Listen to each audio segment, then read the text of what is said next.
Right here. Now, there's a couple of reasons for that. Part of it is I also let Blink and Firefly try it out a little bit once I had already lost all my progress anyway. But part of it is also just we made some major progress and then lost it all. I've been led to believe that's just kind of the name of this game.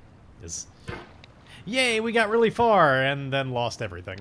It's like, playing this game is like staying in a casino too long. You celebrate the like, yeah, I'm up $400, and then things happen. Okay, I gotta go back through the process of like getting used to how much movement is required to do various things. Because like I haven't played since last week's stream, so it's been a week off where I've been mostly playing pinball. So I gotta get it back under my fingers. Also, we messed with the mouse sensitivity when Blink was playing, so it might need some more tweaks. Doesn't feel too off, like it feels basically like how I remember. I think it's mostly just the I haven't played in a week kind of effect. Alright, so let's get a little bit more lined up here. And then do a little pogo jump up to the top. Nope. Come on. Little bit more. Oh, of course. Had to have at least one of those early on. Just get it out of our systems. A journey back to the bottom. All right.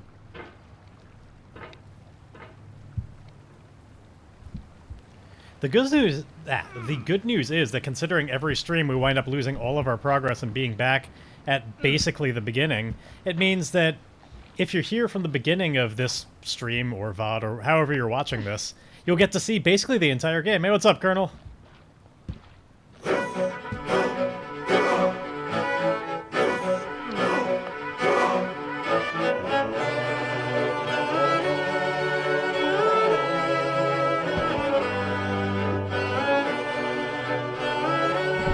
Yeah, it was occurring to me. I'll wait for this to finish. It occurred to me when your theme started playing that now that I don't have the themes play through Streamlabs chatbot, but through my own just like custom template, I know you have multiple themes. I could actually make it so instead of it just only doing one, it could just always randomly choose which of your themes to play. And like, we'll just, cause you've got like 2 or maybe 3, I can't remember. But yeah, that way it could just always have a chance of doing, yeah, like, before, I wouldn't have had the ability to do that because I'd have to just choose one of them, but it was just occurring to me as I was listening to it. It was like, you know, it doesn't have to always be the Skyrim one. Now I could just very easily code in, like, just choose one of these options. Oh, God damn it. That's a second time. Sorry, we're not quite on the bottom. Yeah, let me make a note to myself on that real quick, because that'd be super easy to code. Take like less than a minute to do that. The main thing would just be importing the other ones, which I still have on my computer. So make it so it randomly selects Colonel's intro song from the options. All right, there we go. Got that written down. I'll take care of that potentially even just later tonight, because again, that's a super easy change to do now that it's my own custom thing.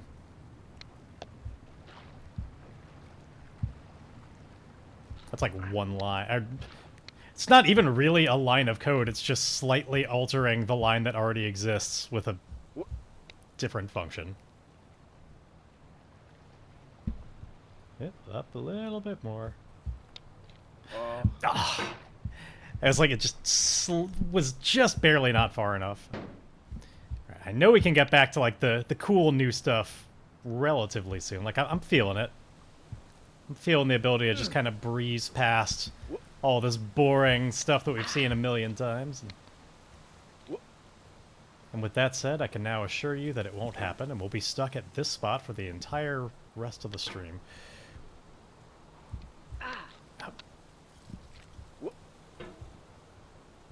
I'd rather be down there. I think we've determined this spot is just like, because it's a straight up, it's just a little bit easier to just go straight up. Yeah, didn't get the height on it. I gotta start just getting that feel again for like the exact amount of flick to like really get the height out of it. So I do want to take a look at those sensitivity settings again. Wait, how did we... Yeah, I think I maybe wanted them a little bit high. I know I turned them down for blink. And I think I took care of it, but it probably didn't spend a lot of time finessing to make sure they were exactly how I liked them. And by exactly how I like them, I mean how I had them before, which is not necessarily even the best for me, but... Okay.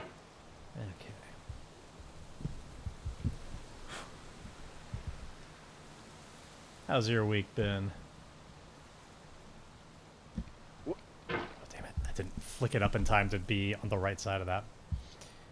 Mine has been basically slowly developing an additional, like, more and more, not terror exactly, but just apprehension about the idea that I've got Tough Mudder next weekend, and have not really been doing enough training for it. So, like, today, just before, like, I just got finished doing, not a run, but I like, the race I'm doing next weekend, or not race, but the obstacle course next weekend is 10 miles long, and so, like, I was just trying to get myself a little bit more, trying to get myself a little bit more ready for the distance factor of it. Like, not the running factor, which I've been doing more training on, but just going for that long. So I took about a 7-mile walk today. So my feet and hips, they're calling to me a little bit. I have that recognition that in a week it's going to involve 3 more miles than that, and many of those miles are going to be much more difficult miles involving obstacles or elevation changes, and yeah, it's going to be a thing. That's right, we've developed this technique to get up there. Kind of just like claw our way into that spot.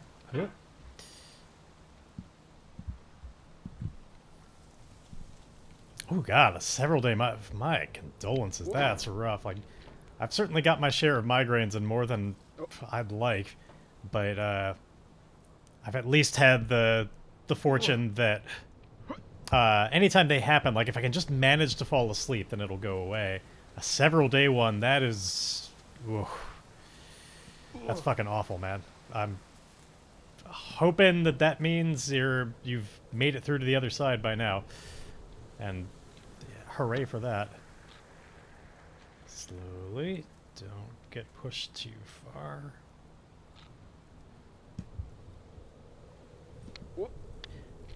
Yeah, understandably, but like not being able to go to work, like I certainly wouldn't be able to either.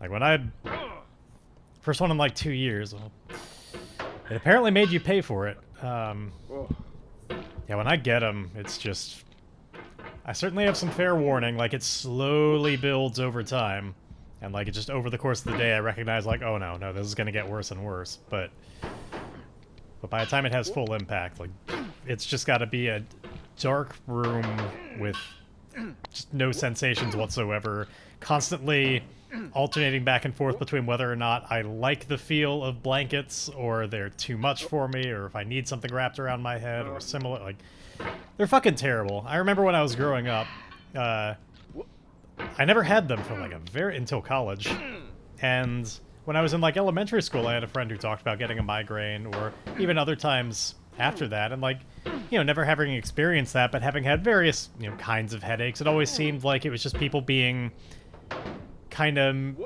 like melodramatic about a headache, because I'd never really experienced one. It just seemed like, okay, yeah, it's a bad headache, but like, come on, it's you're giving this a little much. And then I finally got one, and it was like junior year of college, something like that. I remember I was in the middle of a campus library, and I had to watch a movie for some paper I was writing or something like that. Maybe it was earlier in college, but I was in the library watching a movie I had to write a paper on, and like I was already not really liking the movie, but the developing migraine I was getting was just making it like so insanely uncomfortable with just like the fact that I was in the library watching it, so I had to wear headphones, which was not at all working with my developing migraine. Like I was sweating so much by the end of it, and like But, like, I had to get through this. Like, I really needed to write this paper, or at least watch the material so that I could write. Like, I don't think it was for anything due the next day or anything like that. But, like, I finally made it through the movie. I had never experienced anything like that before, and it was obviously still ongoing. Just kind of, like, stumbled back to my dorm room. And, was just, like, realized, like, this must be a migraine, because this is just so much beyond anything else I had ever experienced before. And, yeah, probably just managed to crawl into bed and eventually fall asleep. But that's when I learned to take people at their word.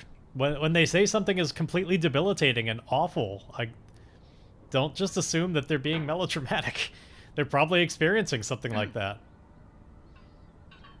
Sure, some people might just be going for the attention, but most people are being genuine, and probably better to take them at their word than to assume otherwise. I gained quite the respect for what it's like. Gotcha.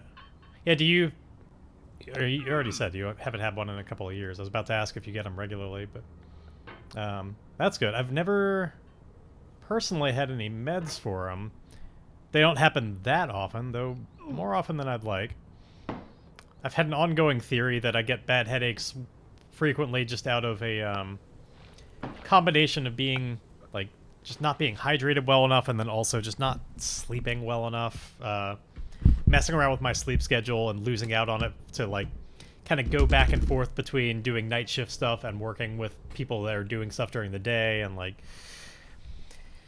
yeah, it adds up after time and has not always been some great effects. I was gonna say, speaking of water, and then drink this, but this is not exactly just water. A lot of it is water, but not entirely. A couple years ago, you were getting 1 to 2 a week for well, yeah, I assume that's what led to seeking out medication for it. Yeah, it's never been that often for me, thankfully. That sounds fucking horrible.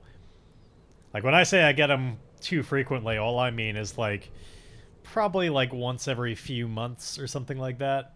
And that's when they're more frequent. Like, once every few months, I'll have at least a kind of, like, not great headache. And it's probably more like once a year or so that it's truly develops to the point of, like, oh yeah, that was a migraine. And part of it is just that I've gotten better at recognizing, like, this is going to get worse the longer I stay awake and the longer I'm, like, staring at screens and stuff like that. And so I'll oftentimes just try and fall asleep before it develops, and so, like, things that might have turned into migraines, I head them off before they get the chance. Since, again, for me, I know if I just fall asleep, I'll be fine. Hey, what's up, Nico? Yeah, exactly. Like, so I've kind of learned to recognize the signs, which is some of it.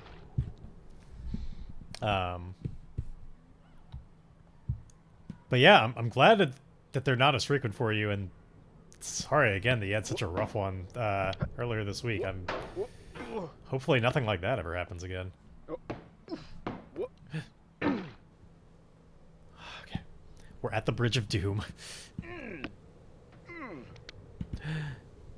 Hand almost fell off it. Come on. I don't know what it is about this bridge. Like, I couldn't pinpoint anything about exactly how it's designed, but something about it just makes it so dangerous and so likely that I will make a mistake that's going to just push me in completely the wrong direction.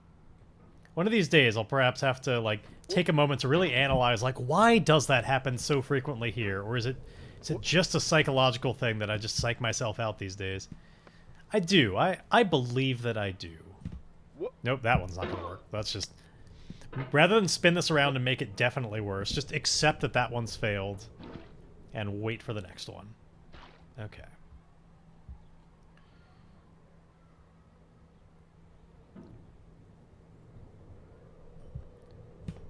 Oh, definitely that way. So, I guess my question for you, Colonel, so when you do take medications for it, 'cause I've definitely been curious about doing that sort of thing, because, like, obviously, who wants to have a bad migraine or a headache? Does it work well enough that you feel like it just, like, goes away and you can go about your day, or is it more like it makes it easier to tolerate until you can like fall asleep or something like that. It just like takes the edge off of it. Like how effective does it tend to be for you when you do medicate? Oh.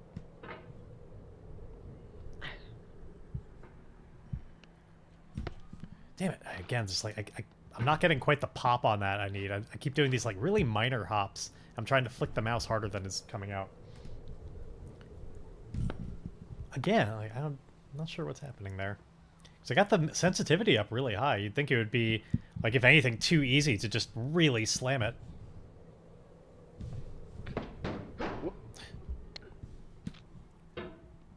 So you used to take pills and it didn't work. Now you have really a nose spray that I would not have expected. But I guess nose sprays are good for immediate effects because it more quickly gets into the blood-brain barrier. Long as fall asleep. Okay, so got it. Is that oh shit.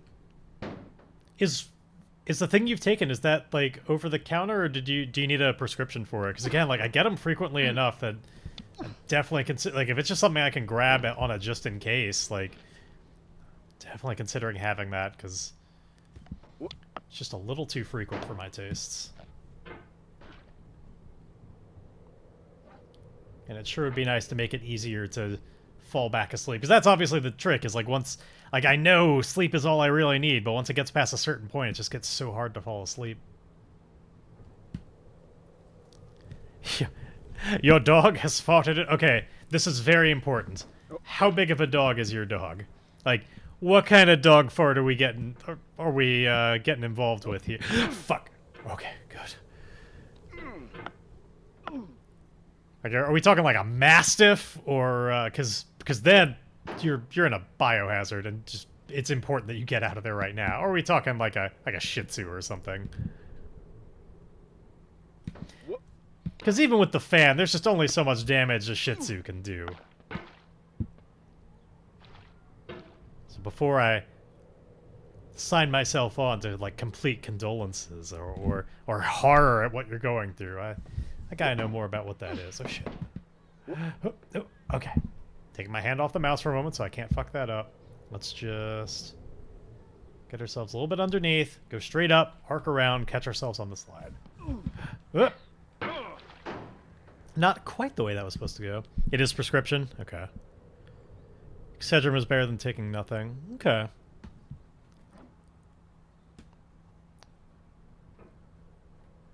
Yeah, good to know. Thanks for the info dump. And maybe it's something I should, like, it's going to be a little while before I have my next, like, annual checkup, since I usually go around my birthday, and that's at the end of September. But maybe I should finally bring it up to the doctor. Just, like, see if I can get a prescription for something. Because, like, again, it's not that frequent, but it does seem like it happens more often than it needs to. Yeah, exactly. So, like, presumably when you first get that sign of, like, you know what, like, I feel like I'm starting to feel something develop. So, like, you would say that if it gets to the point where it's truly full-on migraine, like, it's probably too late. Or even then, like, it could still be helpful. Oh, okay, see, I've never had the aura thing. It's all just been, like, just very much a kind of, like, in my temples, like, a lot of just, like, sensations are too strong kind of thing, but I've never had the, like, visual auras. I know that's obviously a common thing, but that's not how it's ever worked for me. But that would be a good sign. Or not good, but you know what I mean. Alright, on the one hand, I love all the information. On the other, I feel like I don't want to talk too much about it and get too specific and start just, like, almost, like, re-triggering symptoms just by, like, yeah, in the same way how, like, when you think too much about, like, fleas biting you, you start feeling the itching. Like, I don't want to do that for headache stuff. So, I thank you for your information, and we'll move on to something else. There we go. Like the top of the slide. That's something else we can move on to. Oop. Couldn't get it around that way. There we go. Alright, we're almost back to that kind of, like, last area we were in. Alright, we have the creepy boy. Oh, shit. Wait, as I recall, Colonel, weren't you always the one that was on team, like, we should go more up the slide, and everybody else was, like, team boxes? It occurs to me, all those other people who voted team boxes aren't here. Yeah, those people aren't here. Let's give you what you showed up. Let's give you what you were looking for, finally. Let's see what happens as we progress up the slide a little bit more. Yeah, exactly. They can have a vote when they're here. Now, with the caveat that we may quickly discover that there's... I just can't, and, like, there's just not much up there. But I see at the very least those teeth. Like, there's got to be something there. I think the best way to do this is let's try and do kind of like a diagonal pogo off this roof. Get up there and then hopefully swing it around, catch ourselves on the side. Exactly. We don't hold on to votes from last week. There's a new election. Or a new referendum. Oh shit. Additional caveat, I failed to that time, but if the opportunity arises, I'm going to try my best to catch myself on the boxes in a case like that. But I'm going to do everything I can to make it up the slide and probably involve... Oh shit. Yeah, it seemed too likely I was going to swing out and fail, so I was like, let's just drop where I know something will catch me. I feel like we got to catch ourselves on the little boy. Though it looked like I tried and it didn't catch. I'm not sure if he's like if he's solid in this game or not. It can be both. Oh shit! It can be both. It is both a new day and a need day. This day is necessary. Okay. So in the my giant thing of seemingly water, it's like. At first, I was trying to make myself some lemonade, and I don't really have... It was a very spur-of-the-moment decision. I had... First of all, it's not lemonade, it's more like limeade, because I had lime juice, not lemon juice. So I filled this mostly with water, then I started adding a lot of lime juice to it, and I was like, well, I need to sweeten this, am I just going to add sugar? And I was like, well, I could just add triple sec to it, that's sweet. And I was like, okay, well, now I'm like 2/3 of the way to a watered-down margarita, so... I might as well just add some tequila in there. No, I figured tequila instead of vodka since I was mostly making a margarita already. So it's I didn't measure any of the things though. So it's basically just like the world's worst margarita that's like kind of hydrating, but not really. Because it's alcoholic. But it's very diluted. It's just bad. But I'll drink it. Yeah, it's just none of the proportions are right at all. And that's what happens when you don't commit to an idea from the beginning and just kind of keep messing with things. Exactly. It seriously was originally innocent of just like I wanted a sweet drink and I was like, I could make myself like a lemonade or, well, a limeade. Because I was just legitimately thirsty and was like, do I want just water? I'd like something that tastes a little bit more interesting than that.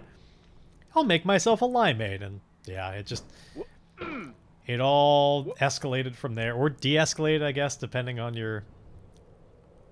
Not de-escalated, but like fell down, like, y'all know what I'm saying. It diminished? I don't know what the best word is for what I'm looking for here, but like, it all got worse from there. Now, considering I wasn't going to measure anything, even if I had stuck with... Went downhill. Thank you. That's what I'm looking for. I don't know why that was escaping me, but that's the phrase I was looking for. Declined would work too, but I think went downhill was more what I was seeking. Technically round 3, but welcome back, Wickinator.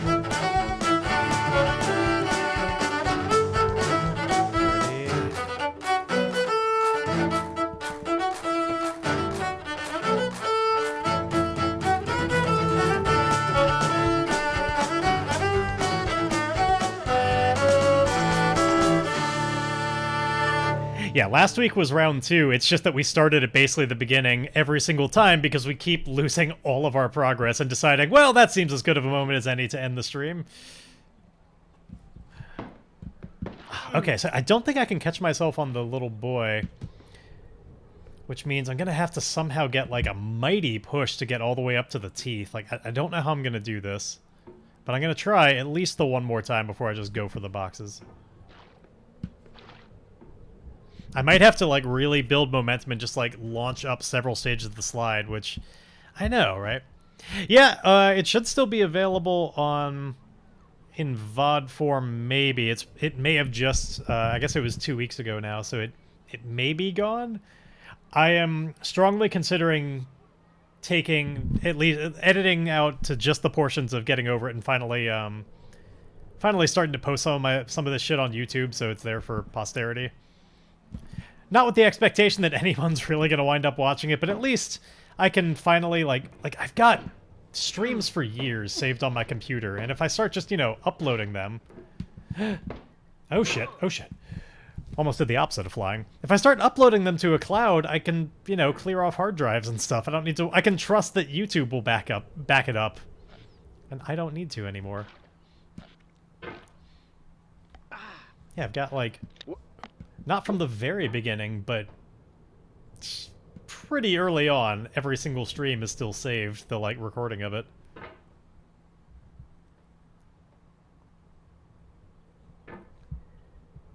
Okay, come on. Come on. But yes, all that to say, this is actually round 3, but welcome.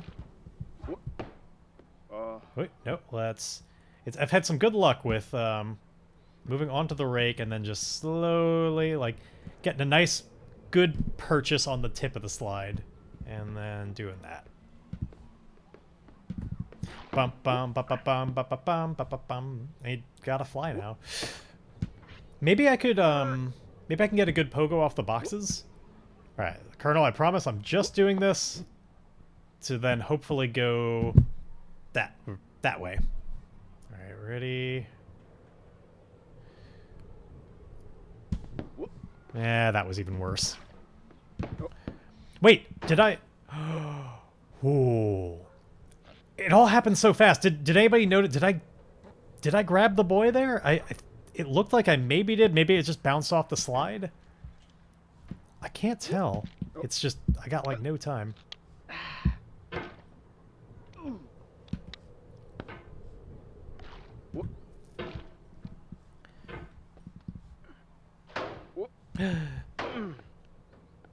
No, sir. You're not gonna fall down that pit, goddammit. Last week, you humiliated yourself over and over again. Not this time. Learned lessons. You think it can be snagged? I'm gonna keep trying. It's just been more difficult than it seems like. I think it might just be because he's sitting on a slide and the slide is so, you know, slidey. And so it's just really hard to get exactly him without scraping off the slide, but let's see if it can be done. I recognize I probably could have made more progress had we gone with the boxes, but now, like, you've just got my curiosity going, where it's like, we have another route here, we can do it. I don't know if anybody's noticed, I finally, if you look in the background behind me, there's been that white cube sitting on my couch this whole time. I finally turned it to face another direction so that y'all can better see what that was. That was part of a... Hey, what's up, Chai? Yeah, I've been starting to get back online last couple of weeks. Doing alright.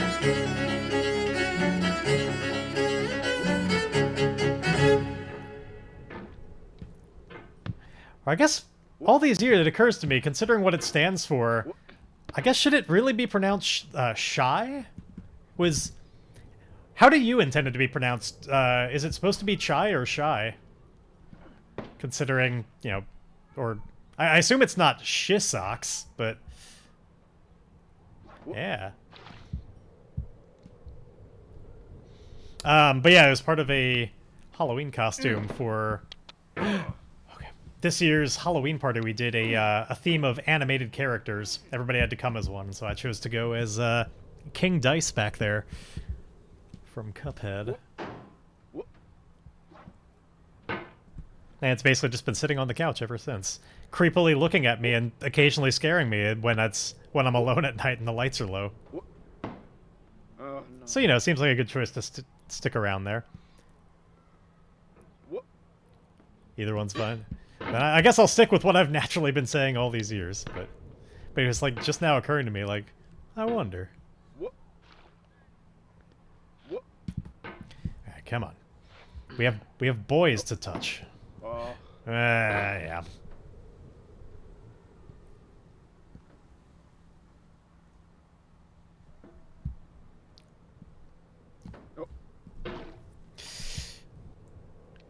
As far as I know, the book should still be, like, I think it's active and online, like, should be addable, which, if I think mods can add them. I can't remember if I gave them that privilege or not. I think so. It should just be !quote space add, I'm pretty, space the quote, and it should do the rest for you.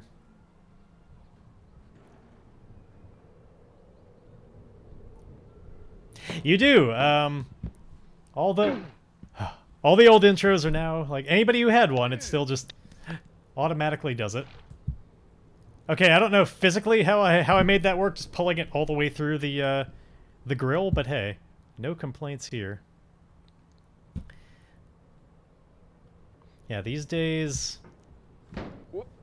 changed a lot of how everything works. So like it's all, most of that stuff now works out of my custom program that's running the stream template, but there's still some integration with the old bot. And like the program works through mjesterBot. Like it all listens to Twitch commands through the same way. Very, very recently. 2 weeks ago was the first time I had been on in about exactly a year. And before that last stream, I hadn't exactly been streaming all that frequently, so it's been a while. I've been deciding to kind of get back into it. At least so far, I've been regularly coming back on Sundays around this time.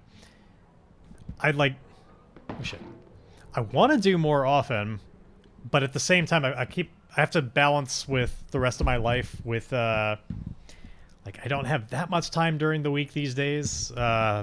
Work is taking up a lot of time. And then also beyond that, yeah, there we go. Looks like it's still active. Even beyond that, like, you know, I live with Blink, and gotta make sure to have enough time to spend, like, considering I'm so many of my hours are spent occupying me with work, it feels a little bit mean to then be like, okay, I've got a little bit of time left. It's all going to be spent with stream as opposed to like getting time one-on-one. Oh shit. Okay, that definitely went like straight. Like I didn't clip the slide. It was going for the boy. I don't think he's touchable. I think the boy has been protected by the law. There's no grabbing him. Physics demands that we grab something else. Physics and propriety. Yeah, it doesn't seem possible. Now, that doesn't mean we can't go up the slide that way, but it means we're going to have to figure out a new way to do it.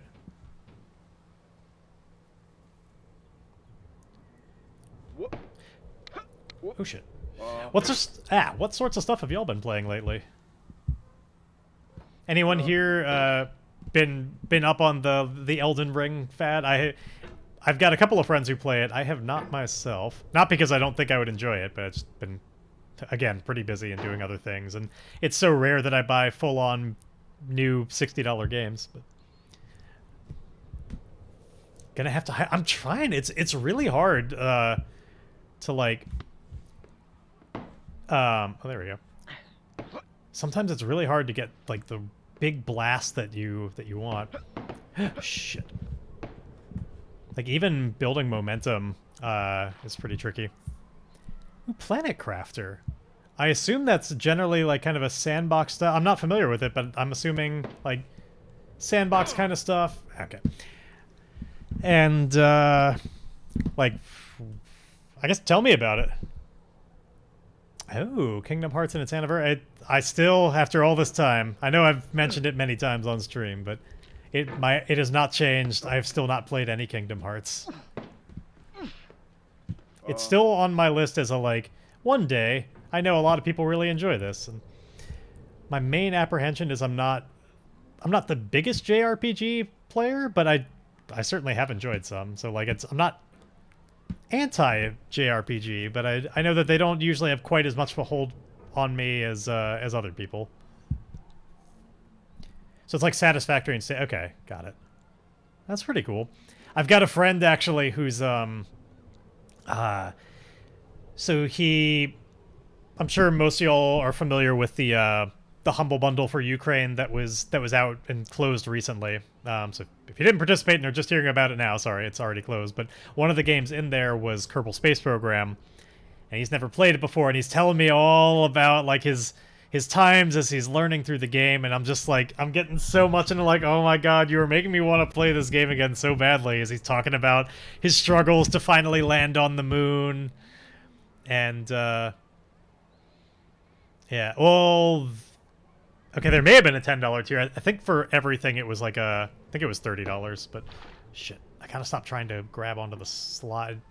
You know what? I might actually be a little bit backwards on this. Maybe I need to take this slowly, because if I go fast, I'm more likely to slide off. And so if I... No, okay, when I do it slowly like that... Okay, here's what I'm going to do. I've got a new idea for how to approach this.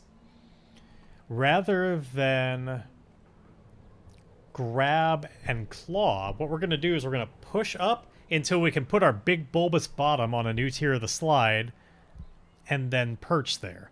I don't know if it's going to work, but it's a new thing to try. So like we do it like that, with just a little bit of a hop. No, okay, that slides too. Yeah, Colonel, much as I wanted to give you what you wanted, I'm legitimately running out of ideas on how I think I can reasonably get up there. I'm not saying there isn't a way, but I'm not clear on how I can do it. Yeah. If we can't grab onto the kid, and if I can't make any of those slide techniques work, I guess we're just gonna have to go with the boxes. It's just too steep. However, if anybody wants to and can like look up a video of somebody going up the slide, like I'll happily pull it up. We'll find out how to do it and we can try. But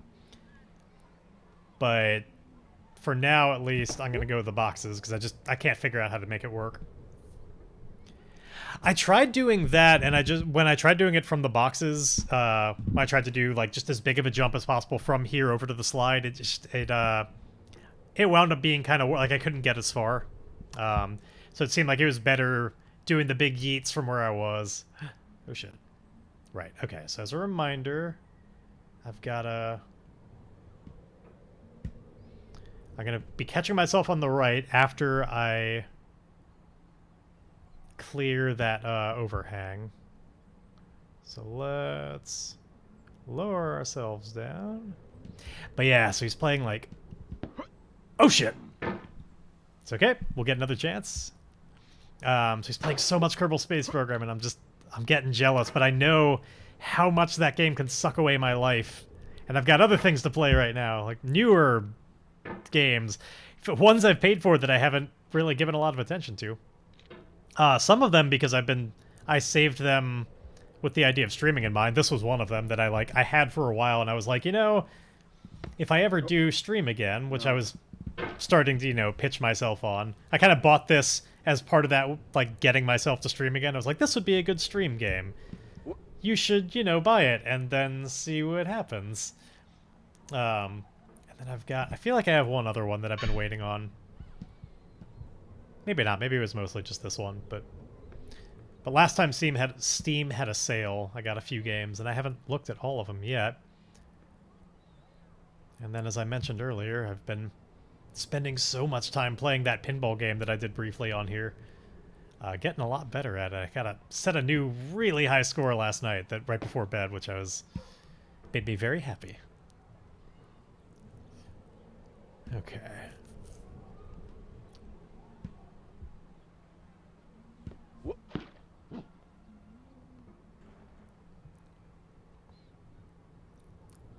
was one of those ones where, like, you know how in pinball, inevitably if you... Kerbal... No, not Kerbal Space Program 2. I don't think that's actually released. If it has, then I am picking that up. Like, I'm stopping this game, picking it up, and we're going to play that so I can find out what it's like. But I don't think they've actually released it. No, this is just friend playing a lot of... yeah. Friend playing a lot of the original one who had never played it before. Oh, that was a game called Choice Chamber. Certainly still have that, and obviously still an option. You know, I can't say I remember the context for that quote from... Oh, it messed up the formatting. Why does it... And obviously it's November 5th, 2016, but, like, where are the slashes? I gotta mess with that. It shouldn't all just be one long number. It was from the day 1,100,000... Oh, no, 11,052,016. Let's see, gaming talk shows. What would I have been... Oh, you know what? That was... Let's see, 2016. Were we doing charades yet? Maybe in... Yeah. Yeah, 2016. I was living, at least for somewhat in that. But that must have been during a charades. That sounds like the type of thing I would have said to Barton. Or feculent motel pillows. And that would have qualified for gaming talk show. I think that's most of what I ever streamed during that, under that category. Okay, there we go. Okay.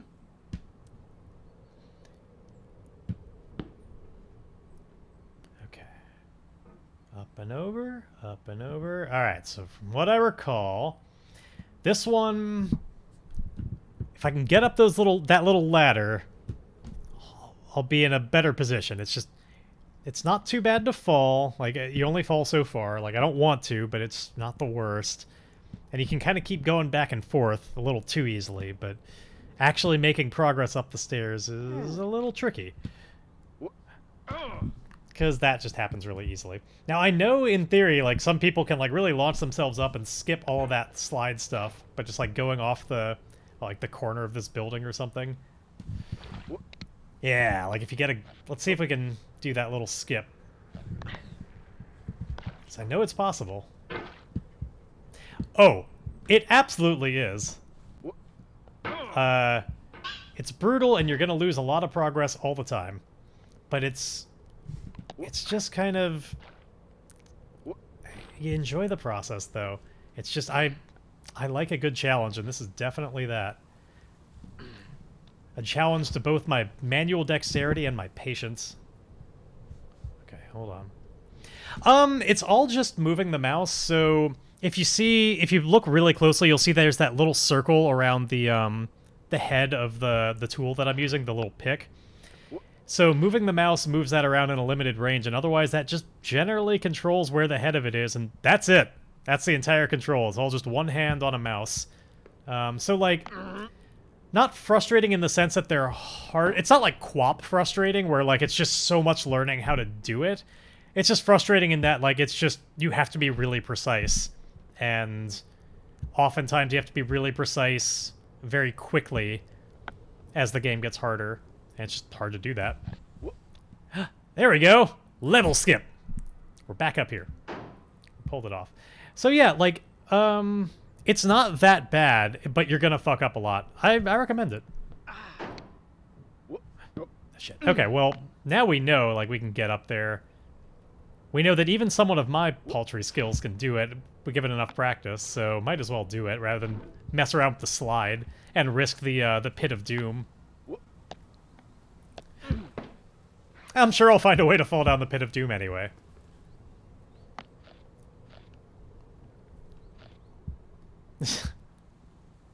Yeah, exactly. Simple like a Lego on the floor. It's so easy to cause catastrophic pain. But yeah, like, I wouldn't say that the frustration is due to the control. It, like, both is and is not due to the controls, if that makes any sense. Like, it, like... Or maybe I've just gotten used to them enough that I'm saying that now, because, like, it definitely takes some getting used to, like, get it to do what you want it to do and not accidentally hit the wrong stuff. But again, I feel like it's more a matter of just, it's hard to be as precise as you want to be, not that it's hard to... Because, like, again, to go back to the classic example of, like, QWOP, like, that's just literally hard to make it do what you're trying to make it do. Like, there's obviously people that fucking speedrun that and are amazing, but, like, for the general person just loading it up, like, it is frustrating and difficult to just... Like, the whole point is it's very frustrating and difficult to just get it to do what you want. This, it's less that. But it's a close experience. There we go. Oh shit, I was actually trying to swing myself over to the side and, like, you at least get used to the hammer doing what you want the hammer to do. As for how that affects you physically, that's the challenging and frustrating part.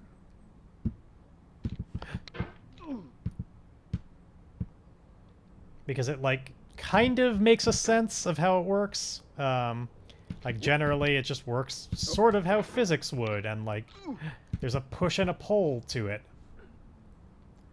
But it's very hard to do that just right.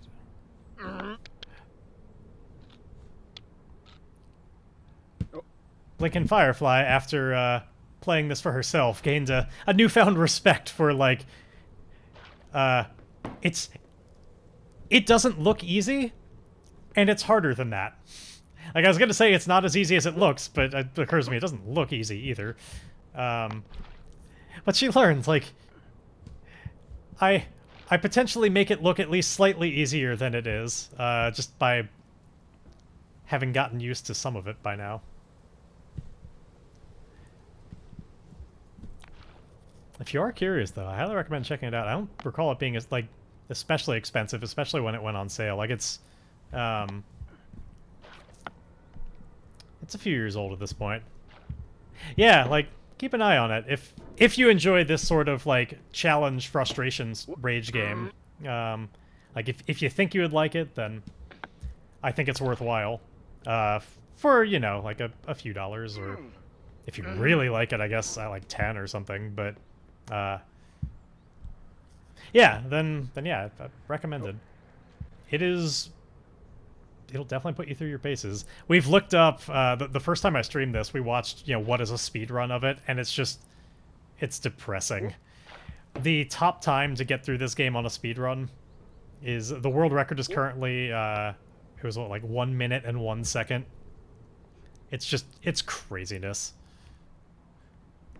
But, you know, for regular people, or disastrously bad but patient people like me, it takes a little bit longer.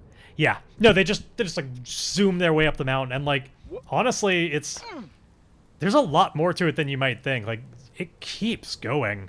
They just, without just taking a breath, are constantly just ding to ding to ding to ding to just constantly pushing themselves up, making no mistakes. I seriously don't know how it's possible, but I guess, like, you know, I'm spending, in the time it's taking me just to do this little level skip that they do in as part of the run, you could have done even a bad speed run several times. It's craziness. So I usually ask Bauer when he's here. I guess I'll ask you as well. Are you still doing... Are the two of you still doing Guild Wars together? Or Guild Wars 2, but you know what I mean.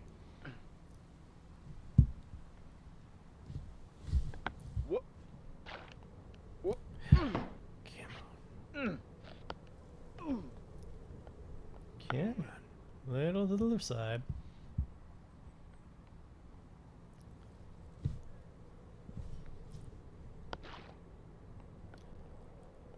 Oh yeah, and on a completely unrelated subject, I finally saw The Batman last night, and don't worry, anybody who's watching this after the fact or here now, I promise you, I will, as somebody who is about as spoiler conscious and such a stickler about that as they come, I promise you will hear nothing here that even I would constitute as a spoiler. I may talk about the movie as far as its form, but nothing as far as its content, so don't worry. Haven't got the new expansion. Okay. Oh no. Well, sorry to hear that. Damn it. I just need to get that pop. I gotta have my pops. But yeah, I finally saw the Batman last night, and generally enjoyed it. In fact, overall, really enjoyed it. Thought it was great. But good lord, I'm a patient person and like am totally on board with movies that want to kind of just like take their time for the sake of tone and like draw moments out. Like I'm pretty patient for that. If I'm otherwise enjoying a movie, like go for it. But Jesus, they sure did go for it a lot. And there were just some times where I was just like, could you please get on with it? Getting Meribit's a long yeah, I bet. Well, I hope it continues, and we'll do what we can to at least keep you distracted from it. Starting to get to the point where the shortcut is by far longer than the long cut, but...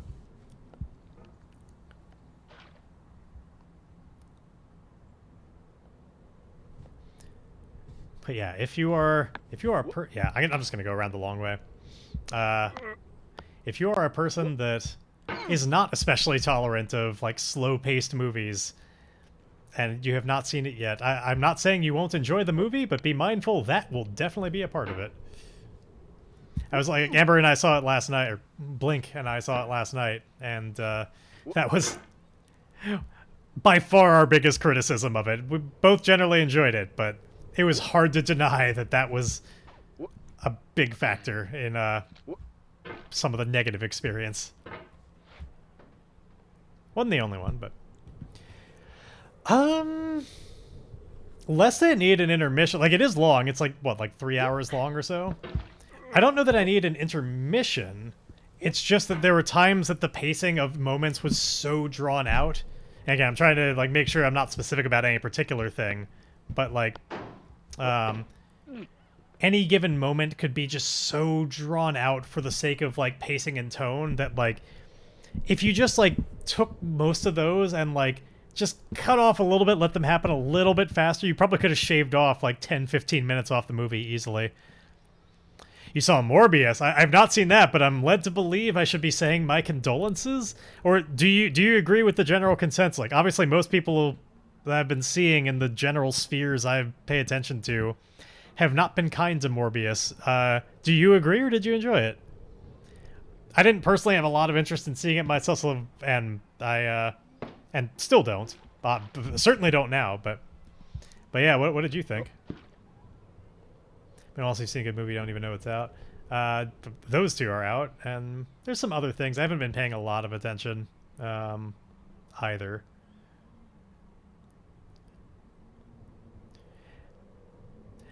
But yeah, so again, Nico, let's say it needed an intermission more than it just needs to just speed up some of its moments and, like, stop just masturbating over, like, the fact that it was gonna take things slowly.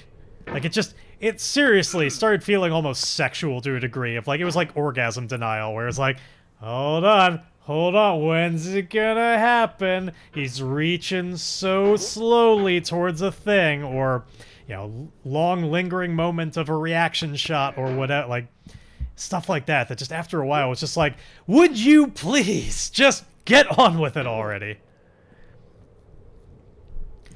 Got your well, that's the important bit. As long as you feel you got your money's worth. No.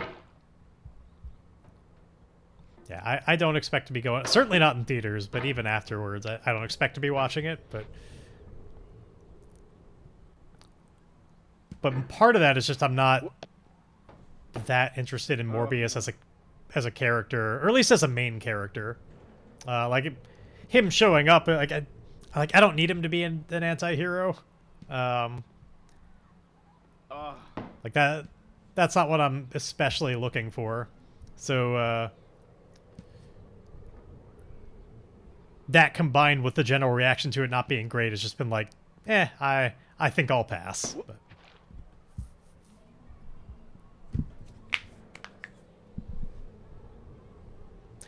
Now, you're like Feculent Motel Pillows then. He is, if you extended that sentiment to just be superheroes in general, he is about as gung-ho of seeing, like, everything as they come. Like, if there is a goddamn CW show, or any network, animated, otherwise, like, if there is a superhero-related show, Marvel or DC, or even things beyond that, he definitely at least knows about it, probably watches every episode of it, and, like, he'll fill me in on things. I've seen not every Marvel property. I've seen most of them, though, and at this point, like, I plan to continue. I mostly enjoy them, with some exceptions, like what I just mentioned about Morbius. But I mostly see them and mostly enjoy them.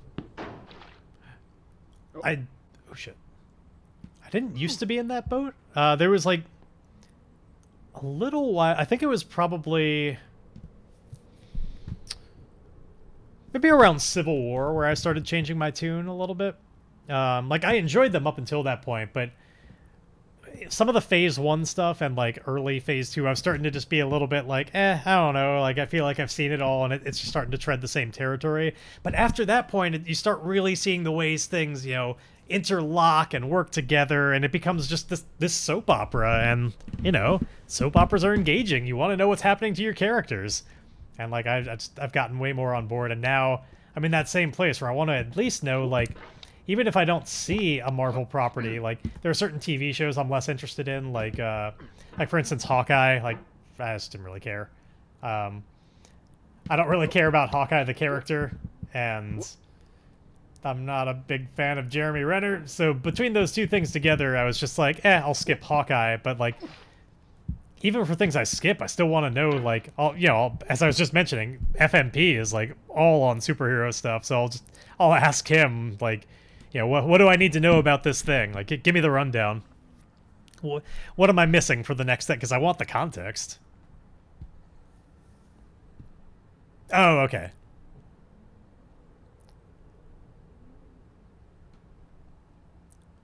Oh, really? You haven't really done the TV show? Do you not have Disney Plus? I actually don't, but don't report me, but I do have a login from somebody who does. So sometimes I don't know if you've ever done this before, log into someone else's account and stream from there. So yeah, I've seen various of the Marvel shows. Like, I watched WandaVision, I watched Loki. Definitely enjoyed both of those quite a bit. WandaVision was one that I was originally gonna pass on, because I was in that same position where I was like, I don't really care that much about Wanda or Vision as characters, so I'm like, But then, like, so many people kept talking about how I was like, no, you don't understand. Like, the show is actually really doing some interesting things and unexpected. It was so frustrating because, like, no one could ever be specific about, like, what was this show doing that was, like, subversive and weird. And again, I'm not, for anybody who hasn't seen it, I'm not going to say it now either, but, like, everybody was always just like, you're really going to like it. It's doing things you're not going to expect. It's not just some show, but they never tell me why. I knew, like, nothing about the show other than I was like, I don't know, Wanda and Vision are in it. Something about, like, them living as a sitcom family or something. I don't know. Everybody insists I need to watch it, but they won't tell me why. They keep claiming that if they told me anything more about why, it would just spoil stuff. So I was just, like, constantly on the lookout for, like, I don't know when it's going to come, but something about this show is supposed to, like, really grab me. And, you know, they were right, and I'm ultimately glad that they didn't tell me anything. But yeah, it was just such a frustrating experience at the time.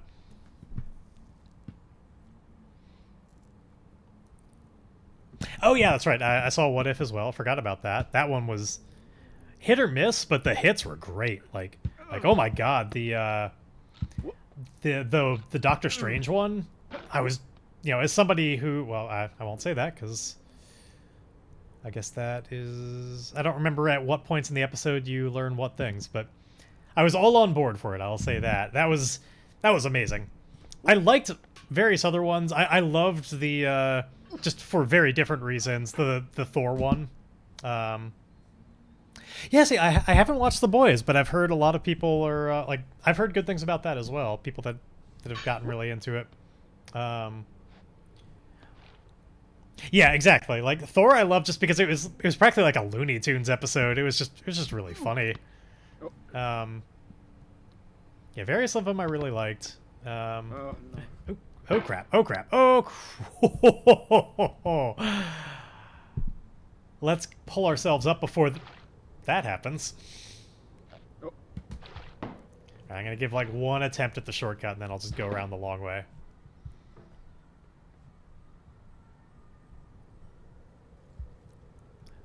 Oh yeah, God, yeah. There's so much. If you're talking about the Doctor Strange episode of What If, like, there's just so much that's just gorgeous and like really shows off their style and animation. All right, I'm going around the long way. Yeah, What If I liked, and I'm always a fan of. What is it? So Jeremy Wright, I think, was the Watcher in that. I like seeing him in more stuff. He's good. Yeah, it was good seeing him as Jim Gordon in the Batman as well. I was not really familiar with him until God, why is the name? Why am I blanking on the name right now? The fucking the HBO show. I feel like such an old man right now. The HBO show, the robots, the Westworld. There it is. That was when I was first like familiar with him, and I was like, he's fucking good. I like him.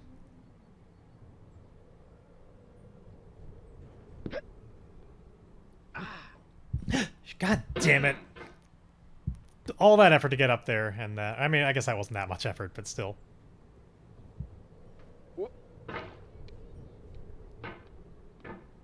Oh, really? Okay. I'm like changing my mental, my like default assumptions about like what a person I've never met looks like.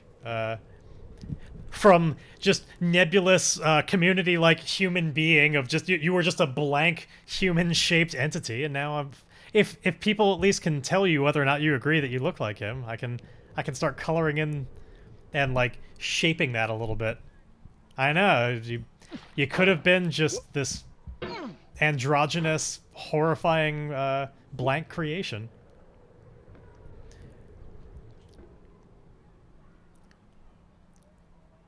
They have.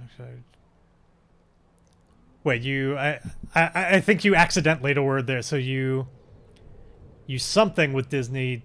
I assume you like what they did with their princess properties. I'm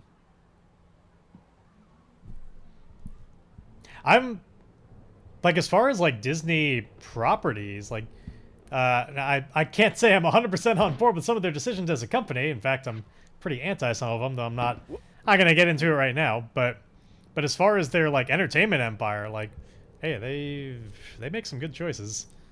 Not all of them, or some of them are very good choices from an economic standpoint, but not ones I'm especially interested in. Like, I know I've talked about it before. I will never personally be at all interested in their live action remakes, that whole series of things. That is pleasing a customer who is not me. For various reasons, but damn it, I'm trying to, rather than swing myself, I'm trying to just like pull in. There we go, like that. Come on, inward. All right, there we are.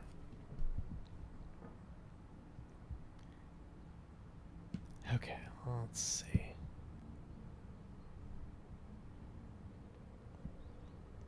That's true. Yeah, I guess the blank version of Colonel was still at least, you know, Colonel Sanders. And there was, I guess, that avatar I drew that one time. So I guess I had, to some degree or another, pictured you as a anthropomorphic piece of corn that looked like Colonel Sanders.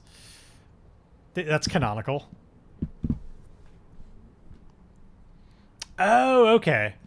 That they what if their Disney or their princess properties? That's not a bad idea. I'll go so far as to say I like that idea. That would be really cool. Like, it wouldn't.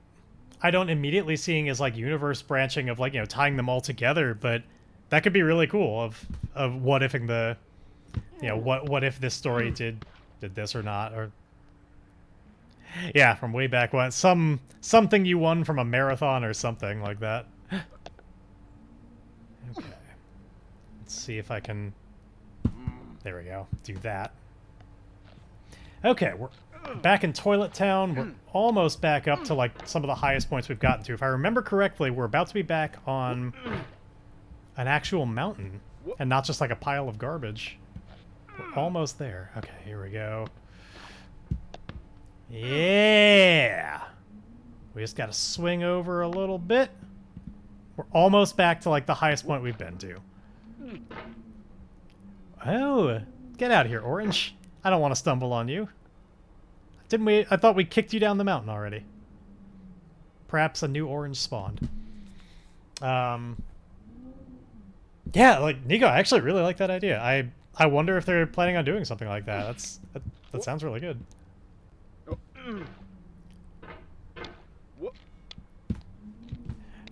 Wait, oh god damn, that's the same thing that happened last time! Wait, there's a car?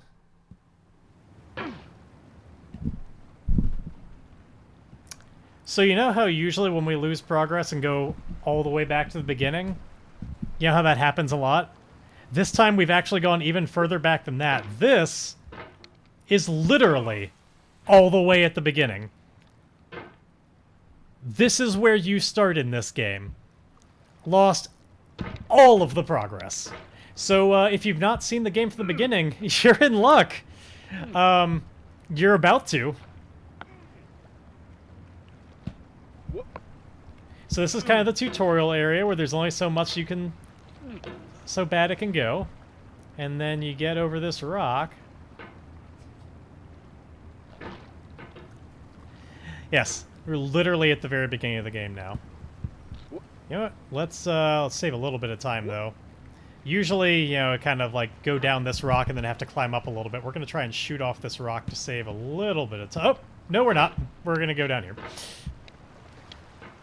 I tried. I was going to try and, like, jump over to where that ore is, but it honestly wouldn't have saved that much time anyway.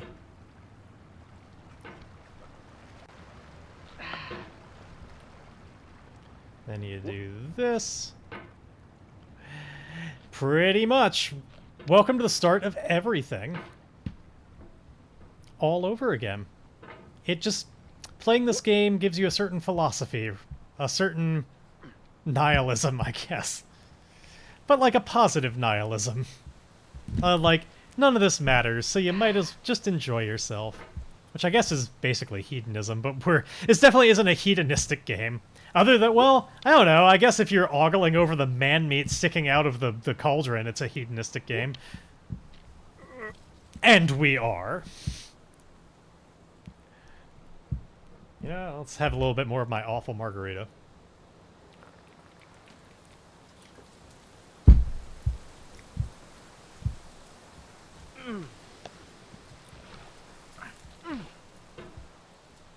Yeah, exactly. Like, I don't know why I ever tried to claim that this wasn't a hedonistic game. Of course it is.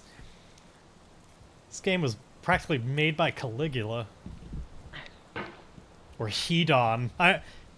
I'm terrible with history. I assume that it's called hedonism because there was a famous Hedon that was like a real exemplar of the quality.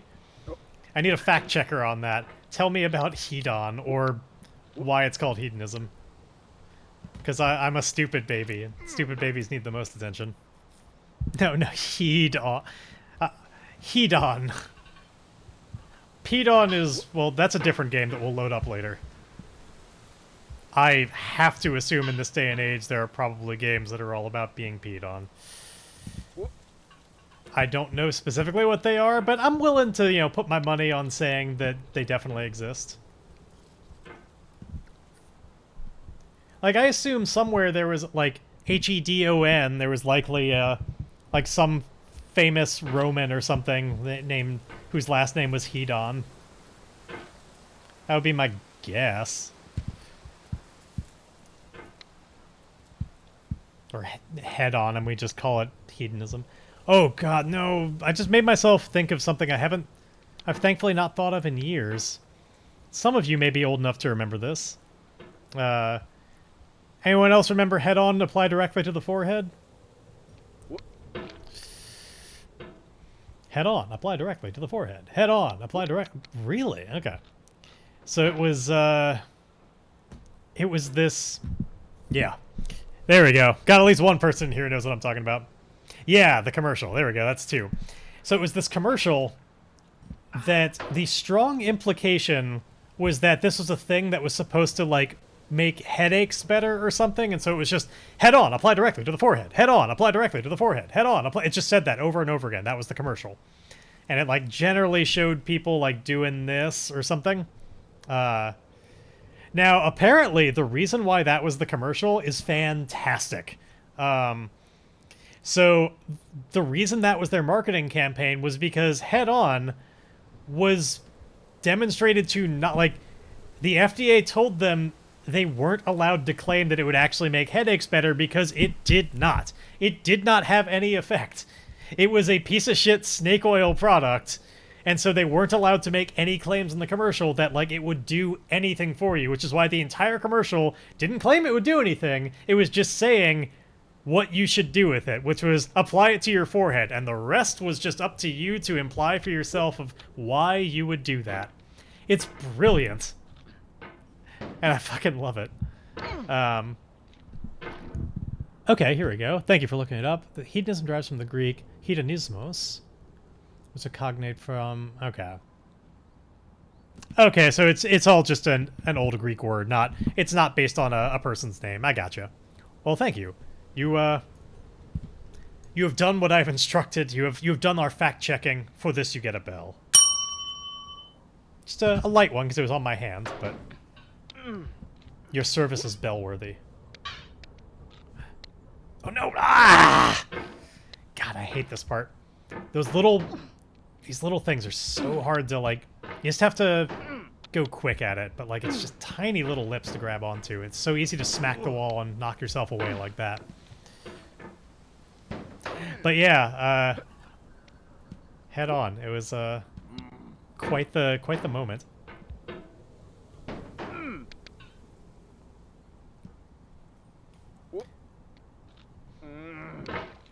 Then they had the commercials that would start by just doing the head on, apply directly to the forehead, and then you'd have like some actor come up and be like, I hate the commercial, but I love the product. And then that would be it. Again, not being specific at all about why they would love the product, because legally they could not make any claims like that.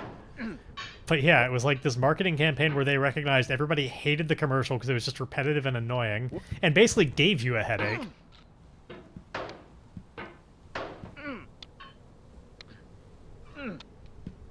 But with all that being said, I was happy to not have that, like, in my head for the last several years. And now that'll just be me tonight trying to fall asleep. Just hearing that over and over again. Up we go. Oh, not quite. Yeah, once I get past this, we'll be basically back to where we were. Not, like, all the way up the mountain where we were, but the, in the spot where we had the, like, the level skip and all that. Basically be there. So this part is also kind of tricky, because it's easy to slip off. There we go. It's kind of hard to get started on this. And there we go. Once you get past there, do this. And this should all seem very familiar. So here we are. The first time, it took a lot longer to get from point A to point B, but thankfully, with practice, it gets just a little bit quicker. Yeah. See, you say deja vu, and that makes me worry, because I'm like, I feel like the real deja vu is incoming when I fall down the pit of death, and we do all those things you just saw all over again.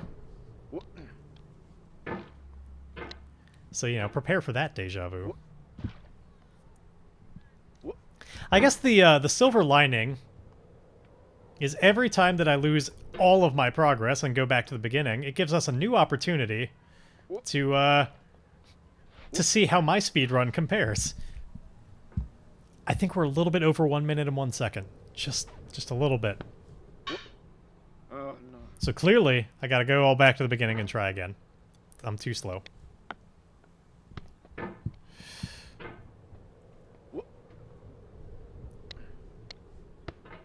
God, that is just...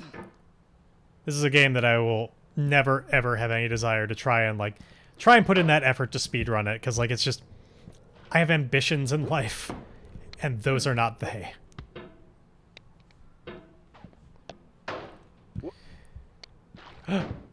Let's save ourselves from falling down the pit of death.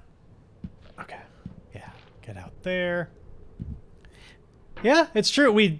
There is a little bit of admiring the scenery in the sense of like some of the things I'd forgotten exactly how it looked, and it's nice to get a chance to see it again. Hey, what's up, genius? Welcome back.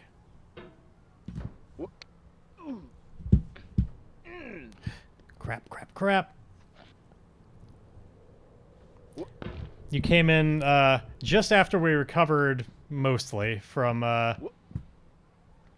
having gone literally to the very beginning of the game after a bad fall. Like, we've often fallen into that, like, pit where the orange is from the other, that you may remember from the other streams. We've done that many times. This was even farther back than that. Not much farther, mind you, but... Oh, yeah, I gotta ride the... whatever that means. When the moment comes, and I'll apparently know when it does, I have to ride the snake. I had forgotten about that, so thank you for the reminder.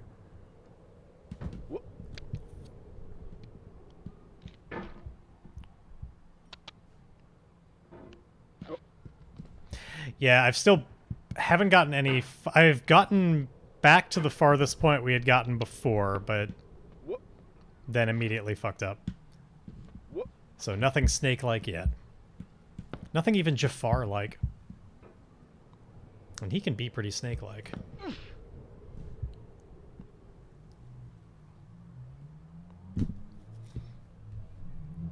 Yeah, that's the implication I've got, or that's what I've generally assumed at this point, is that there's still a ways to go, and if I haven't seen it, it's because I've still got a long way.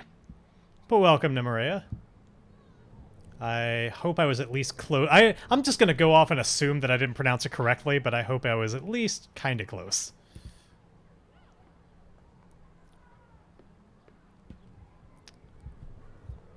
Have you, I guess, open question for anybody, though I already know the answer for at least some of you. Anyone here not just watched this, but played through it themselves all the way to, or not necessarily all the way to the end, but at least to some degree? Is there anybody else here who can truly empathize with what I'm going through? It was pretty close? Okay, sweet. I certainly try.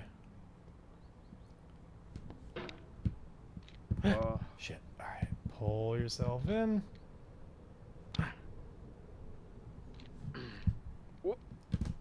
Come on. Absolutely not. Oh, really? So you're one of these people that I was just talking about. How I was like, I am never ever going to even try. You're one of those. Okay. What kind of times do you get? And if I can ask, like obvious, like we watched a speedrun. I know generally what it looks like to get like a world record time on this. Where do you even begin to start? Like obviously there's a lot of specific tricks along the way, but just developing the control, like how is there anything to it beyond just you just have to keep practicing and eventually it sinks in, or is there like some shortcut to that I can't even think of like how you possibly gain the kind of control to do like a true speedrun? 5 minutes. It's pretty good.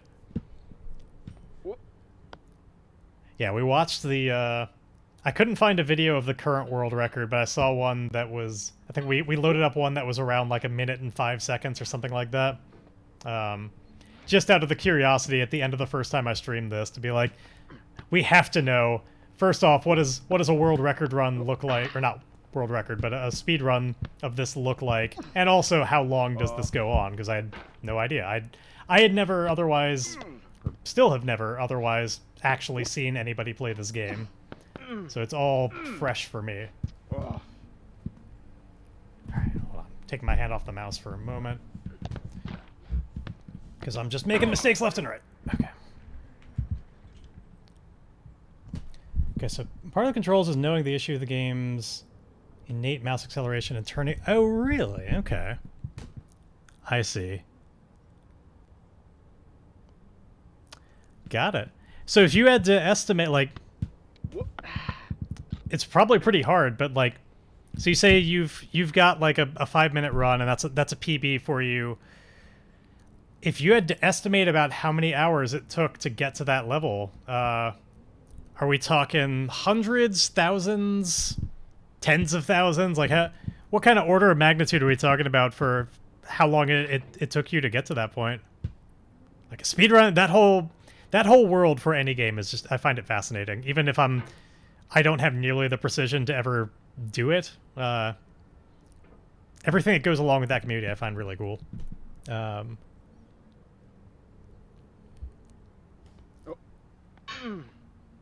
I mention this every time, but the one potential exception to it is I've gotten fascinated enough with the world of Cuphead speedrunning that someday I might kind of try and do it myself. Maybe.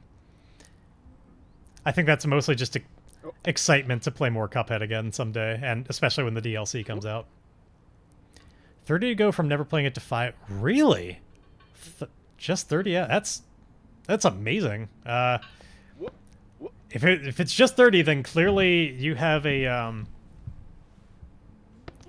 now granted, I have at least somewhat of the hindrance of trying to do this while also talking to people, which is not easy, but even when you account for that, I think you clearly have a lot more natural talent at this than I do, but that's amazing. Well done. Yeah, my plan is to probably go back through and do another run of it, like leading up to the DLC coming out. It's like June, I think, that it comes out, and I'm gonna want to do another run just to kind of warm up and get ready for it. So if nothing else, I'll probably stream that. Very unlikely to be as a speed run, but just going through it. But yeah, I was watching not all that long ago. I think I mentioned this last time. A guide that somebody had. It was like a 4-hour long video that was just like, here's everything you need to know. Everything you need to know about speedrunning. Every level of it, every boss, and like here are the various tricks, and like here's an advanced strategy, here's a beginner strategy, like all that stuff. Let's see. Oop. No.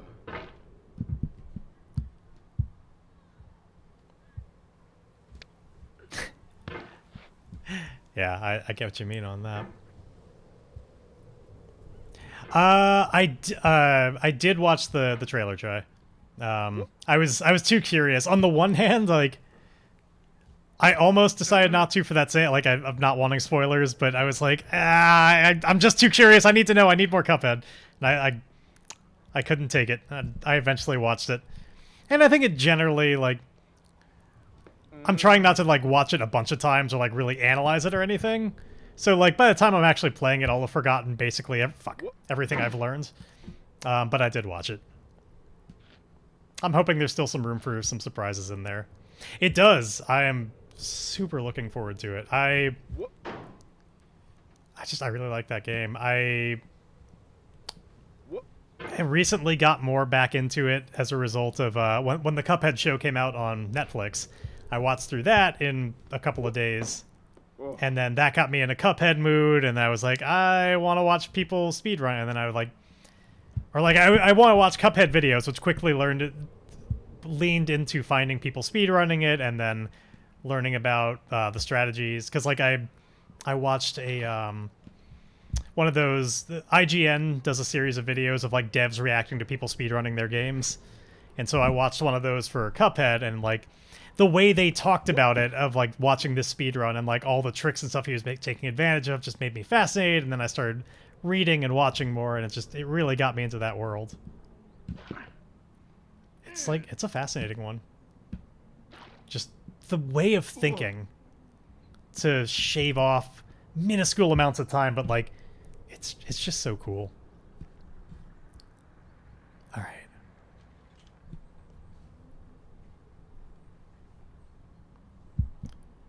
let's get over to these stairs, which are, again, probably one of my one of my least favorite obstacles so far, just because, like, I find it so hard to get some good purchase on there. And there's a lot to lose if you can't. And of course, I say that now. I'm sure there'll be many more later that I'll hate much more.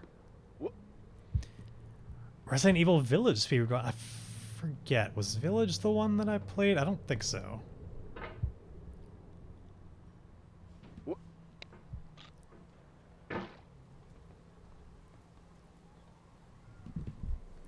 Just made the default to fight the general player from getting wrist pain. Okay. Yeah. Okay. Yeah, I'm leaving it on defaults for now, even if it is flawed. No. Since again, like, I've obviously accepted I'm not doing a speedrun of it, and now I feel like I've gotten so used to the way it is. Like, even if I'm obviously bad by comparison to that, I'm good by comparison to what I used to be. And, like, at this point, I don't want to alter anything, having spent this much time getting used to how it feels now. But at some point, like, once I finish the game, I'll no doubt turn that off and get a feel for how that changes things.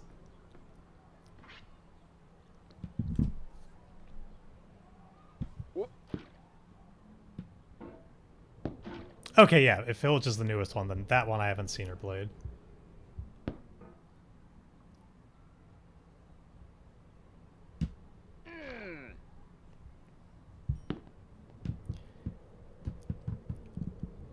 So I guess my next question, for those of you who are more into the speedrunning of this game then, and especially if you are a speedrunner like one of you in here, how does this not feel, like, if you're so used to playing at like a speedrunning kind of speed and watching that, how is this not like maddeningly molasses slow-y? Like, I don't know how this isn't driving you insane.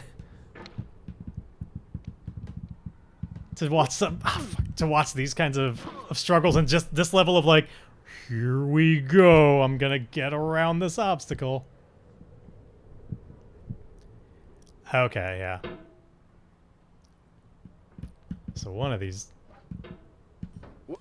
days I'll have to try it, but that helps reaffirm my commitment to the sparkle motion of leaving it turned on. Yeah, fair enough. Other than in this kind of context, I guess that's my own projection onto you. Like, I am personally such an impatient person when it comes to, like, when there's something that I know I can do so much faster, and, like, just watching somebody do something slowly, like, it depends on the exact context of it, but it is frequently a maddening experience for me. So that's just my own projection, I guess.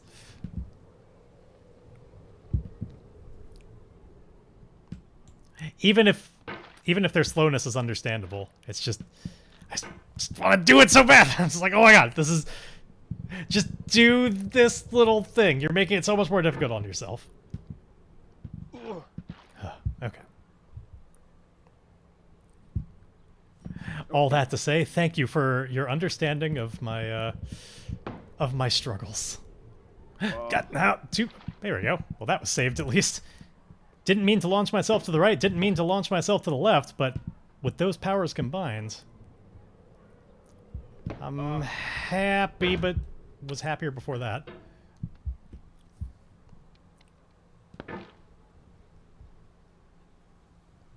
Yeah, okay. I see.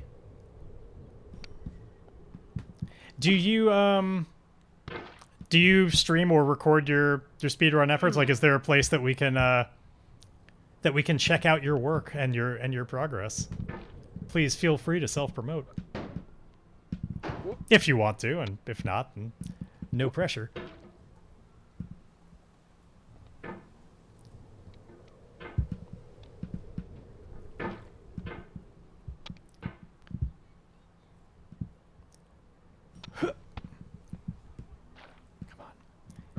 What's frustrating about this part for me now is, like, I know I can do better on this part and can just, like, breeze through. And I'm just, something about this moment right now, I'm on a struggle bus, but yeah, exactly. Where can we voyeur you?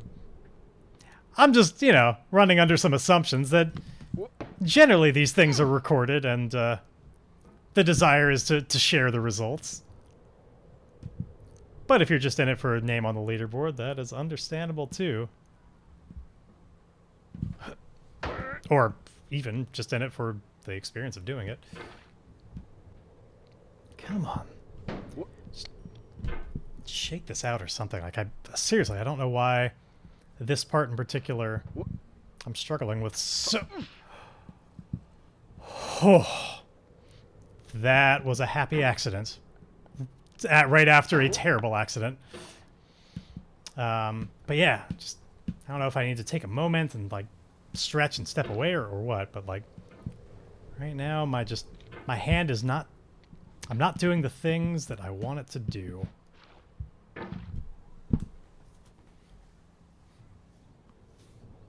Gotcha. Totally fine.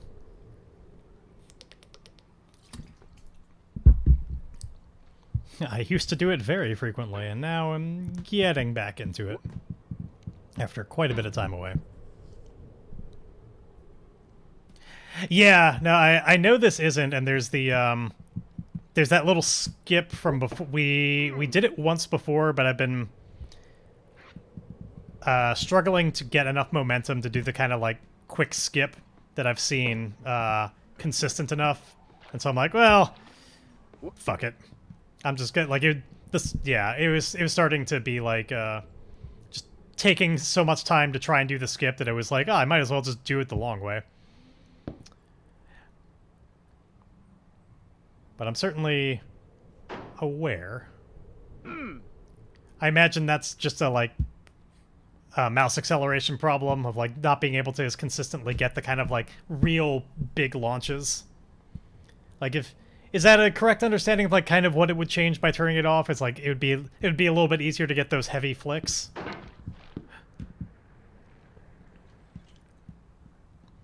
Or am I misunderstanding, like, what generally would happen? Oh, no. Okay, let's take a moment. What two tricks you learned throughout the game? Well, swung that out a little bit early.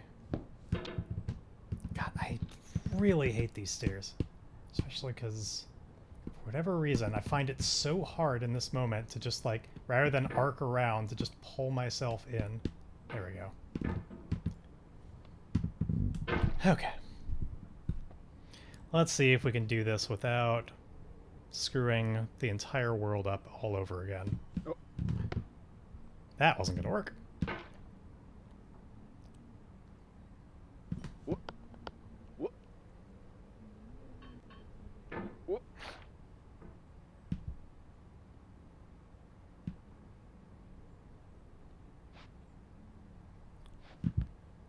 What? What? There was some desperation flailing there, and it went about how you would think. Mouse acceleration makes the speed of the mouse movement affect how far the cursor moves, rather than just the distance you move the mouse. Okay. Yeah. Sure, yeah. So do a slide skip, or those massive yeets, you do what you can, what we call a pull pogo. Okay, so you kind of, like, pull and then... I got it.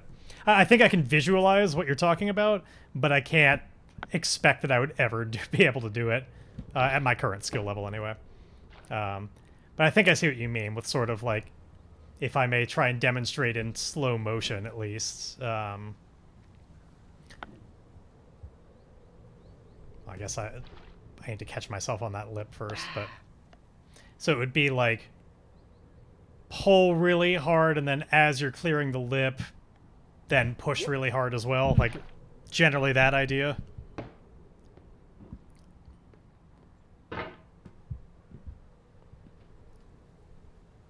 Yeah, I mean, I'm sure I've probably accidentally done it, but yeah, I can't get past that with enough consistency, so I just go this way. Yeah, like, exactly. Like, obviously, it doesn't work unless you do all of that much, much faster, but No. that's the concept anyway.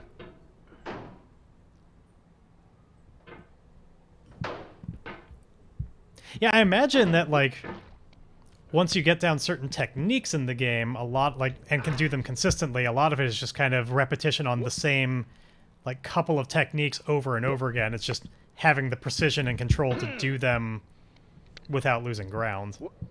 And the trick of it is really learning to be able to do those techniques with consistency. Because that's what I've been finding in at least in a lot of speedruns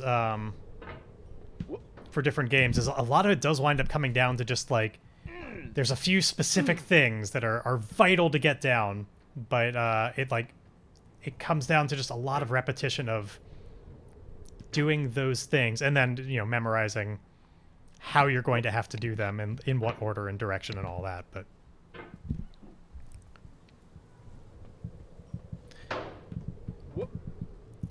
why, thank you. I mean, concept very different than execution, but yeah.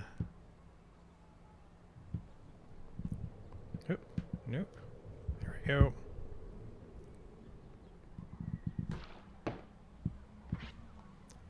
As you see, I tend to try and, even if I'm in a relatively safe area, try to do what I can to play relatively low speed, low risk, except for the many places where obviously you just kind of have to pick up the speed or it won't work.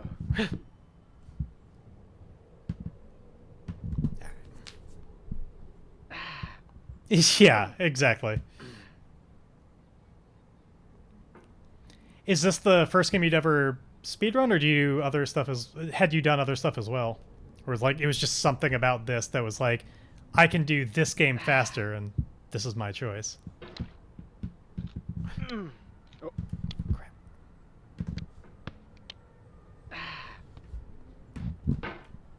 There we go. I have a friend who did, at least for a time, he used to do some original NES Castlevania. Cassiodorus, for those of you who know who that is. I think it's been a long time since he's done any of that, but I know he used to, and it was really fun watching his progress. Like, for me, there's something really engaging about watching... Something more engaging about watching somebody who's, like, good but not great at a game, and, like, just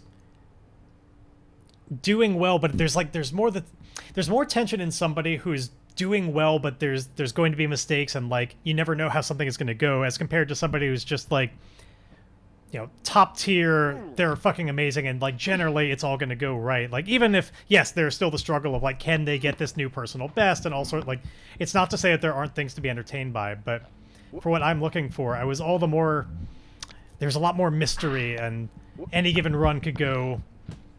Any given moment of any run, you never knew exactly what was going to happen. So I used to really enjoy just watching his like, attempts to get better at speedrunning that game. You know, you'd watch 6-7 runs real quick. Yeah. Oh, I didn't know you did it as well. Exactly. The interesting thing is seeing the progress. Yeah, what kind of time did you get down to, Trey? I never know, or if I ever knew that, I forgot about it. Okay, we're almost back to where I went all the way back to the beginning of the game. This time, let's see if we can not make a really stupid decision and just slide immediately off those rocks. Alright, here we are. Now I gotta be really careful, because I really, really don't want to just shove myself off to the... Hey, what's... Jensela! How was your stream? Were you doing artwork? Thank you for the raid, and good to see you. Oh my god, thank you so much. You have helped confirm for me that still works. I literally did not know of the follow command. So everything here is so old, and, like, I haven't used it in so long. I don't know what's going to be just covered in dust. But welcome, Jenselites. If you're unfamiliar, we are playing a game called Getting Over It. It's definitely, you know, not the newest game, so you very well might be aware, but generally it's a frustration game about using physics and the exact motion of my mouse to get up this mountain. And if you have played it before, especially if you've completed it, I am not worthy. He's still not over this game. Yeah. Yeah, I've been pretty well. Doing better lately. Sorry, give me a... I'm trying to balance the exact right amount of... Here, let me just perch here a little bit and at least say hello. Give you the time of day before I move on. Yeah, things are generally going pretty well. Recently spending a little bit more time preparing for a big obstacle race that's coming up. I've got Tough Mudder next Saturday, which is a 10-mile obstacle course that I'm doing with Blinkin' Firefly and Draco Lich B. If you remember either of those two names, we're all going to do that together. And yeah, all right. Well, anyway, that's the broad strokes of what's happening in my most recent life. The very broad strokes. Haven't been doing as much music lately, but a lot more in the way of coding. Oh, that reminds me. Gino's not here, but we talked about last time. We started talking about this idea for a pinball game that I had, and I am no happy to announce that I've at least begun work on trying to make that a reality. Stop sliding. Just take a moment. I have not made like any progress at all just yet. I'm basically just trying to get down the very base. Right, okay. I forgot. We're just at the slide. I didn't launch myself so far out to the side to truly lose everything. All right, I'll do more falling. Don't worry. I'm trying to get just the very basics of pinball physics kind of worked out for now. But yeah, I'm going to try and make a pinball game where it's like basically kind of a role-playing experience. I've been considering making it into kind of almost like a Monster Prom-like dating sim sort of thing, where the way you progress and like choose to say and do certain things with different characters is all done through pinball mechanics to kind of represent the awkwardness and inability to always say exactly what you mean. But right now, none of that is part of it. It's all just a couple of flippers and a ball and some bumpers arranged in a way that is very boring and doesn't really make any sense as a pinball table, but it just tests the physics to make sure that they kind of work. Yeah, that's the plan anyway. So that's the name for that area, huh? Orange Hill? I assume because of the oranges. I am...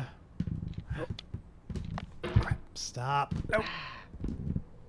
It's the thing, I don't know why it comes up so much in that area, but I struggle so much with, like... Generally, I feel like I know how to pull myself in as opposed to swinging around, but every time I get to those stairs, I, like, have to do that as opposed to just, like... I find it so difficult to just pull it straight in towards my body, even though I want to. Yeah, so I might at some point, like, when I make a little bit more progress on that, I'm hoping to maybe start doing a little bit more in the way of, like, devlogs on that game, and potentially streaming some of the process of making it once it turns into a little bit more of a real thing. Right now, it's basically... It's barely even a tech demo. I was just kind of trying to see, like, do I think reasonably I could actually make pinball work? Like, using the physics engine of Game Maker. Like, can I figure that out? The blue-black... Yeah, okay. Not a bad idea. I've done some amount of that before, but that makes sense.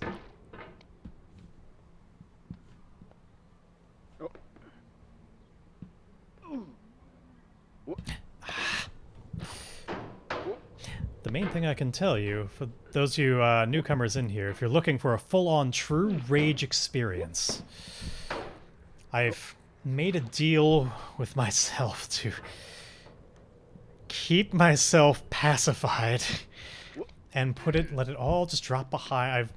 I've entered a zen-like state of acceptance that failure is just part of it, so don't worry, headphone users, you're not going to have to be ready to just save your ears and when I scream. It will not happen. There will be moments of raw frustration, but they will be so internal. You'll be okay. That all being said, I can tell you my blood pressure is definitely up right now.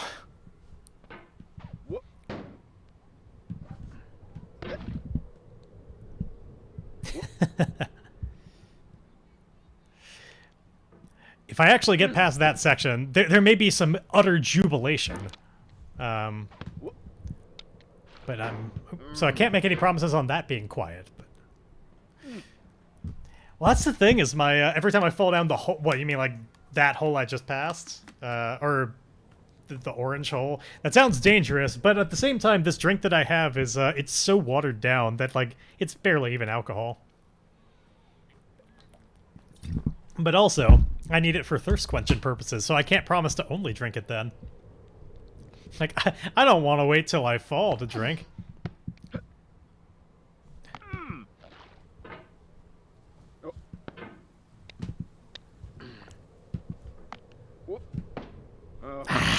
on. Hey, what's up, reader? Welcome back. Yeah, there we go. It's always a surprise because I can't remember who has themes and who doesn't.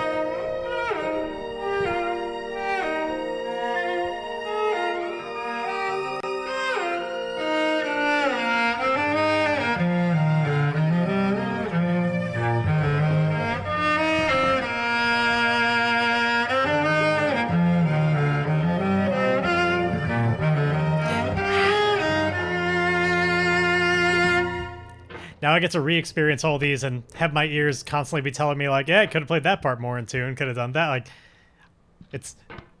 I'm glad y'all enjoy your themes. Or I hope you do anyway. But every time I hear them, it's basically just a self-critical experience so much of just like, I hate that part, I hate that part. I'm glad you do. It is a very different experience for me. I can't unhear the various mistakes and stuff. Yeah, I did too. Is a cello stream possible in the future? It is possible. I have frequently given the disappointing news that I don't think regular ones are likely to ever happen again. I did just do one last weekend. We ended the stream over here, and then I joined Blink and Firefly for a duet stream over on her channel, so that VOD still exists. And I still plan on doing more of those, like streaming with her. But as far as regular cello streams, I expect I will do another one at some point. Probably. I don't know when, but I'll probably at least break out the cello for some time. But yeah, probably not on the regular anymore. It's just... The sad reality is, and there's just no way around it, it's just not what I most want to be doing anymore. There's a time where it was.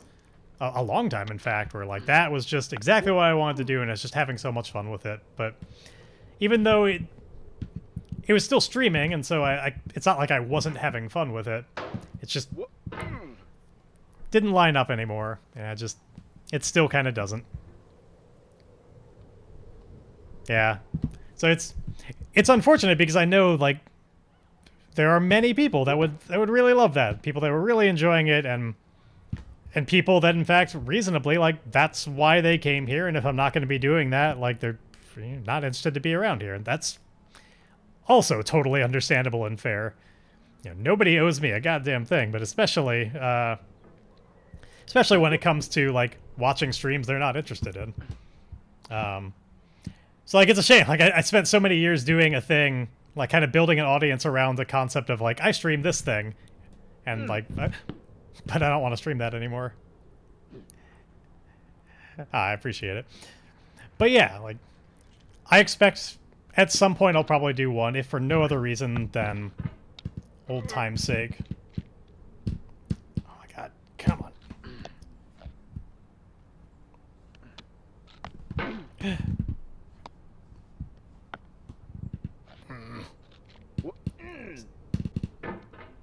Oh boy. I feel like my God, all I'm doing is moving a mouse around. In a moment like that where I'm barely holding on, I had to let go for a moment because there was so much tension in my arm. Just trying to hold on, even though it doesn't make a difference at all. How tense my arm is, it's just mouse position. But, like, my arm was getting just rock hard intense with just, like, trying to hold on to that position. And, like, whew, it starts taking its toll. Just the stress.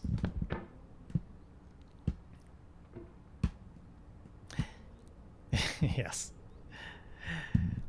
Yeah, no, like that's kind of the realization I've come to. Is like I just have to accept that even if it's gonna make certain people unhappy and like, you know, it's not what they want to watch. Yeah, it's like you said, Colonel. It really is that simple. If I don't like it, don't do it. It is that simple.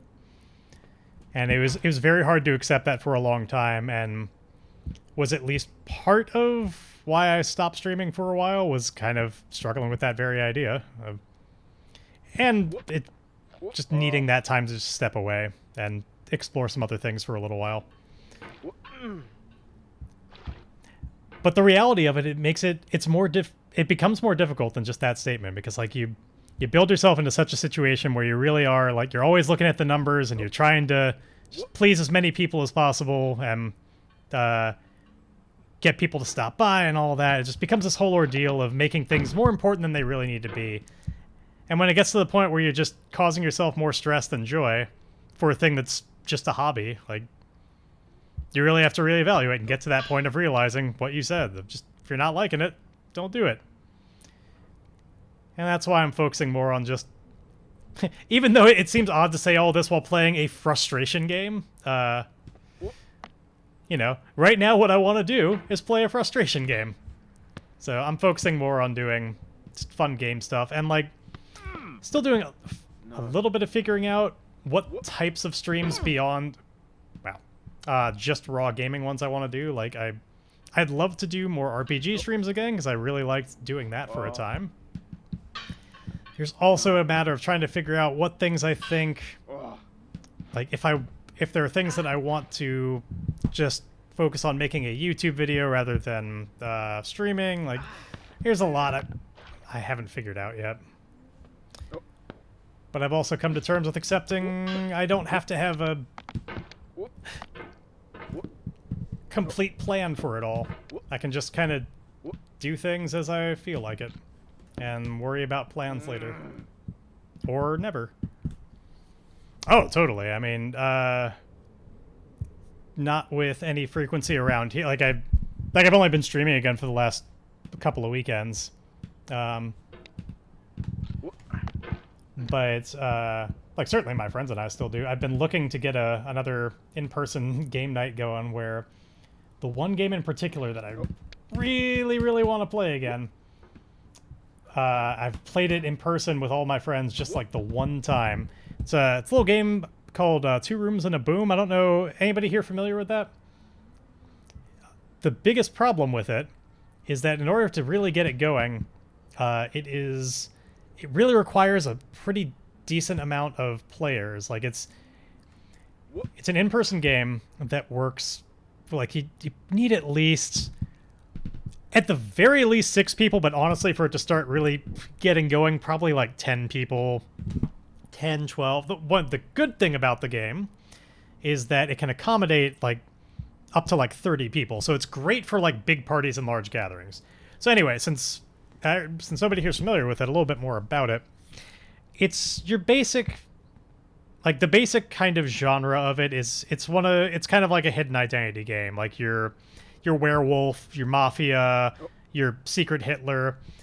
It's kind of in that style, but I would say it plays very differently and much quicker.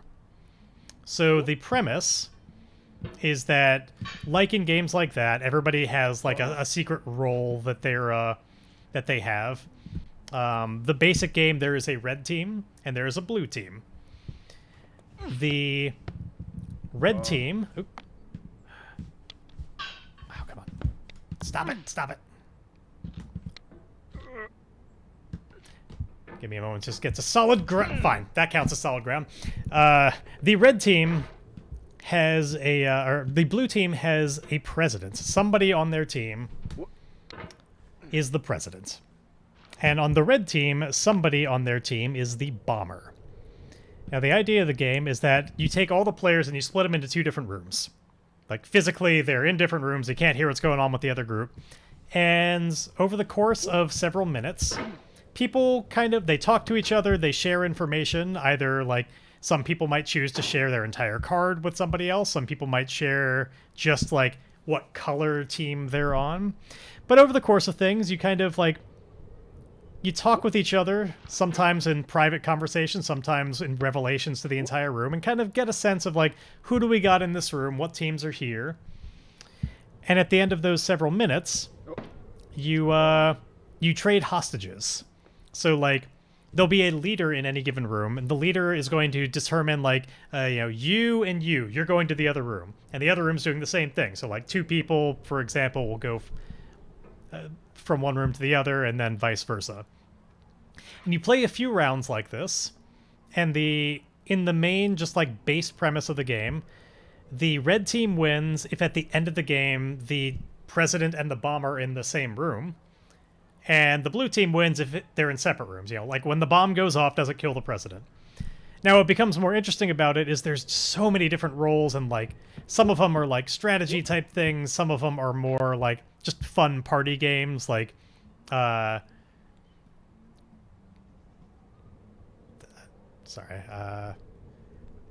some are more acting challenges, like roles that aren't allowed to speak. Like you could be the mime, or who knows, maybe that person who's not speaking is actually the president and they're just pretending to be a mime so that you don't think it's them. Like there's a lot of different roles and like ways that you can just keep changing up the game for different kinds of like experiences. And I like it a lot. Unfortunately, and it's the type of thing that I've thought about trying to find a way to make happen like digitally, like play with a bunch of people online, because it would be easier to get a big group that way. But realistically, I don't know a great way to do that that wouldn't really like make the experience suffer. Oh. So yeah, it's called Two Rooms and a Boom. I find it very fun. It is admittedly like it's one of those games where it feels like you can really deduce things and like there's a lot of strategy to it, but realistically, it's mostly just random chance. Like you just might get lucky, or not. But the process of getting there is fun enough. Like even if you understand that, it's still just you just have a good time doing it. Even if you know that all of the assumptions you're making are flawed and all that. But yeah, like some of the things that can be fun about it is like there's a lot of characters that have kind of sub-objectives, or people that are on neither team and like they might help out either one because they have got their own victory condition. Like for instance, one of the things that you can add in if you have a few more players is like there's a trio of people called, like there's the sniper, there's the target, and there's the decoy. So the sniper is on the gray team. Like they don't care if blue team wins or if red team wins, doesn't matter. The sniper's job is at the end of the game, before we resolve anything else, they have one shot. They point to another player in either room, their own room or somebody. If they think they know who their target is, they say, I snipe you. If they're right, if they get their target, then the sniper wins. The blue team and red team might also win, but importantly, like, the sniper has gotten their victory. The victim, or the target, kind of similar but opposite. Like, they win if they elude the sniper and do not get shot. So they want to be a little bit more cagey about revealing to people who they are, because you never know who might turn you in, or maybe the sniper finds out. And then the last role is the decoy. They win if they get the sniper to shoot them. So they want to seem like they're the decoy, or seem like they're the target, but don't be too obvious about it to make it clear that they're like, it's this. So there's a lot of just like fun additional elements like that, where any given game you can kind of incorporate different roles, and I had a lot of fun with it. And the last time I got to play with a bunch of friends, which was, I think this was pre-pandemic, when we actually got our good fun game going of it. It's really enjoyable. I played it for the first time at a PAX. Yeah, and there's a lot of ones that are a little bit more just absurd, and Highly recommend it. The biggest problem I had with it for a long time was actually it being in stock. I don't know if that's still a problem, but for the longest time I had to wait until I couldn't order it from their website. They didn't have any. And it finally came in stock and I got myself a copy. As I said, the biggest drawback with it by far is like it doesn't really get going until you have like a pretty decent number of people. Like you can play with it with as few as 6. Actually, technically even less than that. Yeah, Misty, thank you. Thank you for the host / raid. Oh, really? We used to do at least some amount of Secret Hitler around here. In like after parties and stuff like that over on the Discord. Can't say we've done that in a long time, but I sure like them. But yeah, its biggest drawback by far is it's hard to get enough people to really get a game going. So my hope is that some point soon I'm going to try and host a party at my place and just invite just like everybody I know and people I don't as well. Yeah, no worries.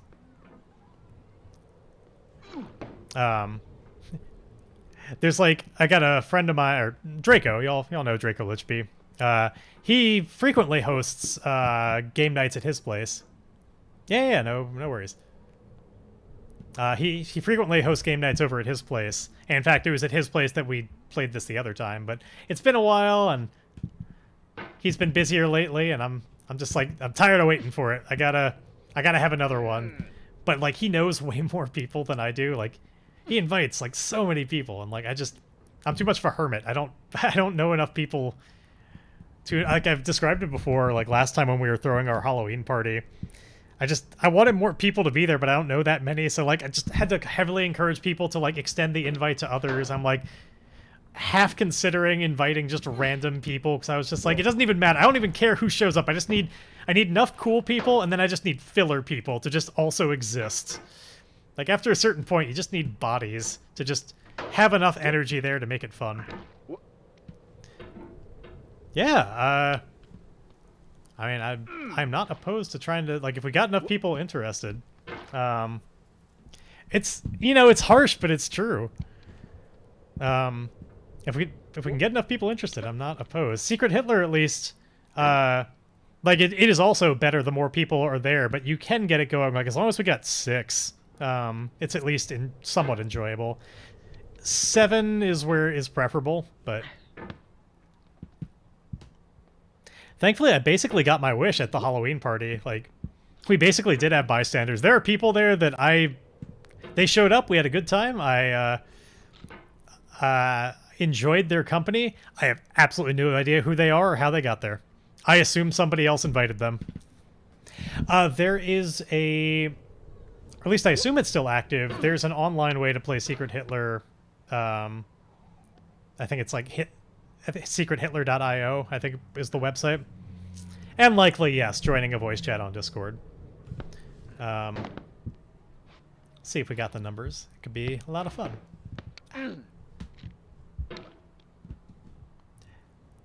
Hope you're never a Philip.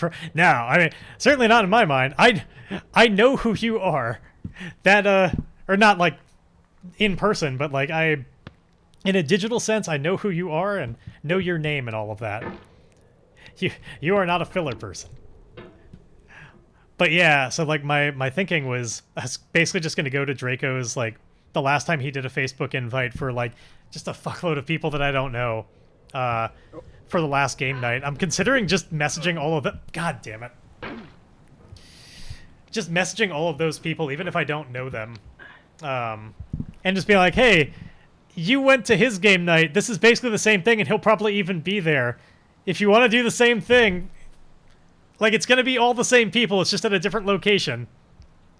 And so, yeah, I'm considering inviting, like, just a lot of people that I don't actually know. But, like, I know that they made a list of people for basically the same party, so. It's going to be one of the more awkward things I've ever done, and that's a long list. But that's what you do when you don't know enough people and you need to have a lot of people show up. Now, no one Basically, if you are chatting here, you're probably not a filler person. If for no other reason, then you're not attending a party of mine. I mean, I guess if this counts as a party, but yeah, like when Blink and I were and FMP were putting together that party, like it's literally how I described it. I was like, so like we've invited all these people, and like we were figuring out like how many of them we expected to actually show up and all of that, and how many we wanted to be there. And it just got to that point where we were like, we just need more. I guess that's still active. Nice. Yeah. What kind of games do you play? Yeah, you do. That's the thing. Like, if y'all lived in LA, I would totally invite you to this game night. But if anybody who lives in or has or feels like getting to LA, and is vaccinated, could totally come along. I don't care.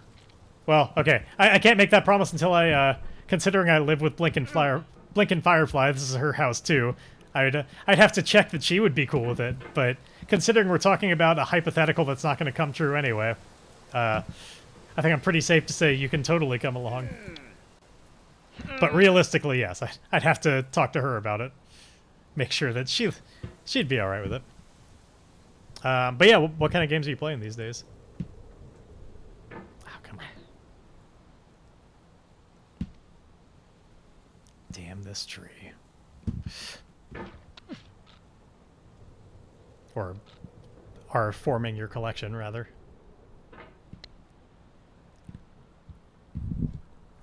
Eon's End and Horror. Okay, I actually haven't heard of either of those. I definitely am more into co-op games than competitive games. I'm just not especially competitive. But yeah, I'm not familiar with either of those. Unlock Adventure or... Oh, they're like escape room style. Nice. I've actually got... my friends and I were just talking about this yesterday. There's a really cool escape room that I've done a few of the rooms of. It's if you're ever in LA, the basement. It's up in the valley. Several months back we did one of their rooms. And it was actually the first escape room I ever did. But back then I wasn't as familiar, and we were with a really terrible group of mostly random people, and so we failed that time. And it had been so many years, I'd basically forgotten all of the specifics. I was like, it's time. I need redemption. And we went and we finished that one in like almost record time. We almost made the leaderboards, but not quite. Yeah, in that one. In the Valley Girl Valley. Well, okay. Not exactly. In a seedier part of the valley than that, but the same valley, geographically speaking. What was I saying? Oh yeah, so then the day of, you could get kind of like, now I'm gonna be so mindful of any time I say like, these discount vouchers. Like if you bought that day your next escape room in advance, you like save like $5 off it or something. And we all agreed it seemed likely enough we'd probably be back at some point. They're like, sure, let's just get these now. And we were just mentioning yesterday, I was like, been a while and we need to finally use those vouchers. And this has reminded me again that I need to organize that, figure out which of their various rooms we're going to do next. Oh, have you not done an in-person? I mean, I guess I can't be too surprised given the age we live in right now, but I've done so many that I lose count, but big fan over here. Oh, really? Did you enjoy the experience, or and what kind of what kind of theme, what manner of room was it? And third question, perhaps most important, did y'all escape? Of course. Just...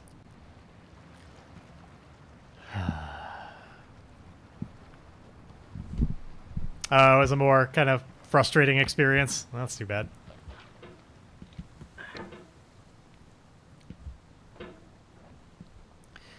Let's make our way back. Oh, nice. Well, that's good.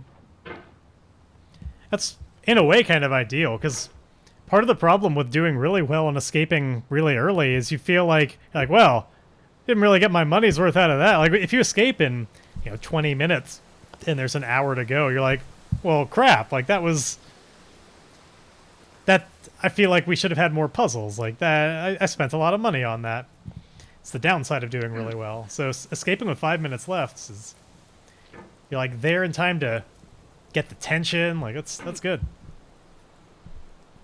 Oh, I see.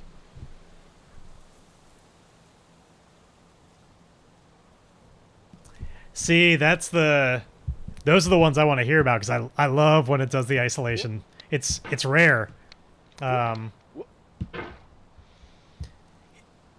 Most of the ones that I've ever done, like, you're just always working together. There are some that do the isolation thing, and in fact, one of my favorite ones that I've ever done was kind of based entirely around that principle. It's up in Anaheim. There's a place called Crossroad Escape Games, and they have a game there called The Hex Room. And it's like a horror movie. You all are given a personality test, and you get these different roles. So, like, somebody is the jock, somebody is the prom queen, somebody is the rebel, somebody is the nerd, somebody is the it's like... Anyway, you all get these different roles, and each of you is separated into an individual room in this in a hex pattern. Like, everybody is...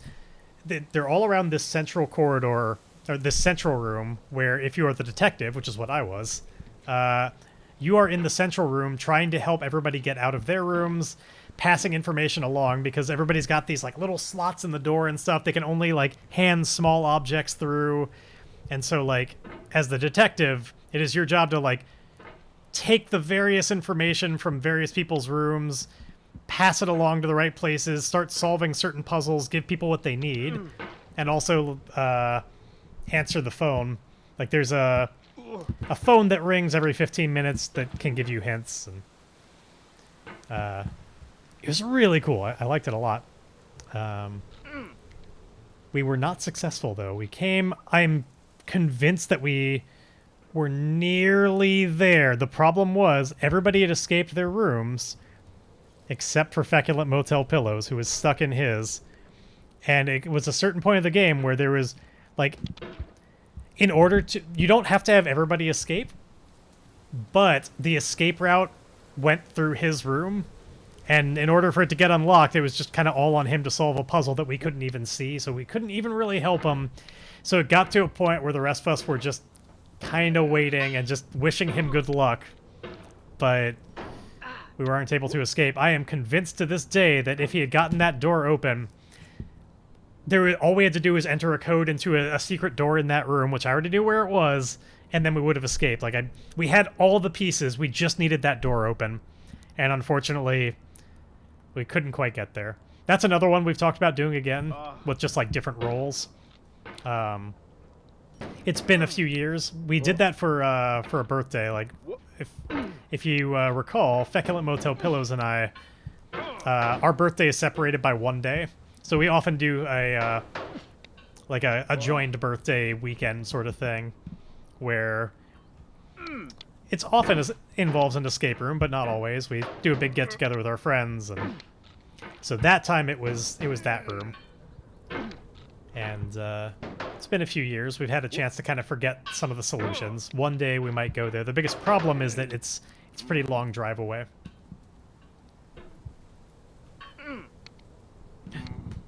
God, I hate this part. Again, not because it's easy to lose ground or anything. I just find it a frustrating experience to grab onto the tiny lips. Oop.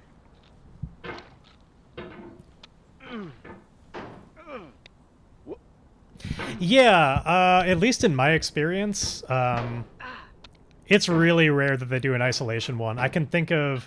So there's that one that is, like, entirely built around the premise, and even in that, like, you're slowly getting less and less isolated, like, the people are coming together.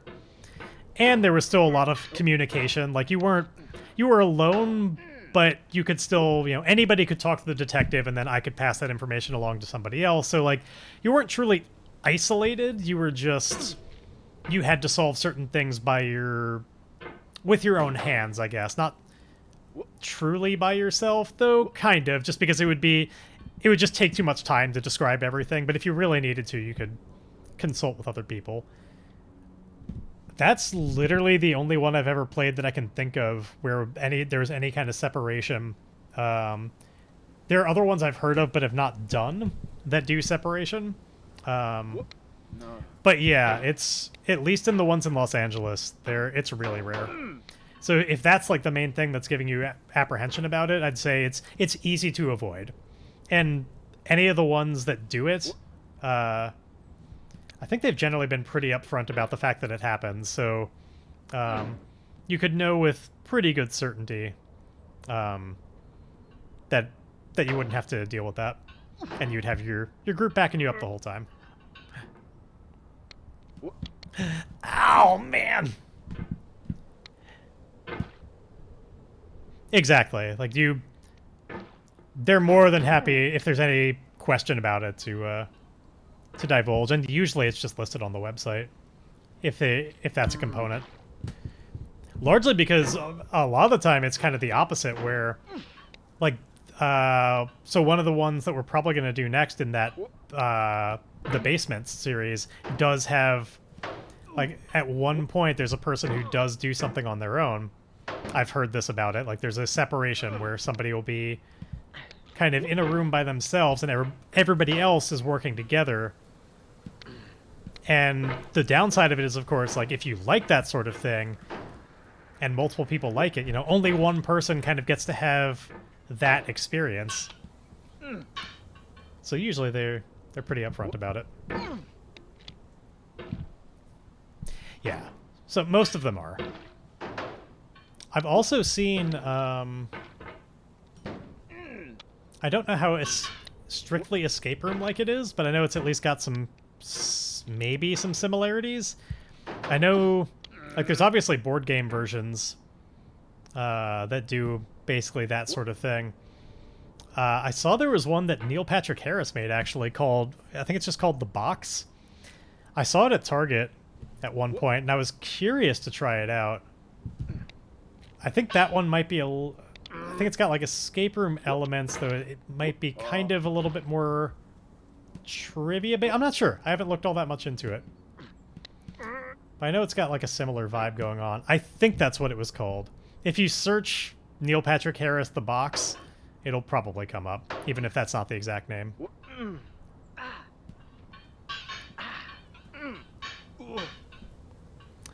Exit the game. I think so. Hold on, let me check. I'm nearly certain the answer is yes. And if so, I really liked it. 1 second. I think I have that.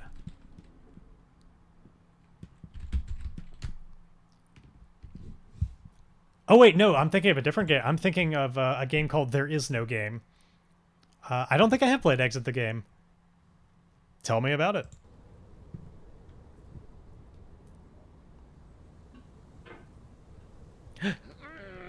Wrong. Don't do that.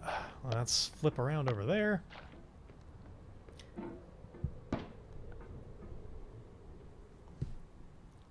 I've done, like, a couple of, digital escape room things, but... Oh, it's a box one. Got it. Yeah, I haven't done that either, but my only real qualm is, like, there's that one time years back that we had, like, an escape room in a box that I remember streaming, and anybody who was there can remember, like, it wound up just kind of being really a letdown. It wasn't that well put together. Some of the puzzles felt just, like, kind of arbitrary and with some real leaps to logic, and I remember that one kind of sucked. And I've been nervous about in-home escape games ever since, but I'm not entirely off the idea, and I'd be willing to try another one. I'm wondering... Yeah, that's the thing. I'm wondering that same thing. I can't remember, because it sounded so familiar. I wonder if it was Exit the Game. I don't think so, though. Give me a sec. I'm going to search that just to see. I don't think it was. If I look at the box art... Ooh. Actually, that box art does look really familiar. Yeah, okay. That was the one. I don't remember which one of these we did. I think... Oh, there it is. It was Exit the Game, The Secret Lab. I remember finding it in a like discount section of a music store, actually. I picked it up and we streamed it. That is why it sounded familiar. So yeah, we at the very least I can say Exit the Game, The Lab, I was super disappointed in. That doesn't mean the rest are bad, but you know, don't spend too much money on it. Buyer beware. I remember being disappointed and thinking that it was not done. I was just very disappointed. Some of the things just felt kind of just arbitrary, and some of the like ways that you solve puzzles, like it was clear it was supposed to work in a certain way, but like physically it just didn't work very well. Like it's been too many years, so I can't remember all the reasons. I remember that being the takeaway. In fact, I remember at the end of the stream we made a point to get a close-up on me throwing the game in the trash. So let that speak for the experience. Yeah. Oh, damn it.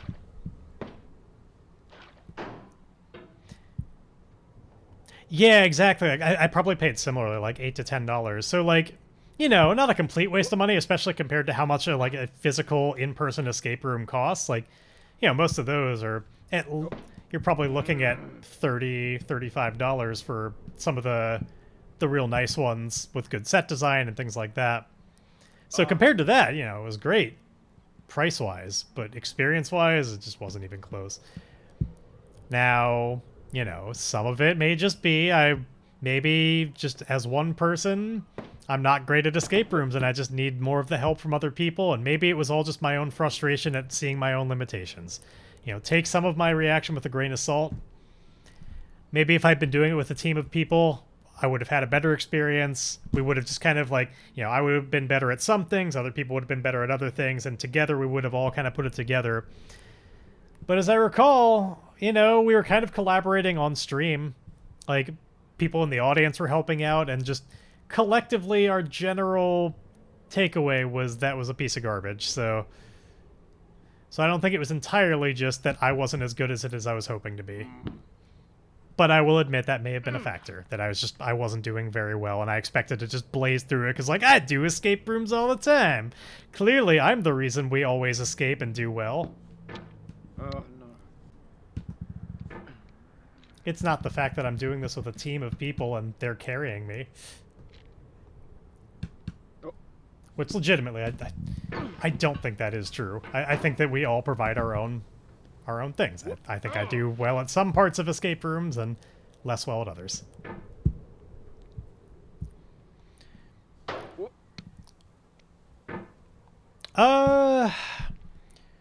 They are similar in the sense that it's like the box experience is similar to an escape room in the sense that, you know, you are still solving a series of puzzles, and each thing is, you know, kind of leading you on to the next thing, and you're, you know, the game design of it is similar. I would say the experience of it is very different, just because escape rooms often there's like a physicality to it of, you know, really searching to find clues and like being able to just find information in the first place. There's more of a component of that because you're usually in a set where it's not always immediately obvious what things are clues, or like where are the clues versus what are things that are just like, that's just set design. So like there's a little bit more of a searching component, which you're going to be missing out on with a box game. And similarly, like just kind of the immersiveness of like, I'm in this location and I can really like, you know, you see a thing and you're putting stuff together, and sometimes light is a problem, and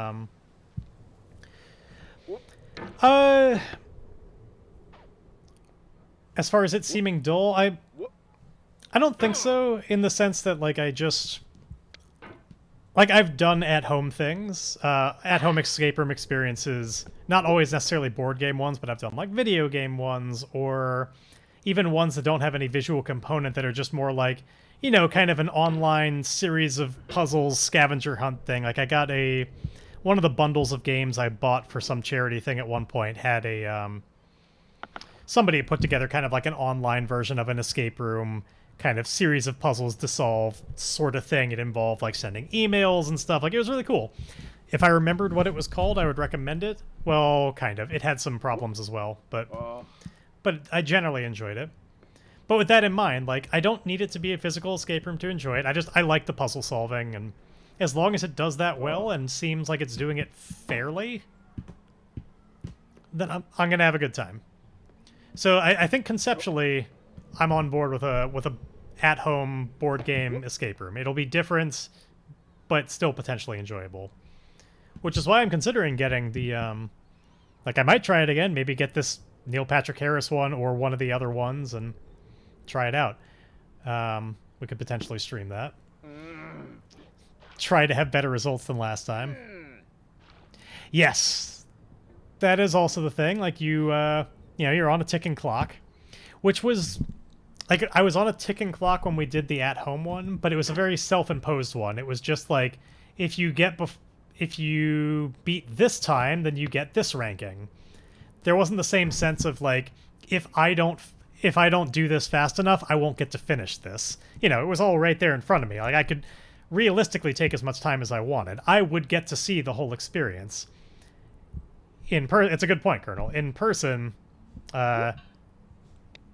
you know, you may have to come back if you want to see the whole thing, because you didn't finish and you're done. You just spent all your time.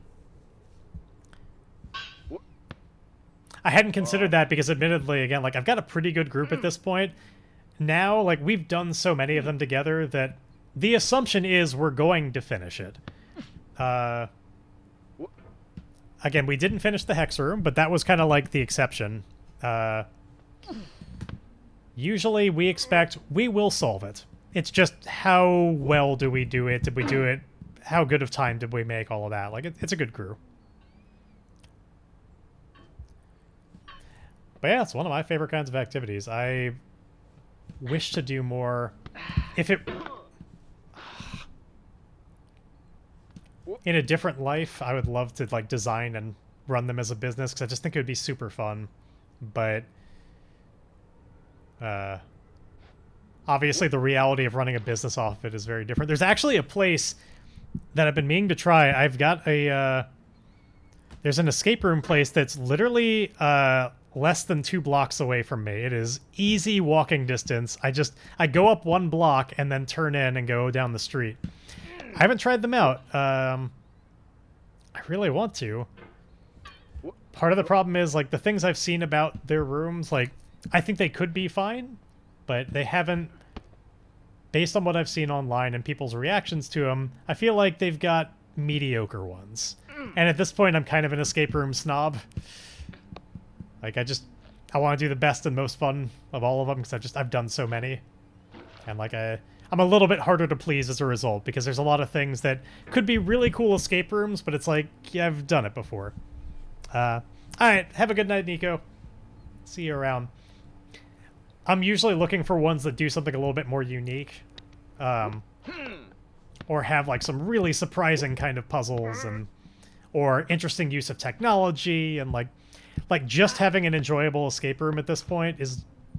You gotta excel at something for me, because I've literally I've done at least 15, probably, I may even be at 20 at this point, like, a lot. Some people can dwarf that number, the real aficionados, but like, you know, it's not the same exhilaration as, like, if it's your first time, like, there's all kinds of stuff that, if you haven't seen it done before, is going to be amazing. So, like, you know, I'm not shitting on this place a block and a half away. In fact, I don't even know if what I'm saying about them is true. But from what I've seen and, like, some of the pictures and stuff, I've gotten that impression. You're heartbroken. What, as a result of, like, the little fall I just did? Just know there will be so much worse of falls incoming.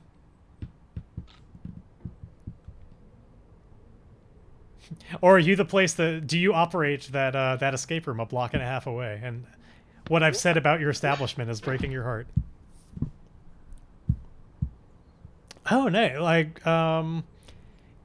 is there any way that you could Do you think that you could describe what was unique about it without kind of... Would describing what's unique about it kind of spoil the magic of when it happens? Is it the type of thing where it's like the surprise of it is what's most enjoyable, or is there a way to describe how it was unique and still preserve that? Uh-oh. Uh-oh. Oh.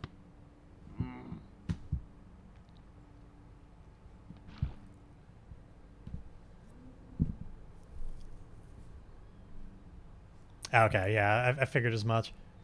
He'd say you like me, you had to tell me you had a boyfriend, you left. Oh, and the fall.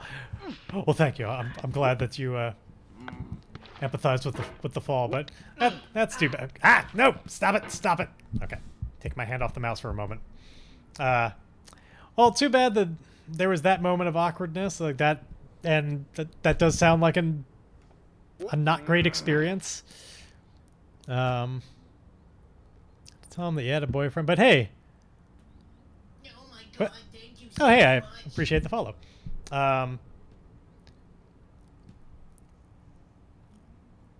Sorry, focusing on this chair right now. But we're going to do what we can No. to distract you from those kinds of less stellar feelings and bad times, and I'll replace them with my own frustrations and bad times of taking some big falls. I see that. I appreciate it. You have again proved that that thing actually works. When I had my doubts.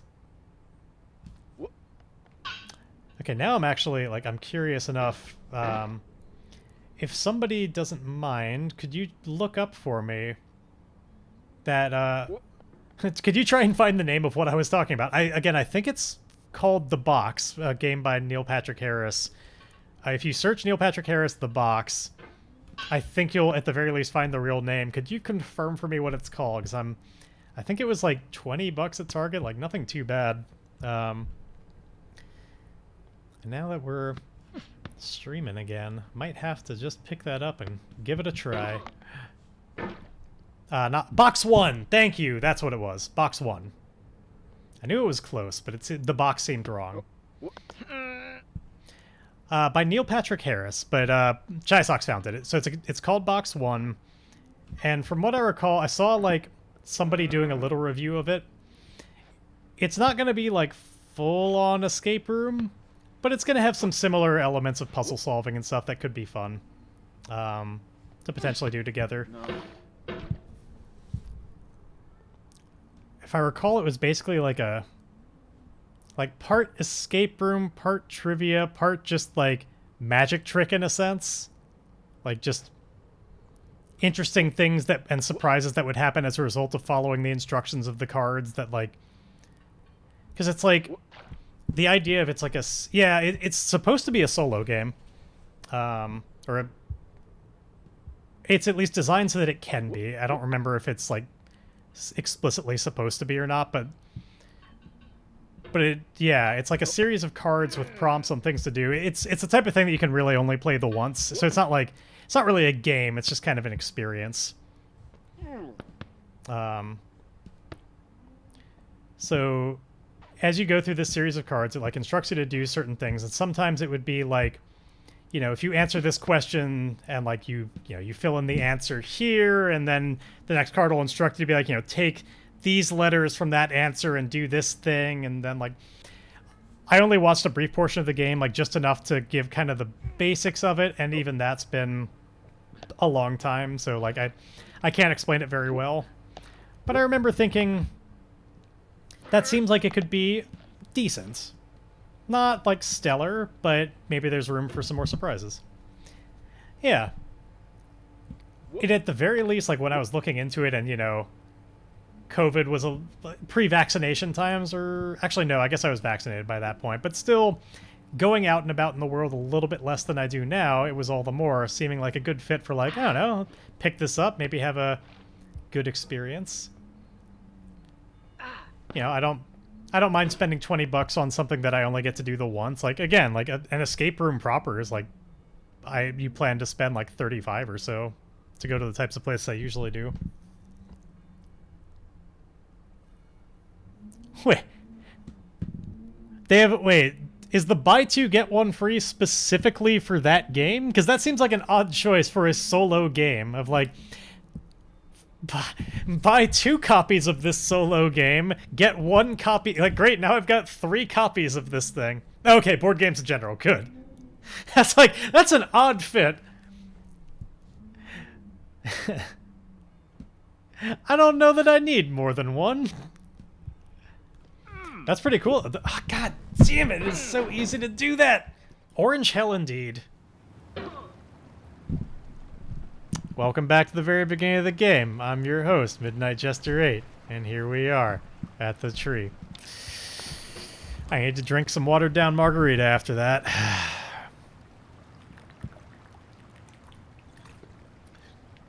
I may have to add some more particular ingredients to that watered down margarita.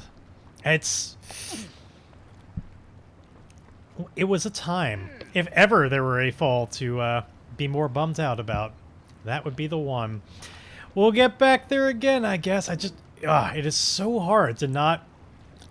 Because all it takes, you give it on that smooth surface just a little tiny tap, just like that. That kind of moved the shoulder over, that little bit. Just like that. And if you're moving with enough speed, like that could be the difference. And because it's so smooth, you can't really grab yourself anymore. And all you can do is just sit back, like that. Sit back, relax, and enjoy as all of your life's accomplishments just flutter away. They fall away through the air. Yeah, I was going to try and do the shortcut there again, but I slipped off. That's what's really cruel about it is, you know, the fall takes a little while. And each time has that moment of hope where you hit the orange car. Yeah, no worries. Have a good night.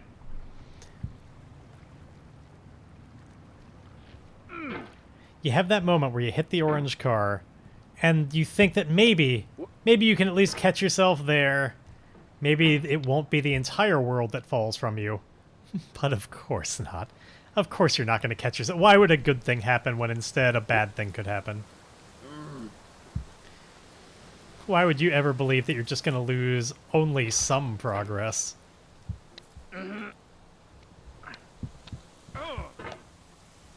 In this game of getting over it. Oh, no.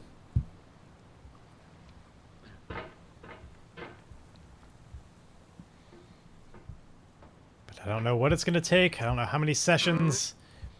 But I refuse to be beaten by this. I will get to the top of this mountain. Or however, whatever the last moment is, I will reach the top. Again, absolutely no guarantees that it'll be tonight. In fact, I can almost guarantee that it won't be. But I'm hoping that maybe tonight will be the first time that we at least stop at the height of progress, or near to it, as opposed to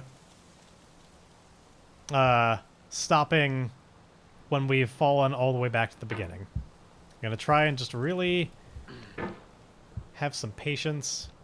And just keep on keeping on.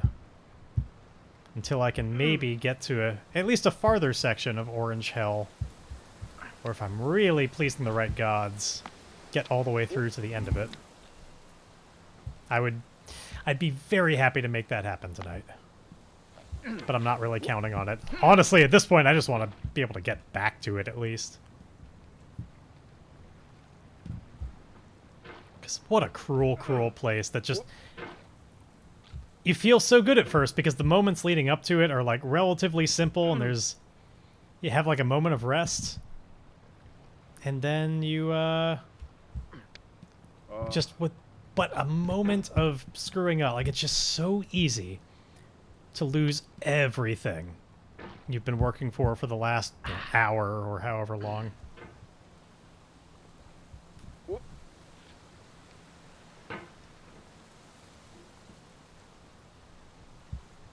One of those supreme danger spots. There we go. Okay. On the ledge. Alright, we're almost into section 2.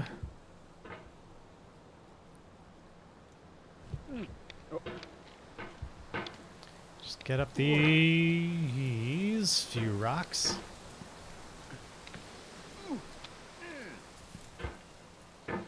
Like once I get past the little tight shaft with the lanterns,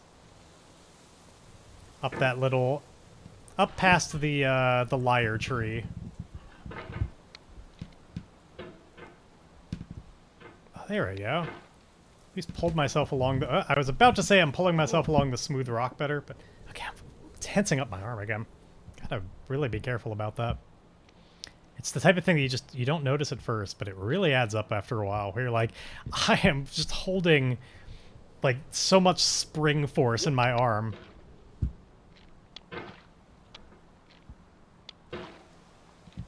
Which I think is part of why sometimes you have those moments that just like go way just off from what you were hoping for, just in a series of escalating errors because there's just so much tension.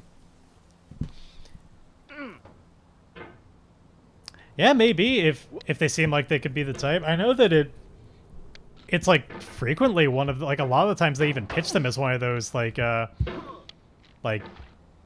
workplace bonding / team building exercise kind of thing. Like it's frequently used for it, if nothing else. Like if you want to ruin the experience, yeah, like you could ask your boss for doing it as like an official work function. But my suggestion would be doing it less officially. Oh no, I really thought I was gonna be able to swing around in time. If you've got like a crew there that you'd enjoy hanging out with.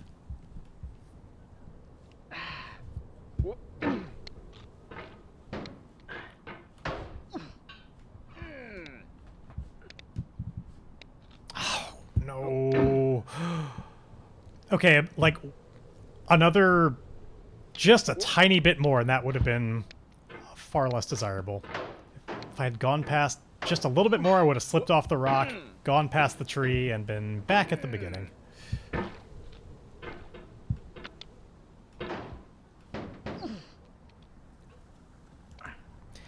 I feel like maybe...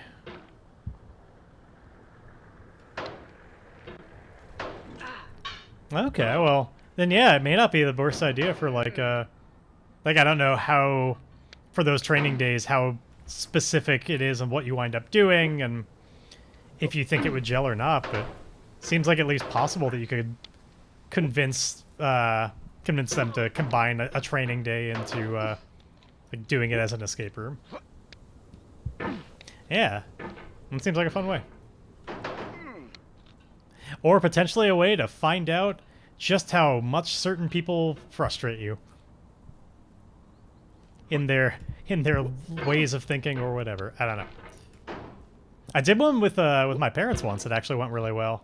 You already know that. Well, then you can seal that in with additional examples. Yeah, there was one time that they came into town and we did a like enchanted forests, like magical world kind of one together. Which is the only one they've ever done. We had a good time.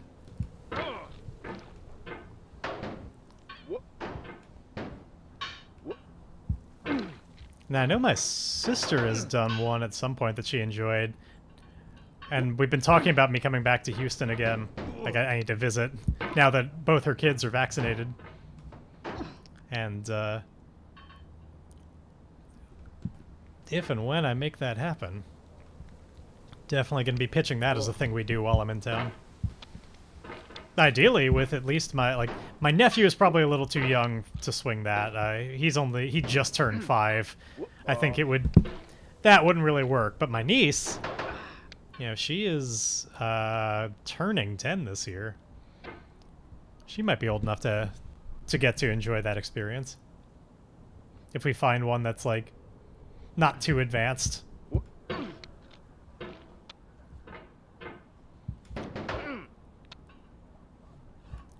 You got me all on escape rooms now. I'm just itching to do another one.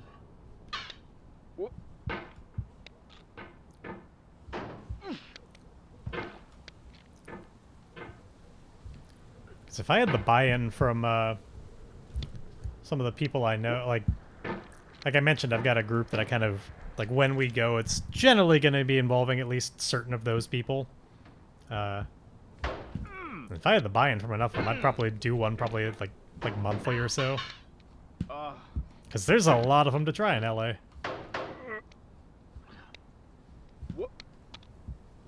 I joined the community of people that run like escape room blogs with their reviews and let people know which ones are worthwhile. There we go. Up that little problem area. Not quite past it though, unless I can get past this. There we go. Okay.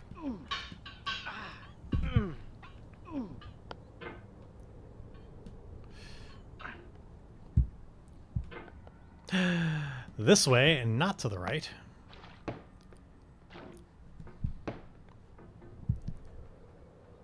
Okay.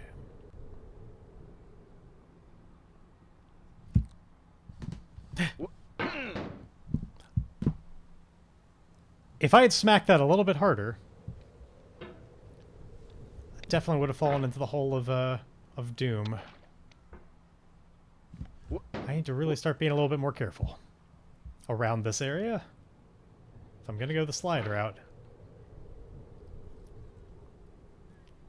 Wait, $70 discount? I assume, is that for like the entirety of the group, or is that per person? Because that is, if the discount is still like that, that's a very expensive room.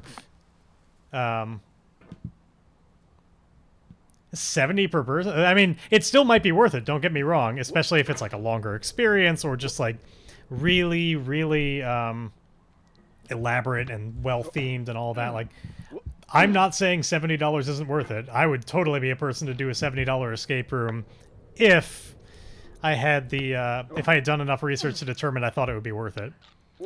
1 hour? Okay. It's, again, still might be if it's just... In fact, I basically did that at one point. Or was that 2 hours? When I was at PAX, Blink and I did a thing called True Dungeon, which was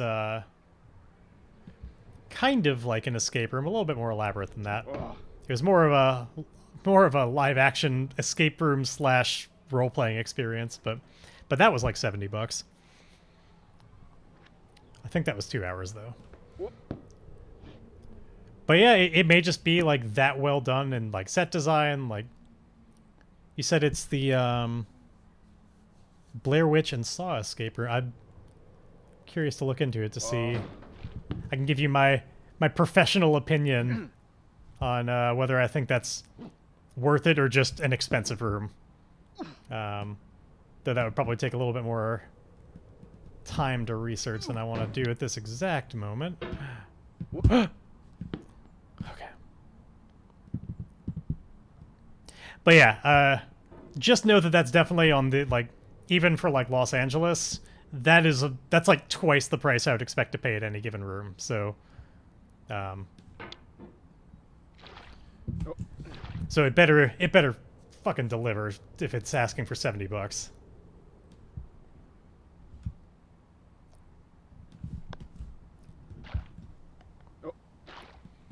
Normal price is 50? Huh? Oh wow.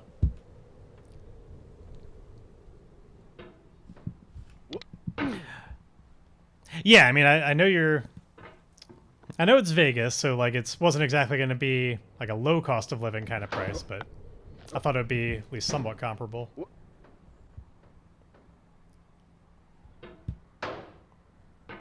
I imagine part of it is just if it's officially branded like that, then obviously like there's, you know, licensing fees involved that are making it more expensive.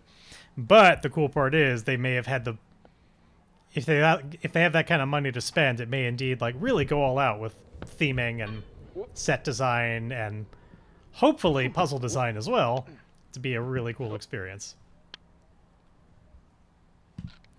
I know, right? Just ruining for everybody. Yeah, I've only been to Vegas just a few times. Last time I did it was very much driving through. Just on our long road trip from Rochester back to Los Angeles, just moving all of Blink's stuff. All we did there was stop by a sandwich shop. And then we were on our merry way. Come on. But yes, I have done the touristy, just go to the strip and gamble and all that crap a few times. Very infrequently, though. And God, it's been so many years since the last time that happened. But, you know, I wouldn't exactly say LA is devoid of tourism and tourists driving up the prices of shit here. But, you know, depends on the part of town, and generally not the parts of town that I am frequenting. Can't say I spend a lot of time in Hollywood, and honestly don't know why tourists do either. What a shithole. I don't think Hollywood is what people think it is.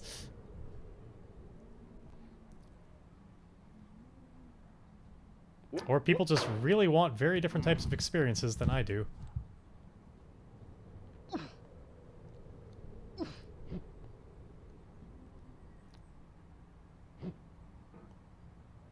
Like, I went there to go to a Halloween store, because there's a really good one out there, but it's got just a lot of good costume stuff and just decoration stuff, and when you're throwing a party, it's handy to have that. Oh, come on. God, I hate those stairs. Can I make this skip? I did it before.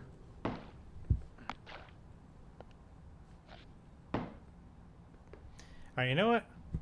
I'm safe, relatively safe in this spot. Let's see about this, Oh, wait, I don't even see... This whole, like, mouse acceleration thing, I don't even know how to do that. Never mind. Come on, can I do it? I pulled it off once, maybe accidentally. I know it can be done.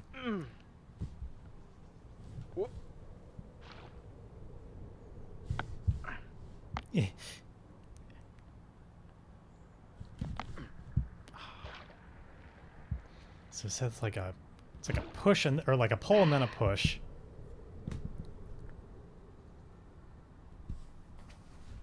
Right, right. It's good to know. You know, I'd say it goes without saying, but it's probably good to say it. Nobody is going to torture you during that experience. Those are actually, that's another kind of rarity that I actually really like when Brooms incorporate it. Or at least I like the idea. They have actors in it? Yeah. That's a... You don't see that often, but it can be a really fun time. The last one we did in the basement had a actor that you kind of have to rescue at one point and is generally there to like kind of nudge you in certain directions along the way. And also distract you by just like screaming at you to like to get them out, because it all took place in a serial killer's basement, and so like it's this other victim that you're trying to free, and they're kind of freaking out about it. She did a good job. I was so bummed though because so as I mentioned, it was the very first escape room I ever did. Not when we just most recently did it, but it was the same room as the first one I ever did years and years back. And back then, there was a part that I remembered, I don't know if fondly is the right word, but very memorably. And because of how memorable it was, like it was so important to me to experience that again, that it was going to be a part of it. But they took it out. So it used to be that there was a part in this room where... you were looking for, I think it like gave you a flashlight when you did this thing, because like a lot of the room was very dark and you couldn't really see, and so you wind up in this bathroom where the other victim is, and you can't make out a lot because it's very dim lighting, but you can make out that there's a toilet there. And eventually, if you're like me, you might realize that there might be something hidden in that toilet. And you had to reach through. There was water in there and a lot of stuff in there that made it look like you were basically reaching through somebody's like pool of vomit. Like there's a lot of stuff floating in there and you couldn't really see. And if you reach into the toilet, there's a physical thing to grab, and there was a flashlight inside of a condom. And yeah, like, it was really effective. Like, it really put you in the mood. Like, I knew, every part of me understood, like, none of this was real. It was all a like, I'm not actually reaching through vomit, but like, it felt so gross and real in that moment. It like really put me in that, like, I felt kind of a moment of disgust, but also just like, I know what I have to do. And it felt satisfying to like, that I did the thing and like there was a reward after doing it. It really made the whole thing feel very real, but yeah, it didn't work that way anymore. You got it some other way. Like, they changed it up. I'm guessing because like they didn't want to have, like, there's probably just problems with spills and stuff with having the actual water.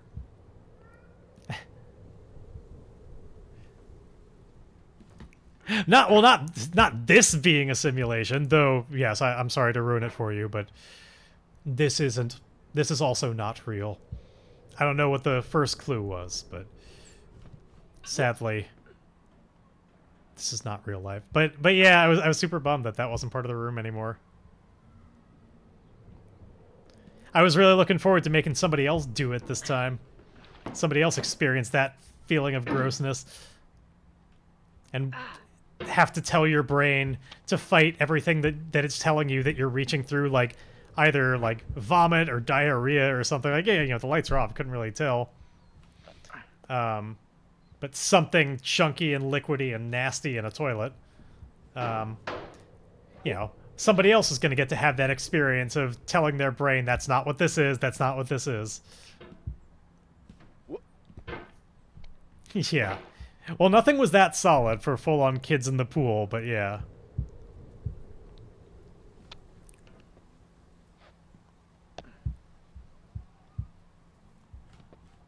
But it was just, like, by far the most memorable part of that room to me was, like, it was so visceral and memorable. Apart from just, like, just the rest of it just also had very good, like, it's... Like, the props and set design and everything, like, it really put you in the place very well.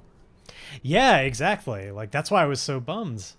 Because I thought that, like, it was just a shame that other people didn't have that experience anymore, because, like, I thought it was super effective. And, like, again, like, I've done a lot of rooms, and a lot of them, like, a lot of the details you just kind of forget over time, because they just kind of blend together, and they're all generally the same. I mean, that's not entirely true. Like, I think every room I've ever done, I'll still remember some component of it. But a lot of them just weren't that memorable. That one, it was just a moment that, you know, even though it was the oldest one I ever did, and, like, it's been the most time since I had that experience, like, I'll never forget reaching into that toilet. Damn it.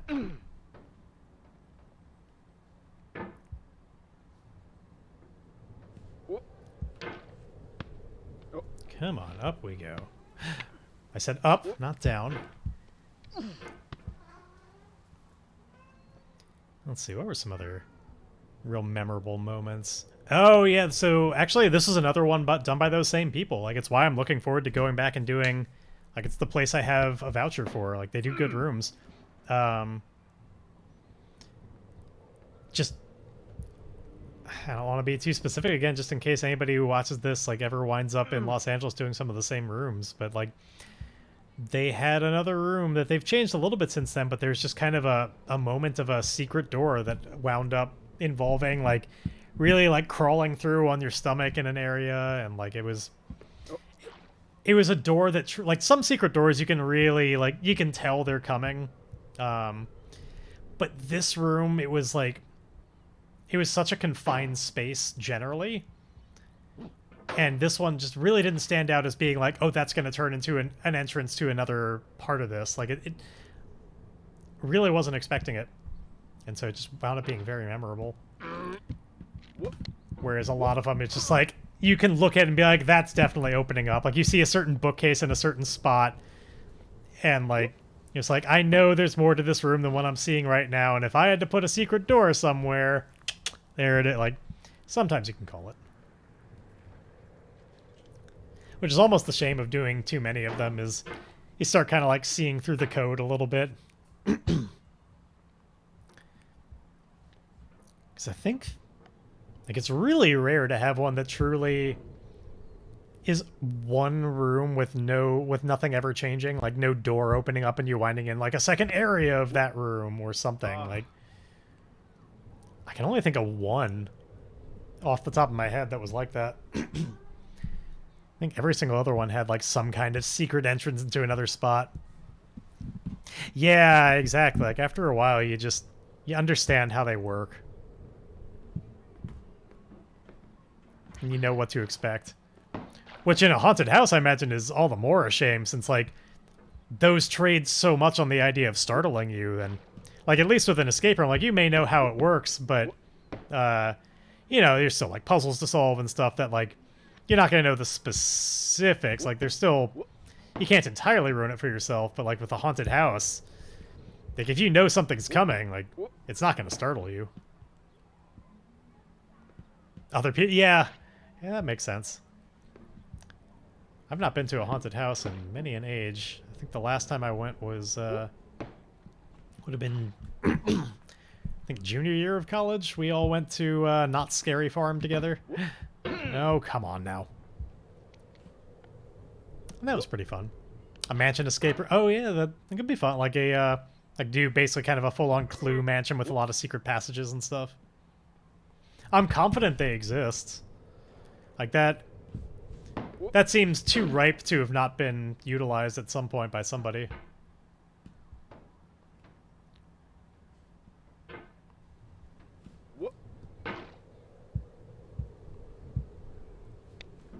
Because, yeah, it works so well with secret passages.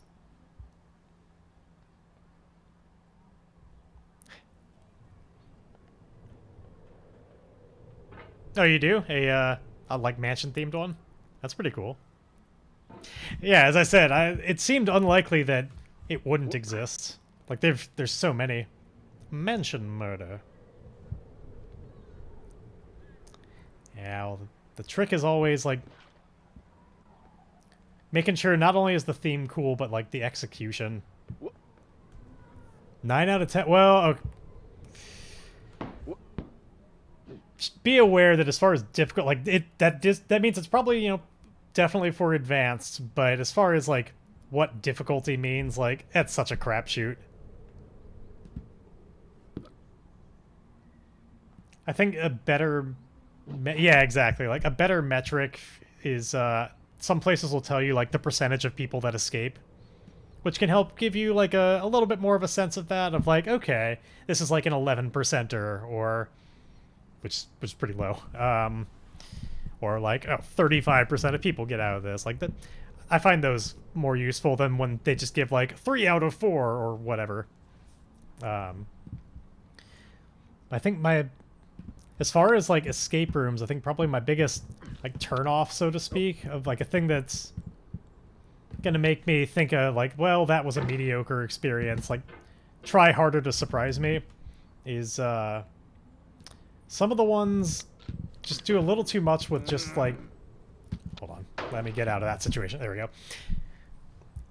A very popular puzzle in, like, beginning escape rooms, and kind of like, this is baby's first designing an escape room.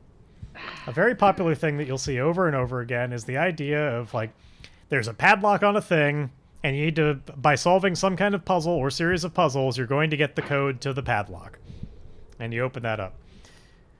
Not necessarily a bad thing, but it's the type of thing that if you see it enough times, it just kind of, it starts getting boring. Like, it's a very simple puzzle to design. And, like, the problems with it are that it just, thematically, there's not a lot of places where that makes any sense whatsoever. So, like, if you're looking for immersion in, like, the theme, which I'm not always, but, you know, it's nice when you can get it.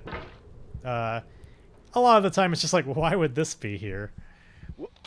Like, as an example, you know, you might have, whatever, you don't need an example, you get what I'm saying. One of them isn't bad. You know, if you got, like, one puzzle that's, like, a padlock and numbers, like, I'll accept that without being too judgmental, but a lot of places will often have kind of, like, basically the same puzzle design just over and over again, and you're just like, oh... it's another padlock. And sure, maybe you get the numbers a slightly different way, but like after a certain period of time, it just starts feeling a little bit stale. Yeah, and unfortunately, it's my understanding is escape rooms they got super popular to make as like a business because they're relatively inexpensive to try, and like there's a lot of them that are kind of shovelware like that where they're a little bare minimum. So I tend to be really careful and try and do a lot of research before I go to one, just because like I love an escape room, but I don't want a crappy one. And it's really easy to do one that's not terrible, but just not especially exciting. And that same principle doesn't necessarily have to be a padlock. It's just like you need that variety of like what type of puzzle are you solving?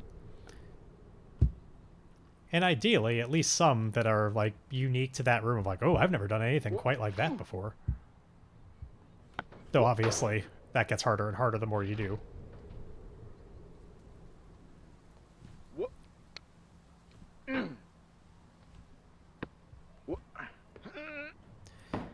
Oh, come on. Can we just please get past those little stairs? What's funny is like when I play this game, I feel less like it less tries my patience of like, oh, I just need this to be over with, and more the longer that I'm stuck in an area, the more I get like concerned that everybody else is getting impatient. It's that sort of thing. Yeah, and like usually the places, as far as like making a padlock interesting by making it the result of another logic puzzle, usually they do at least do that. Like it's like obviously getting the means to open it like will involve some kind of puzzle component to it, and like it's usually, though not always, over and over again, it's not usually as straightforward as like you find the combination in the room and then you just plug it in. Like there's something more than that. But that reminded me of my next big pet peeve when it came to like combinations and stuff like that. And and admittedly, the basement, which I was very fond of, was terrible about this. I think it made up for it in other ways, but if you're going to have a lot of combinations and like safes and stuff to open, it's very important that they not all be in the same format. So, for example, like one safe, it could have like a 3-digit combination. The next one, if you're going to have another safe, it should be a 4-digit combination, or like something about it should be clearly different, so that when you get a 3-digit number, you know where to apply that. It's not a trial and error process of like, well, okay, I don't know, like this goes to one of these places, but that padlock is 3 digits, that safe requires 3, and that safe also requires 3. Like that just sucks, especially when you fall down a mountain. But oh boy. But even more especially when some of those saves are ones that if you put in the wrong combination enough times, it locks you out for like 5 minutes. And at that point, it just feels unfair. You're like, well, because when you put in a bad combination and the safe door says wrong, your first thought isn't, okay, it's not this safe. Your first thought is, did I maybe enter that wrong?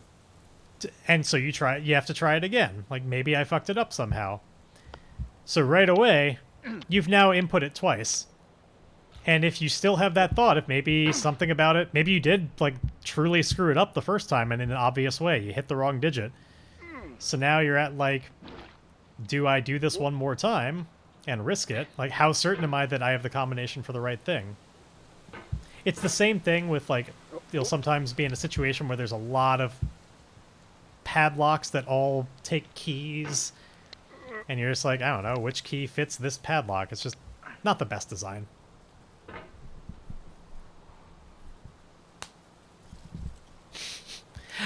It's funny you say cocaine dealer escape room when, because actually one of the ones that I want to do in Los Angeles is called Stash House.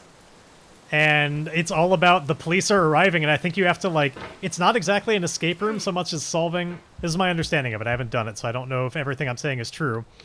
But the police are arriving, and you have to get rid of the stash fast enough, and there's, like, drugs hidden all over the house. And so, like, you have to get to all these places to be able to, like, flush all the drugs in time. This is my understanding of how it works. It may not be quite true. So, yeah, it's funny you say that. That already exists. I haven't done it yet, but I want to. Because it sounds like a fun subversion. I've never done anything quite like that before.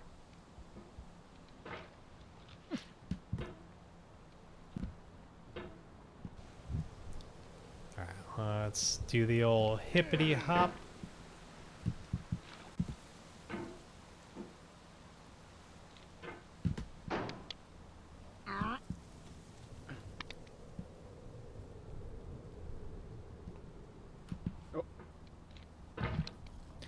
Oh my god, my arms, I just, over time, I grip the desk so hard. Like, one of these days, you're just going to hear a loud cracking sound as I just rip straight through the desk. Because the surface of it is not that thick. And I just put all of my weight into it with just these tense arms. Just gotta shake them out and do some yoga breathing for a bit. Yeah, so that one sounds fun. There's another one called Cartel that I want to do that I've been led to believe at least starts out with you, like, actually bound up and, like, you have to kind of escape your bindings first. I've done another one like that before, a Houdini-themed escape room. That was actually really fun. And was one of the, you know how they frequently have you, like, take a picture when you're all done with, like, we escaped, and it's everybody together. It had one of the cooler looking pictures when it was all done, because it was like all of us together in this this like lit up sort of rather than describe it, let me see if I can pull it up real quick, because it was pretty neat looking. I know I sent it to FMP at one point.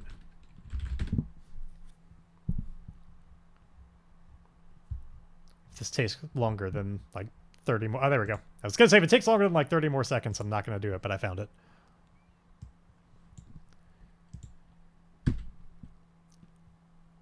Will this capture? There we go. Okay. Let me adjust that monitor capture, make that a little bit bigger. Oh, right. That's why it's so small, because that was the timer before.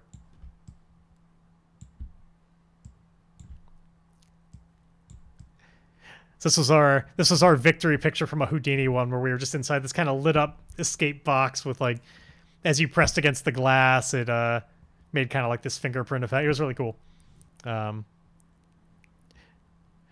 So that one also started with having to, like, escape some bindings. Like, the three of us were each in these different contraptions, and we had to kind of help each other out of them. It was pretty cool. All right, back to this nonsense. Whoa.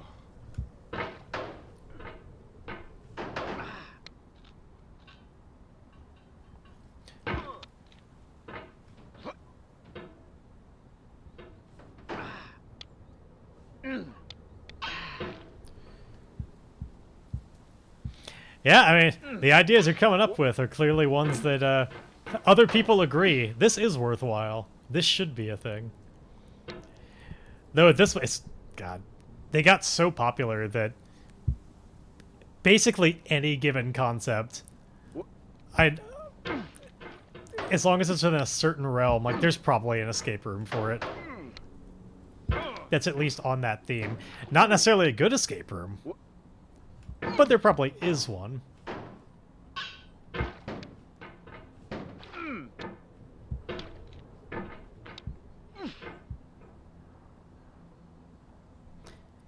Yeah, I know another one that we did that was pretty well done and we really enjoyed that sadly will not exist anymore. The place that housed it closed down. There was a Krampus-themed one. Where it was like...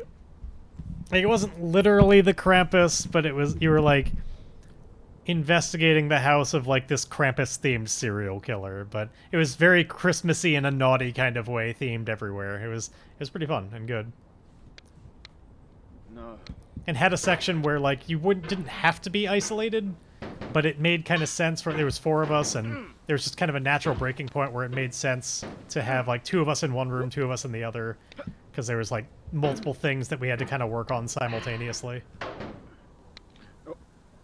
It was well put together. Gave you a lot of choice. And it was just very dim and spooky.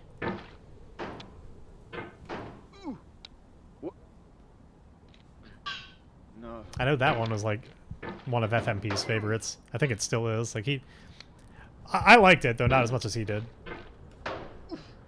Oh yeah, those definitely exist. If there's any kind of way that you can put together the idea of like being in a place where there's an implied big bad looming nearby, that's an escape room. Especially fairy tale type stuff, like anything that you can make a little bit more fantasy. Which is generally the theme of that place I was talking about that's like a block and a half away that that I'm like, I think I want to try because it's so close, but I don't know if they're the best rooms or not. They have like all of theirs are interconnected in a series, and it's they're all like very fantasy themed, and they all take place in like this one fantasy town. I think the first one is like some werewolf related thing.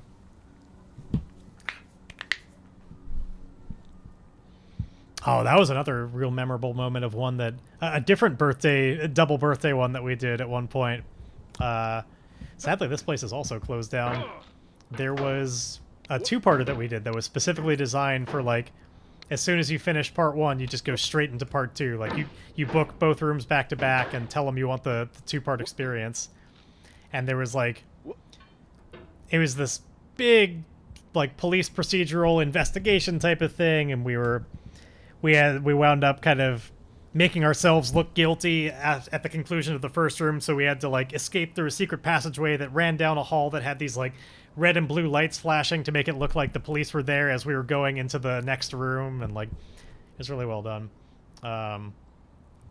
Sadly, there was a part 3 that didn't exist yet, and I kept hearing from everything I saw online, part 3 was like it was the best of all of them, and we didn't get to do it before they closed, so I'll never know for sure.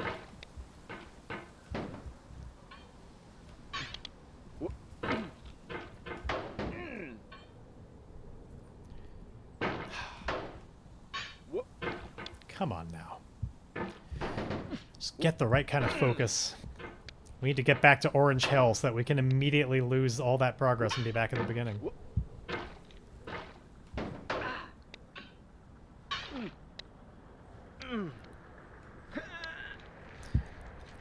Yeah, I forget the names of the places that I usually go to, but there's like, as far as doing my research for rooms, there's some good blogs out there of people that just, that's just what they do, is they just do lots of escape rooms. They give them, they're good at doing reviews that don't like spoil anything, but just kind of give the general takeaways of like what was good and what was bad about various ones.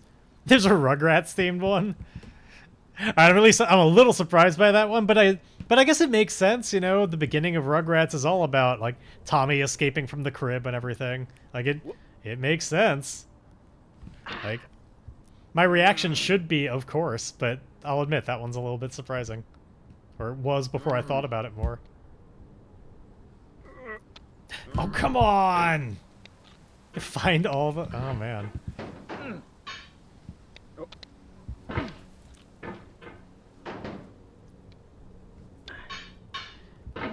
The one that I would totally be a sucker for, and would just be like, just take my money, and even if it's bad, I'll do it.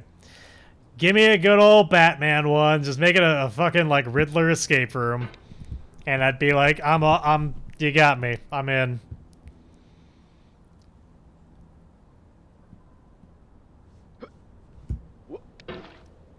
You can even do a crappy job at it, and I'll just enjoy it. Like, as long as the set was good enough, I'd enjoy it.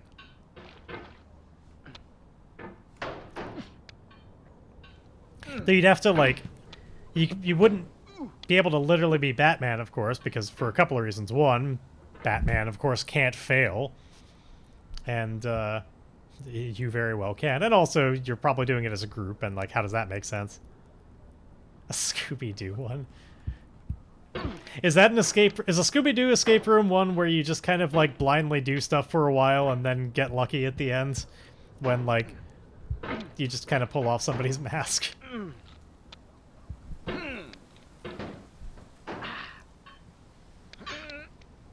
Ooh, I was not expecting that to work, but I will take it. I can't say I've ever been a big fan of Scooby-Doo as a, like... The times I remember watching it, like the old cartoon. I can't speak to the movies, but the old cartoon back in the day, I remember watching at a friend of mine's place. I was a kid, and I still thought at the time, like, I don't understand why I should like this. It never did anything for me. It's just a little too... I don't even know how to describe it, but it just never resonated with me.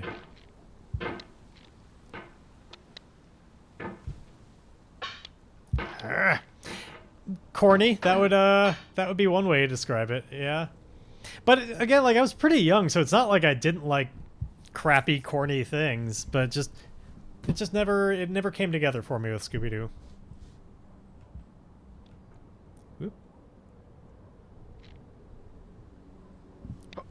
I gotta do it fast.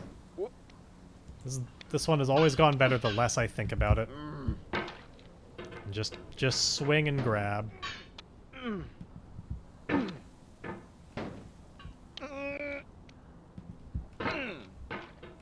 Oh, of course yeah. In Las Vegas, there was no way there wasn't a Hangover 1. And 2 and 3.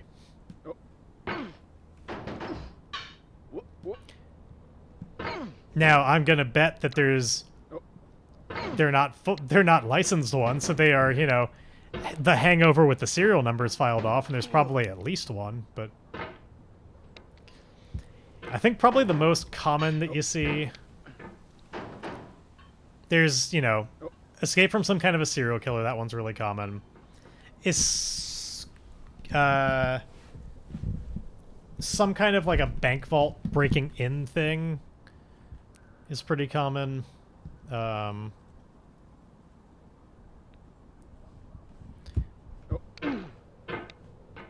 Something medieval or involving dragons or something. You see a lot of those.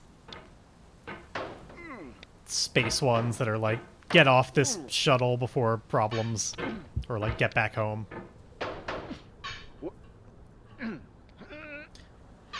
FMP and I did one that was kind of like that. God, it would have been so much cooler had, like, the technology worked well.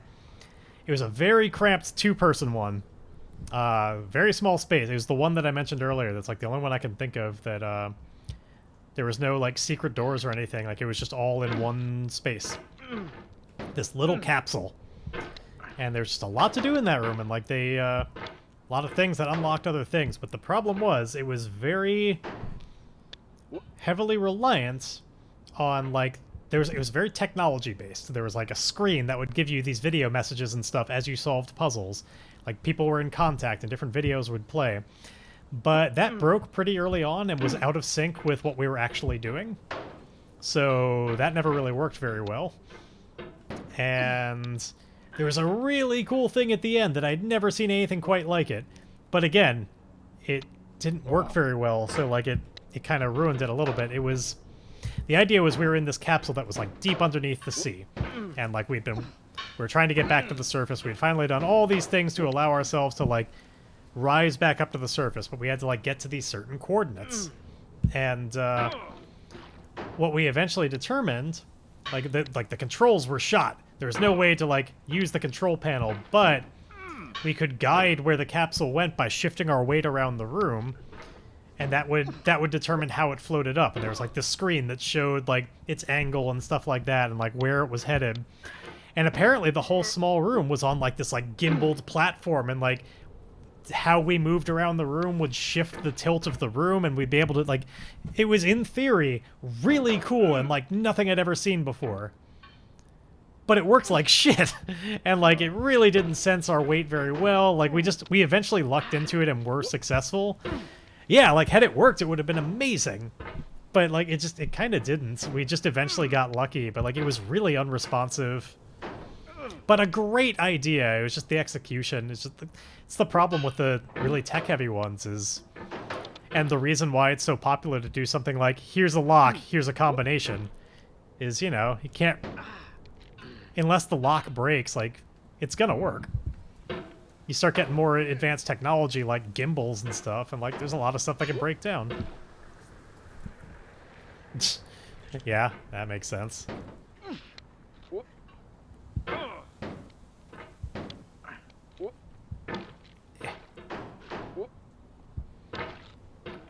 So, like, that particular room didn't impress me as a result. It impressed me with its initiative, and, like, it made me impressed with the company of, like, okay, this place, at the very least, they're not going to bore me. They may not have they may not always succeed, but they're going to try things. And so, like, I have done at least one other room from them, and that one worked a lot better. That was the one I did with my parents. And so, like, and that one as well, they actually, like... Oh, man, no. They kind of took some risks and did things that weren't just completely obvious. So I try to go back when I can. It's a place called, is that Maze Rooms, I think? Yeah. Maze Rooms. Which is probably a common company name in various other cities, so if you have a place called Maze Rooms, that doesn't necessarily mean it's part of the same place, but this one particular location, or series of them in Los Angeles, I like.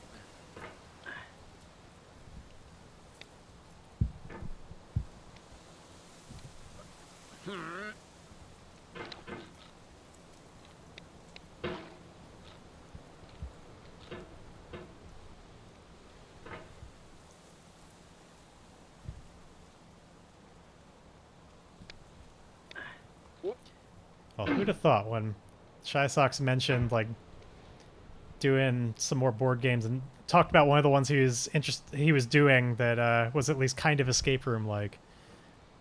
Bet he didn't realize just how long that tangent was going to go on as a result of him mentioning escape rooms. Who'd have ever guessed?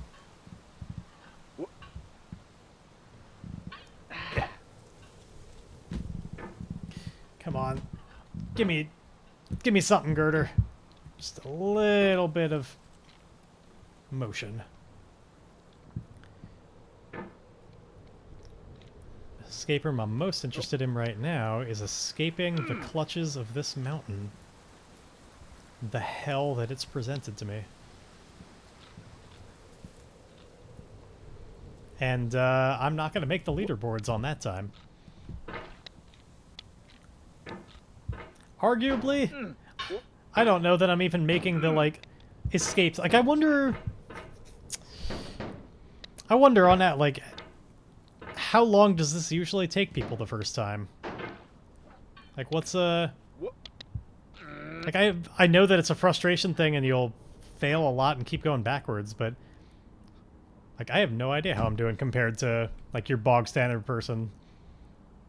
Like, I'm trying to not worry about it too much and just be like, it doesn't matter how they do, you do how you do, but part of me is at least curious, like, would a different person have typically beaten it by now or not? Yep.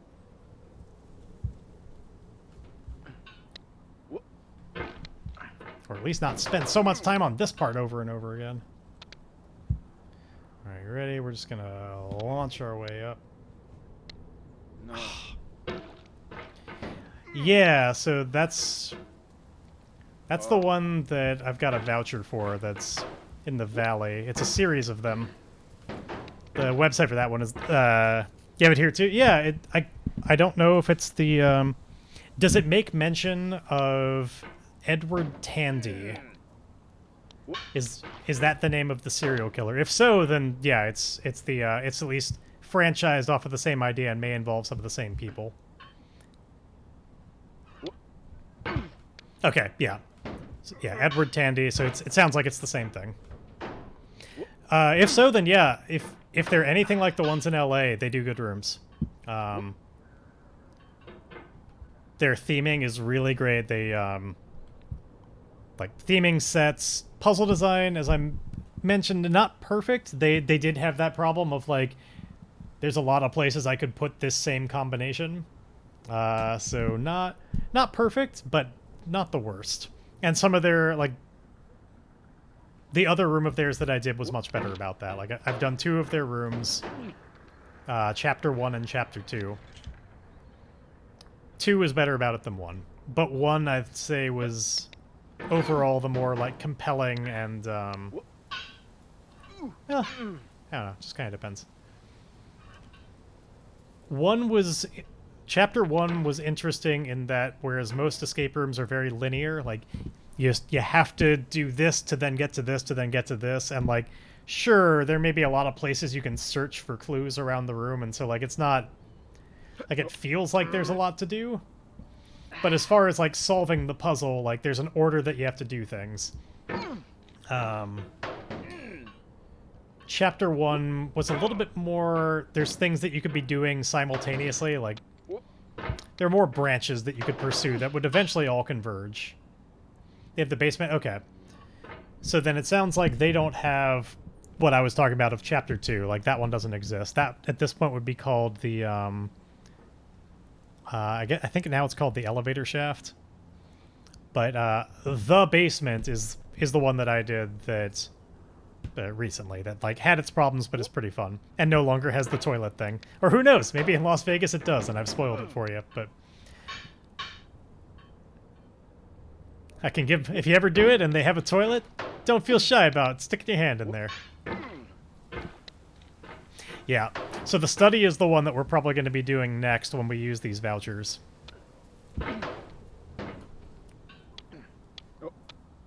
But yeah, if you're looking for one, you can... Assuming they're basically comparable to the LA ones, you could do a lot worse. They, I recommend them. Yeah. Just prepare to be disappointed when it's just empty and, like, it was painted to, like, the porcelain was painted to make it look like there was still stuff in there, but it was obviously just an empty toilet. Super disappointing. For those of us, you know, reaching into toilets and hoping to find diarrhea.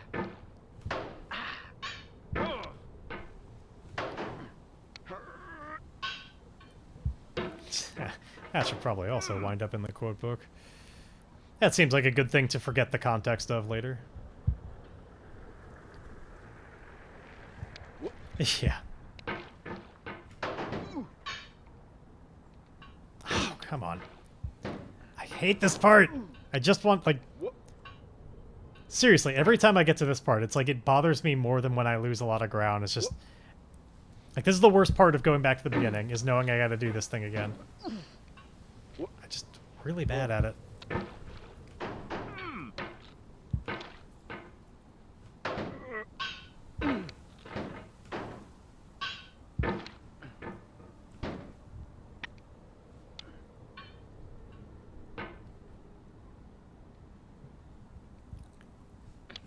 Ugh. All right, fast as we can. Go, go, go.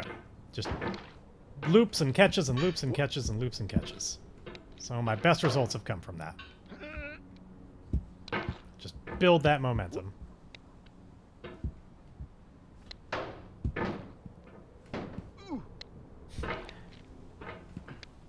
Also, some of my worst falling off the ledges have come from that.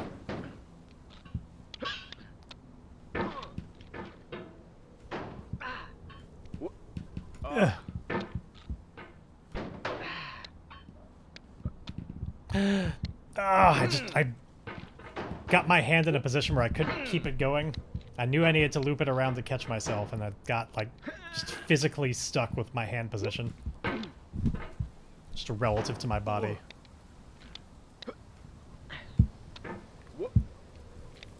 I had like this problem of there being an elbow in the way.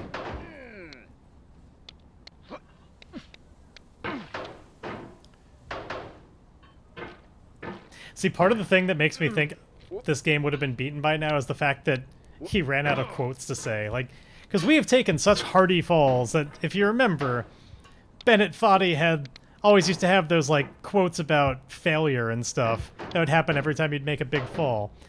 We've had so many, and he stopped saying anything.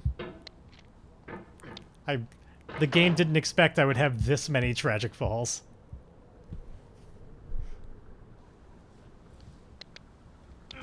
Oh, now that's taking it back to some places. That quote. That would have been from the night that spawned the very idea of the Legion. Like, it sounds like I was when she kept coming back with different names, and I was on to that one. Definitely had to be her, whichever one it was.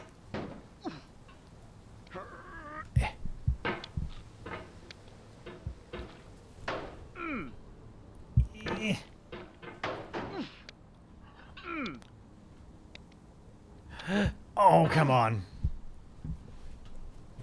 Not entirely true as far as left and never returned. I've spoken to her, at least through email, not incredibly long ago. And I've been led to believe that there was at least a time that, oh, no. Okay, at least it was only on that rock. There's at least once that she spoke of that she came and was lurking, though not signed in. She didn't want to be noticed lurking and called out, and so like she came by at one point to see what was going on. I don't remember. She didn't mention when it was or what was going on at that point, but so I don't know how long ago it was, but you never know. If you see somebody, actually, I guess they wouldn't even show up in chat if they're not signed in. But there's always a non-zero chance that she's here watching. You never know. And with that, I say, to that non-zero chance that you're here lurking and watching, or watching after the fact, your Legion has fallen, Commander!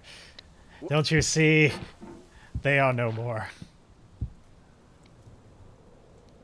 Why, there are so many people that don't even know what the Legion ever was. You've been forgotten.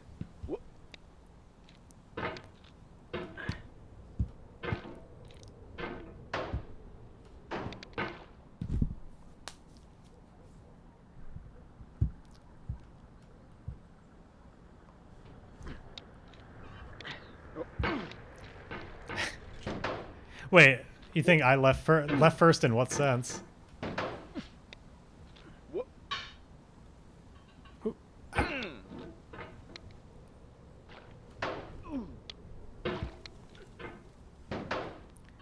I certainly left here for a while, but that was definitely long after Mashinja left.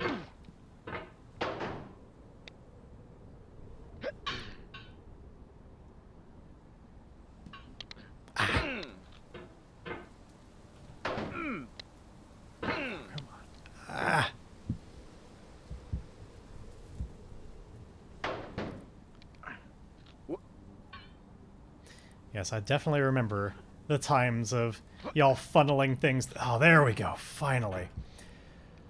Funneling things through her access to my address. She enabled your abilities to send things along. And I've been led to believe was acted as at least some kind of filter on that.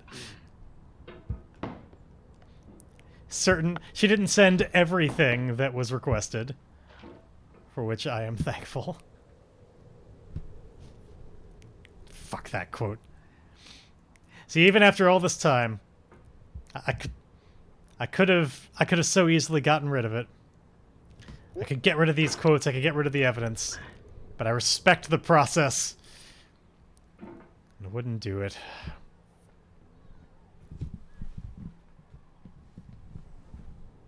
So you know what? As far as things that I wouldn't do for the longest time,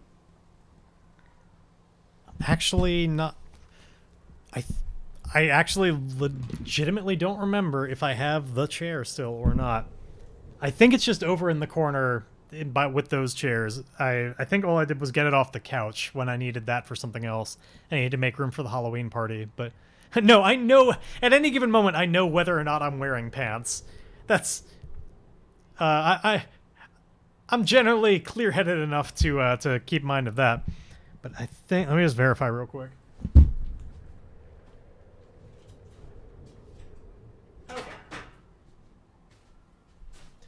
Yeah, it's still there. Even when I hadn't streamed in like a year and was like, oh, I may never stream again. Nobody will ever know. I could get rid of this piece of junk that's just taking up room in this room. Even then, I still didn't get rid of it. Some part of me knew one day I might be back online and they'll know.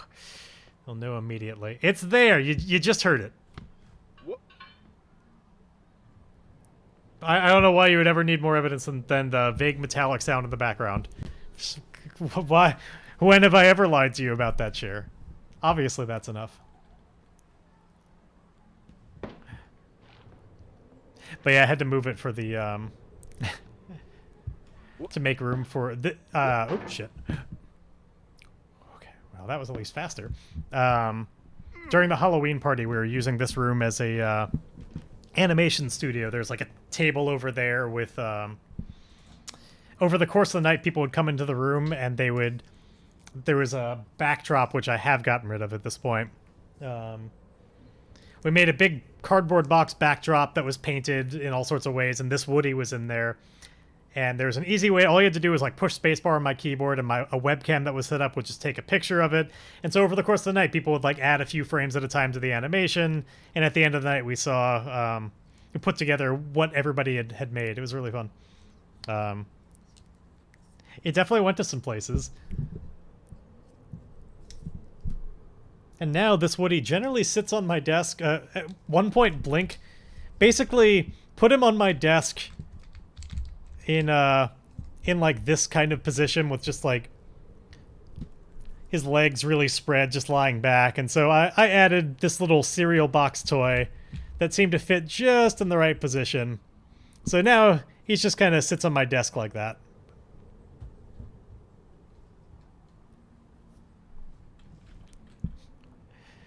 There's a Woody in the throes of lust at any given time on my desk. And in my reality, Woody is a bottom.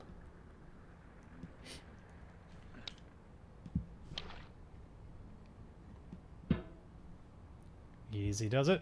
Almost there. Oh, there. Past the dreaded stair. Okay, there we go. Yeah, she's actually, the reason she's not joining me right now, or at least one of them, is she's staying at a client's place right now. So she's not here. At least not physically. I don't know if she's lurking or what, but yeah, she's staying with a client right now. So she still does dog walking and dog sitting, and a lot of her, like her most regular client actually is a bunch of cats. But yeah, still does that.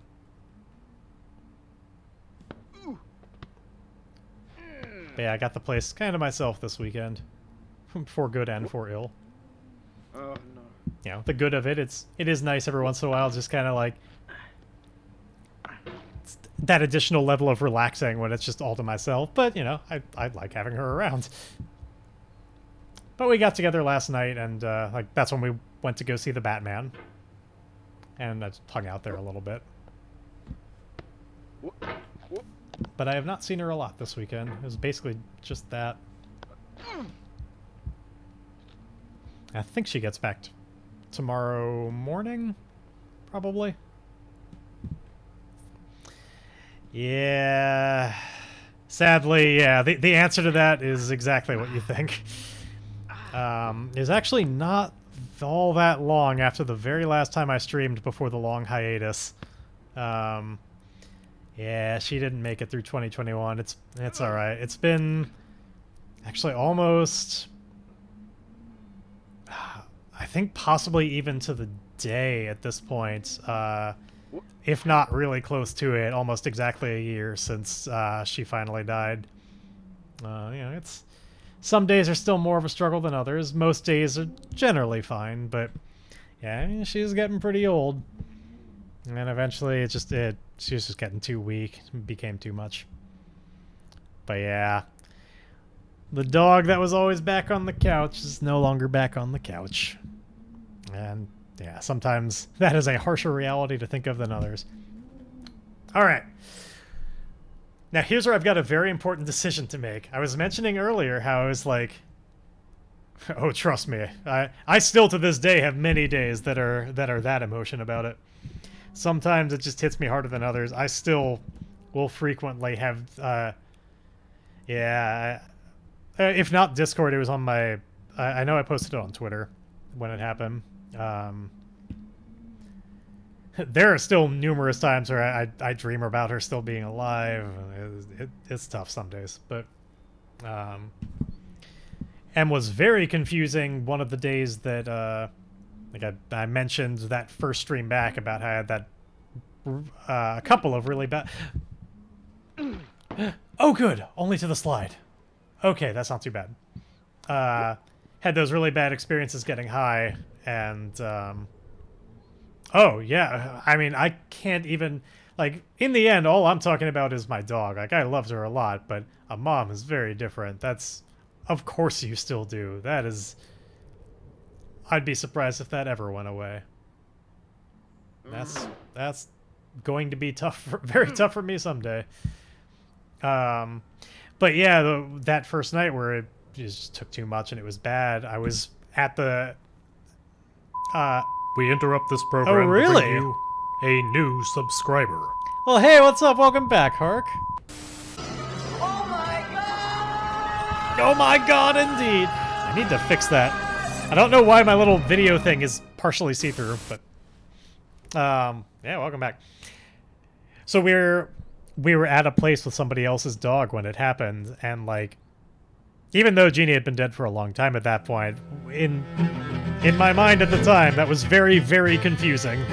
The two were one and the same. I forgot about this one.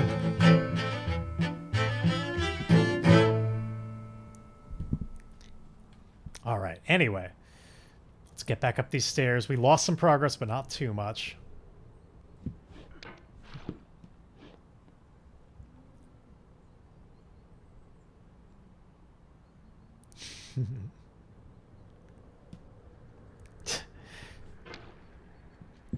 Yeah, it was one of the, so anytime somebody subs, there's a whole bunch of those that you might get. That was the one that you randomly pulled up. But yeah, thank you so much for the sub and for coming back. I hope you're doing well. I know it's been an age. Mostly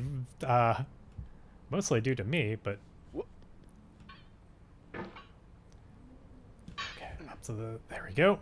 Hope your weekend is going well. We've been spending a lot of tonight talking about escape rooms largely. So I guess I'll pose the question to you.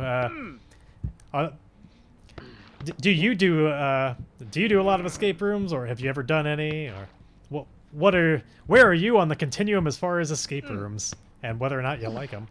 Okay, there we are. And whoop.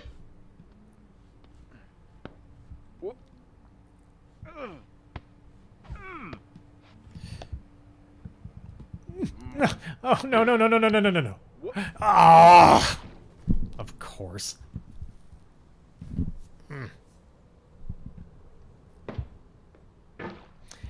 An organ in there, I'm not surprised. Did I do an Oregon? No. Okay, when we went, the time that I visited Oregon, which got if I weren't so tied to living in LA right now, as far as like I've got so many friends who live here, and you know I own property here.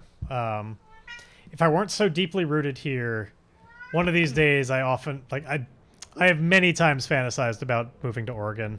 I really liked it when I was up there, and I love the Pacific Northwest as far as like a climate and like just generally how things look.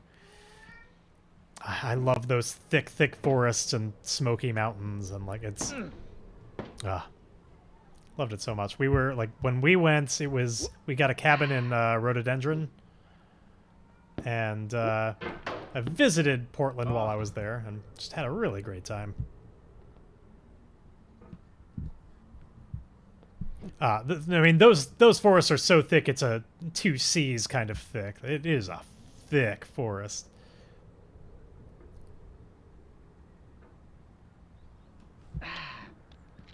Oh, no, you don't. I see what you're trying to do, game. Oh, no. And I'll survive. Ah, and by survive, I mean fall down to there.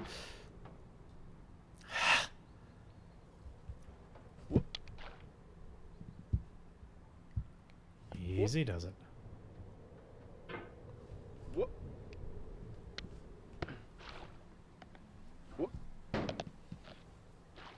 I'm making this harder than it needs to be. I know that one I can just pogo from that platform. So I do that. Oop, or I could do it from... Oop, nope. I feel so unoriginal anytime that I make the same noise that the dude goes when I go whoop and he goes whoop. Just like, what am I need to add some more sizzle to this place. Give you some more value. It's too expected. I need to say like monkey shine or something instead. Something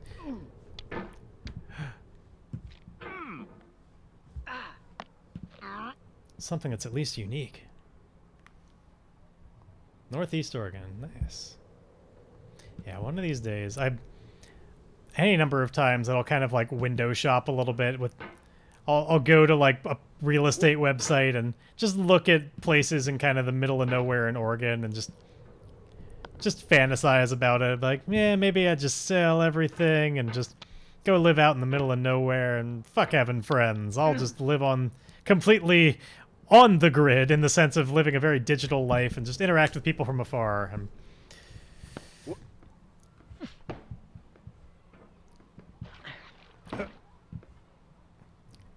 And then, of course, I never do it. And anytime that I think too much about how, like, I could just get, like, just land, nothing built on it, I'd start from scratch and just make it my own. I'm like, yeah, I could do that. Or, because, like, there's one night where I was thinking about this where I was like, maybe I don't even have to sell anything. Like, I keep this place here, and I just, like, buy some really cheap land, and just over time, I'll just slowly work it up into, like, a real place I can call my own. I was like, or... You can take that same effort and energy of like this energy you have towards the idea of starting from scratch and building a place, and just take the place you already have and make it a place you like more. Like, you could, if you think that you would just have the time to just sometimes just fly up to Oregon and then do a little bit more work on construction, like in way less time and energy, you could like do that same thing here. So stop fantasizing and just do that. And that kind of did turn into actually do it. It actually kind of turned into a thing as a big summer project of really redoing my backyard at one point when I had that realization. That, like, you should stop talking about it and do it. Lived in a town of 500. See, I have never done anything like that. I have been a big city boy all my life.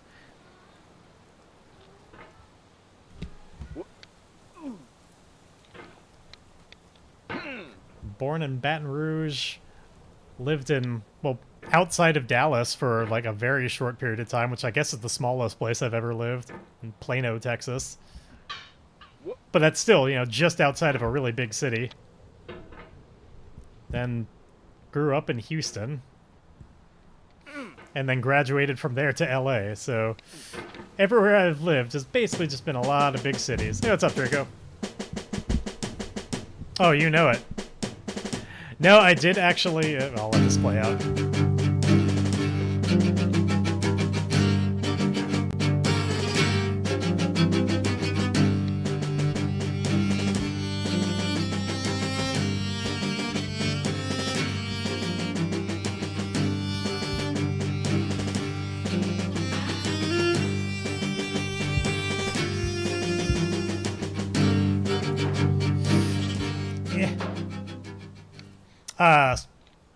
So if it's any consolation regarding Plano, like, I barely remember that place, and I lived there such a short period of time when I was really young. So I've got, like, no opinion on it. But yeah, as far as training for Mutter, I didn't... Obviously, this isn't helping all that much, but I did at least try and get myself a feel for, like... You know, I've been doing a lot of running and stuff, and that sort of, you know, stamina sort of training of just being able to jog for longer periods of time again. But what I hadn't done was just done the raw miles of just, like, it's going to be 10 goddamn miles, and I just don't usually do that much in a day. So today, I didn't have my phone on me, so I didn't go for a run, but I decided I would take a book and just take a really, really long walk. I didn't do a full 10 miles, but I did do, like, 7. Just to get my feet feeling that again, of just like, they're gonna have to be able to do... There we go, that went by a little bit more smoothly than last time. Oh, seriously, I'm a little bit worried. Partly just because, like... Partly because I haven't done as much training as last time, but also just, you know, fucking older this time. Like, it's been a bunch of years. I'm like... Some of the things my body is feeling more than they did then. So, like, I feel like this it's definitely going to be tough, but we'll get through it. Yeah, exactly. Yeah, 8 years.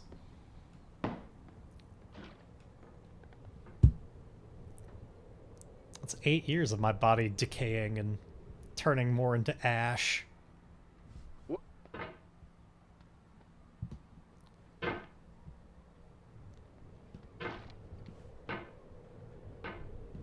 Oh, I mentioned earlier tonight, we were talking about 2 rooms and a boom, and I was saying how I was hoping to try and organize something of an in-person game night again soon, and how I'm probably just going to poach your list of invites from your game nights, regardless of how well I know any of those people. It's just going to come along with an awkward message that's like, hey, so you know how you've been invited to his game nights before, and like... It's going to be all the same people, and, like, even including him, it's just going to be at a different location.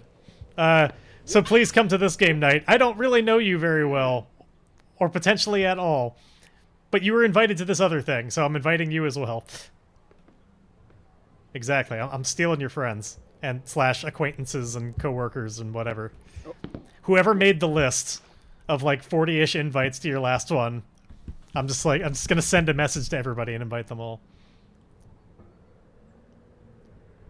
Because I've been wanting to do one that was, like, specifically, I was gonna do, like, just a 2 rooms and a boom night where, while we may eventually play some other games, wanted to specifically get people and make sure that finally got played again. I'm hoping to maybe do that sooner rather than later, either early May or maybe, if I really get my shit together, just later in the month. Oh, come on. But agreed. Or you could just do one. Just invite those people because you actually know them.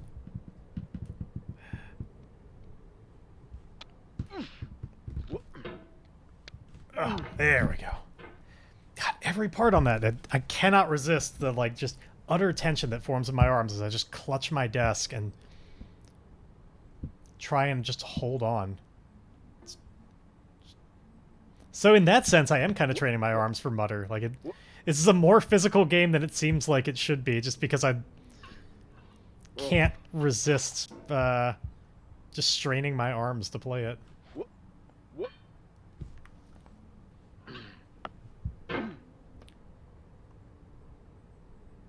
Almost there again. We're almost at the spot where we're then gonna, after all this time, lose all of our progress. Orange hell.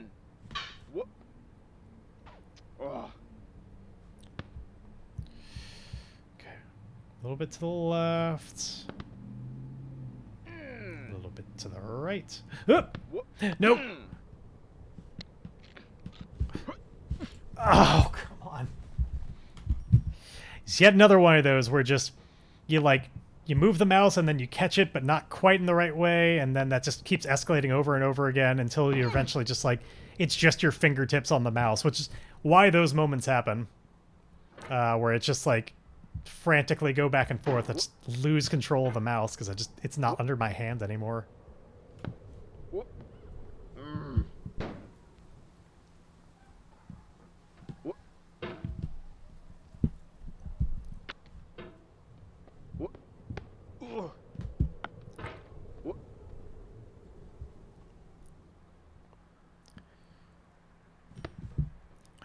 Oh, no, no, no. Up. But yeah, you will be in good company as far as people that are feeling like we're not prepared for the race tomorrow on Saturday. All three of us are basically in that same boat. We're just like, I'm not ready for this.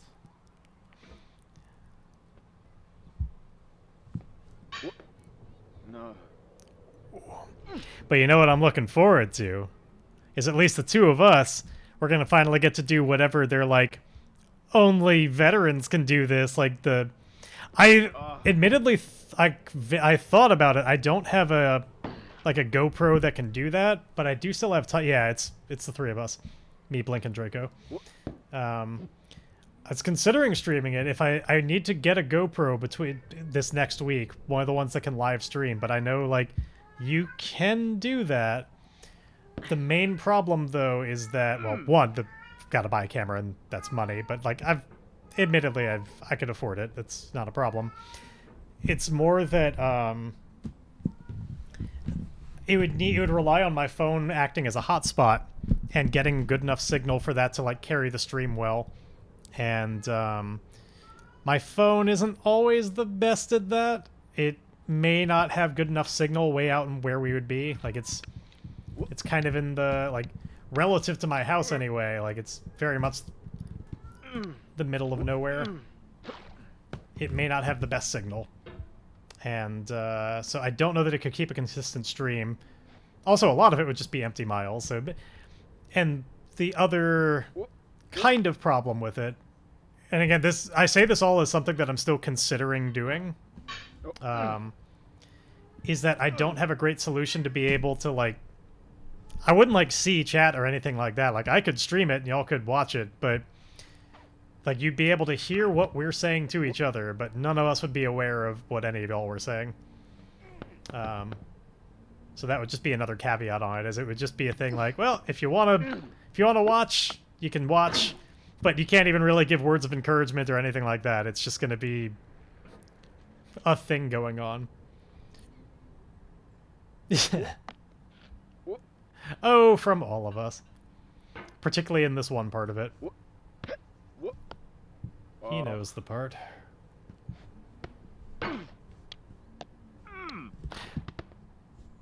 Okay, hand, get control of the mouse again. You were slipping. There we go. But yeah, like GoPros are not that expensive, and it would obviously open up some possibilities to be able to do that sort of thing. So like, maybe, but the odds aren't great just because of all those other additional problems. Mostly the signal thing. Like if I were more confident that the stream wouldn't just cut out, because like I wouldn't want to have to be constantly checking it to make sure that it was still streaming. And so what would probably happen is I'd spend a lot of money on a camera that would then cut out relatively early, and like even if it got signal back, I'd probably have to like reinitiate the stream. Damn it.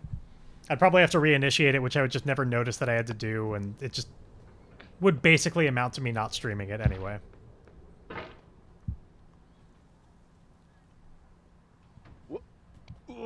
So the best I could really do at that point is, you know, you could obviously record the whole process and you could watch it after the fact, but I feel like if it's not even, like even if I couldn't respond to it, at least live it might have some kind of allure that for some reason, even though it's the same experience, I feel like if you're watching a video after the fact, like at least live, there might be other people watching live as well that like you could chat with each other if not with us.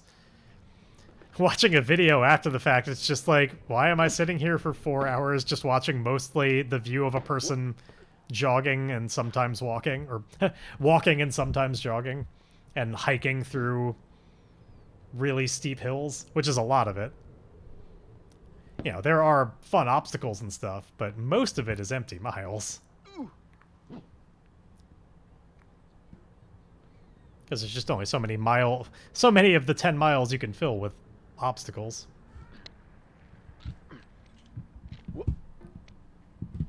But yeah, I'm like equal parts looking forward to and dreading it. Not the least of the dread being that I'm gonna have to wake up in the morning. Ugh, bullshit. Yeah. Okay. Onto the camera. Onto the couch.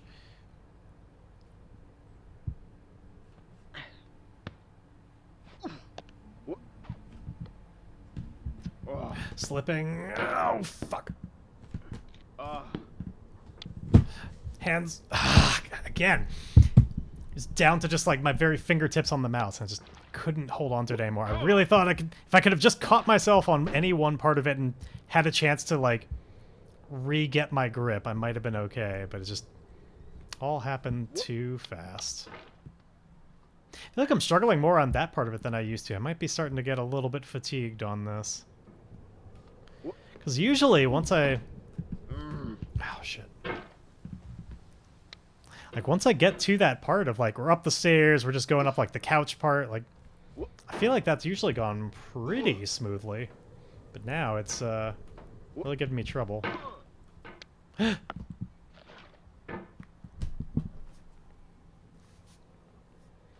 I might have to indeed call it soon, which I guess it's also been, like,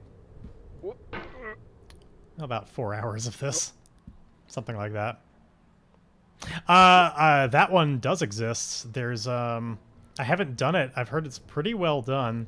It was based on the new Jumanji, not like the classic one, but right around the time that movie released, there's a room done by 60 Out Games that it's apparently a little bit more expensive. It's a very tech-heavy room. Haven't done it, but, I've heard it's pretty well done. And yeah, it's Jumanji themed.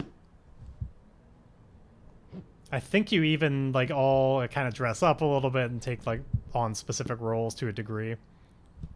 Oh, this one's called Junk. Yeah, so the one I'm talking about was, like, officially licensed. Like, it was part of the movie promotion. That I think they still do, at least. Like, even though the movie's obviously long since released. I don't think they got rid of the room. Fuck. Damn it. Yeah. Just definitely starting to feel a little bit more of that just arm fatigue on all this, and it's making me do more mistakes. Like even that part.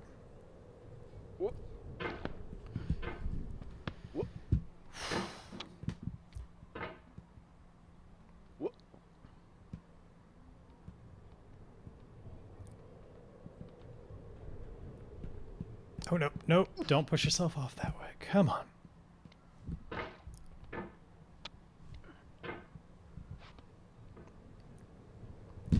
Made and then lost and made. I've been kind of in a new area of stuckness. But made.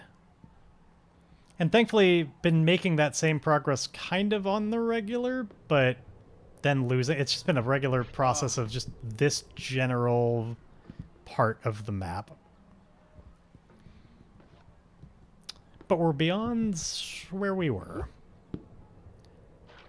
So again, the big question is going to be when I get back to Orange Hill, that part of like the really slippery slopes on the mountain. Now, I mentioned earlier how hopefully today would be the first time that we didn't end the stream on the idea of falling all the way back to the beginning of the game.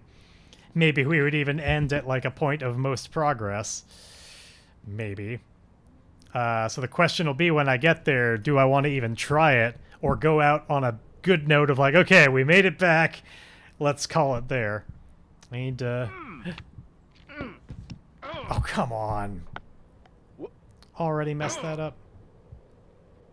I don't know what I'm feeling on that, like how risky I'm willing to be. Because I feel like with this amount of like mistakes making that I'm doing, the odds of me falling are so high. Oh, we've started back at the beginning more than once this stream. Yeah.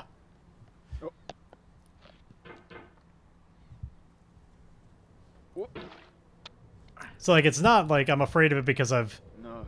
it's never happened. Like, I know not only have we done it multiple times this stream, like, I'm confident it's going to happen again over the course of this game. It's more just, do I want it to happen again tonight? Or can I at least put that off until some other stream and go out on a high note? Because, yeah, I have absolutely every confidence that we will be starting from the beginning at some point again during this run-through. At least once. And at every time we'll hopefully get a little bit better and better, with the exception of things like getting fatigued and making more mistakes. Like this time, this recovery has been painstaking and slow, but it's because I'm just really fucking up a lot now. Okay, that was a good perch. But I, of course, bring this up because we're almost to that point. Like, if I can get past this spot that I keep just royally screwing up on, which is up a little bit past this camera, or I keep just making escalating series of, like, it starts as a small mistake and then it just escalates. Like, I'm almost at that point. However, I'm doing my part in it right now of the escalating small mistakes. Okay. Give myself a moment here.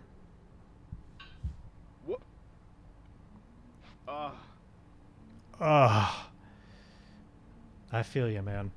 I mean, I guess no, I don't. I can't truly feel what this dude's going through if we think of the raw physicality of it. I've done nothing even remotely like this ever, especially for this long. So no, I don't feel you, man. You are experiencing a unique thing that I can't fully relate to. Okay, there we go. Alright, up on the toilet. I'm feeling relatively safe now. I mean, we don't even 100% know he has them. I've not seen his legs. But yes, if he still has them, there's no way they work anymore. Alright, there we go. I was going to say we're over the hump, but then I tried to screw that up. Pull that in so we don't do it again. Alright, we are over that hump and back into... You know what? I think there's a way to fall off that area. Yeah, okay. So here's the spot. Up those rocks, it gets insanely likely that I basically immediately fall off the side and lose, if not all progress, at least a lot of it. So, do I stop here and go out on a high note? It's true, yeah. If anybody could walk on his hands, he probably has got the skills. Do I stop here and get to indeed go out on a high note, risk it, and hopefully go out on truly a high note of getting to some place I've never actually been before, but very likely just go out on tradition and of falling back to the beginning? What's to be done? Because, like, if I hit that just a little bit too hard, then down I go. And there's a lot of that smooth rock ahead.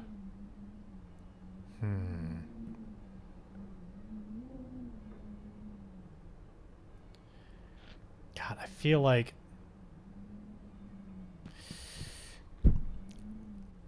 I can't just do all the effort to get up here and not at least try. And at least, if the worst should happen, which it almost certainly will, at least we'll then be going with tradition of just always starting every new attempt at this all the way back at the beginning. You gotta at least try. Okay. So give me a sec. Let me drink some terrible margarita.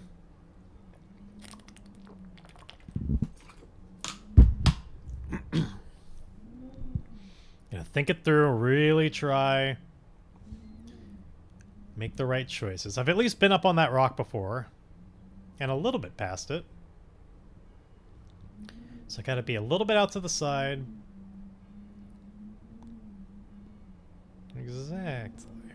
Oh, well, if that's the case, then this is going to be do not, but this is going to be a cautionary tale against anybody who ever follows their dreams.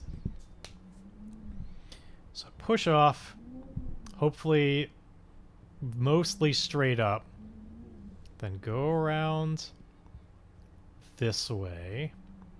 I don't need to do a big extension. Okay.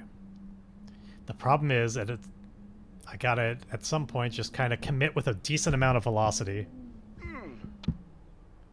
Okay.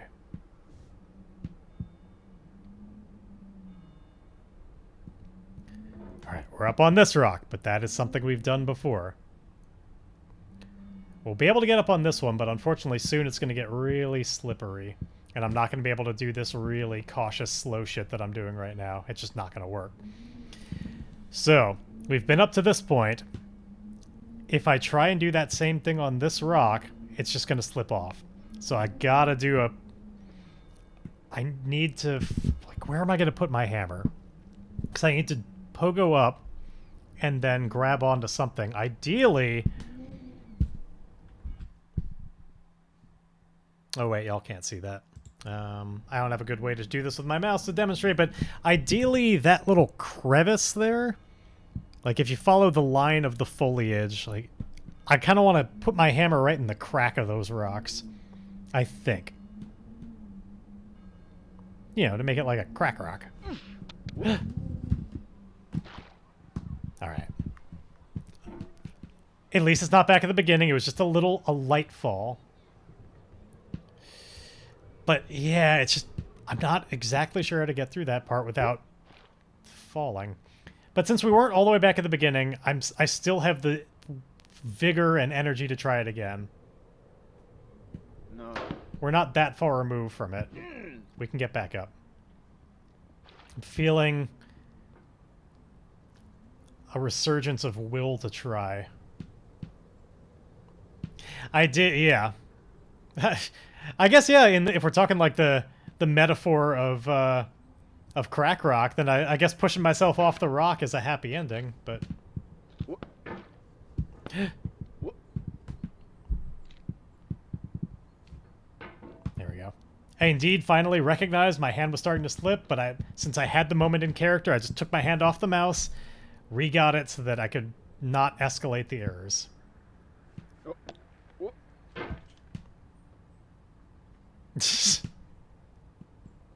Rip Whitney. Okay, but we're not too far removed. We can fail again, and we'll make sure that this time we fail more spectacularly and fall all the way back to the beginning by just really going for it and really pushing ourselves off the rock. Okay.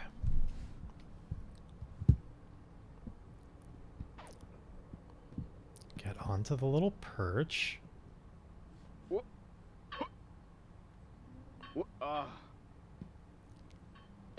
Okay, up and over like that. No. No, indeed. Oh. I guess that's the real benefit of being able to do this as a speedrun. Like, you wouldn't have any of that kind of hand and arm fatigue because you've only been playing it for, 3 minutes or whatever. 1 minute if you're a world record holder.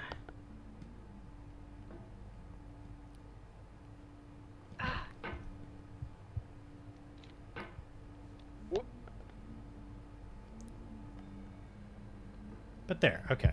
Got back up this part. Nice and quick. Not going to get caught on the chairs, just going to do that.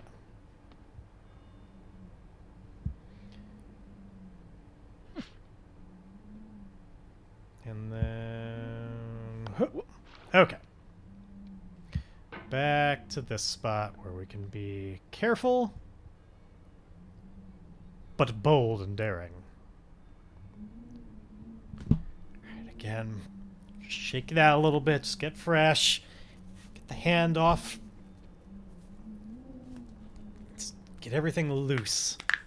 Ready to do it. Let's not just slide off that way. But of course. And back we go! That's, clearly that freshness really helped.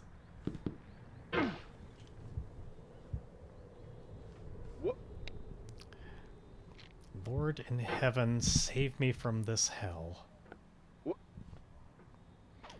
Like, I've seen people beat this game, I know it ends, and yet part of me doesn't believe it ever does. What's up, Fodor? At least I have a technique for the slide now. This used to be a little bit more of like just a frustrating experience of like, God, how do you just not slide off of it? At least now I know a way when taking it slow and careful like that, I can reliably slide. And then over. And then over. It's this part that I don't have the reliable way for, and I fucking hate. I feel like I've gotten luckier on it lately, but I don't have great technique for this. It's just like, just do, and hopefully do well.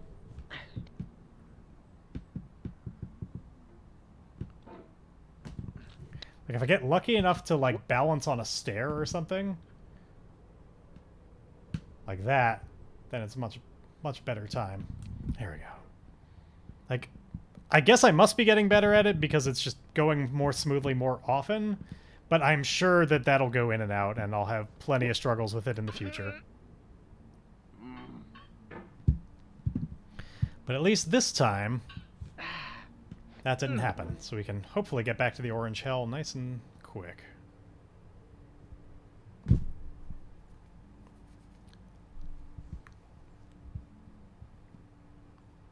No.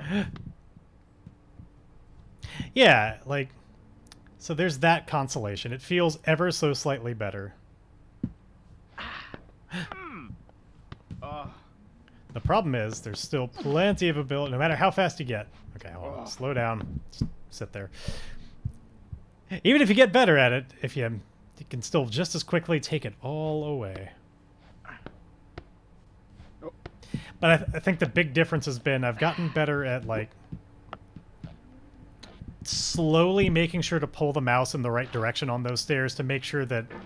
It's what I've always talked about, like, rather than, like, arcing all the way around accidentally, gotten better at just pulling myself in like that. Like, really just in and out piston motion, as opposed to the circles. And it's just... It's still hard to always make that work just right, but seems like I'm getting more consistent at it.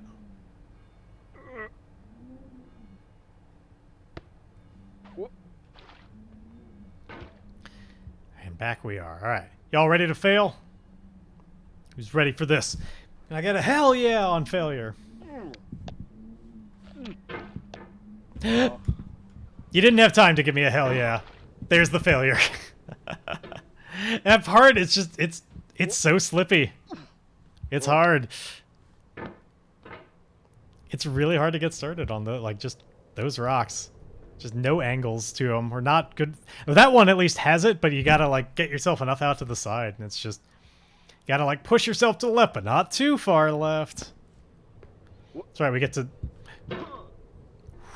test myself on the, click it. Let's see, what do we got here? Wait, I was gonna say, I recognize that URL shortening. I remember poised uneven albino.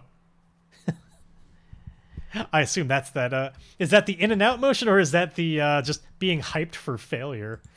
And that's the way of expressing that, that failure hype. Well, I've got a lot of tabs I can close. That's the, there we go. Ah, where'd my game go? There we are.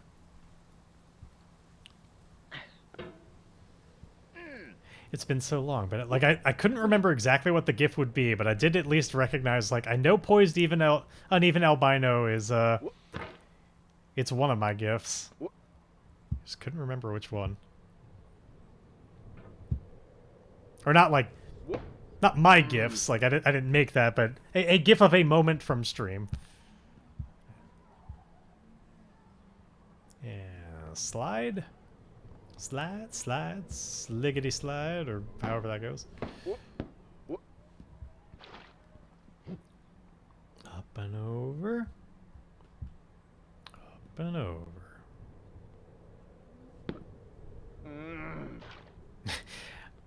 Some of his little grunts I relate to more than others, and that one, the like real frustrated sounding one, it resonates with me.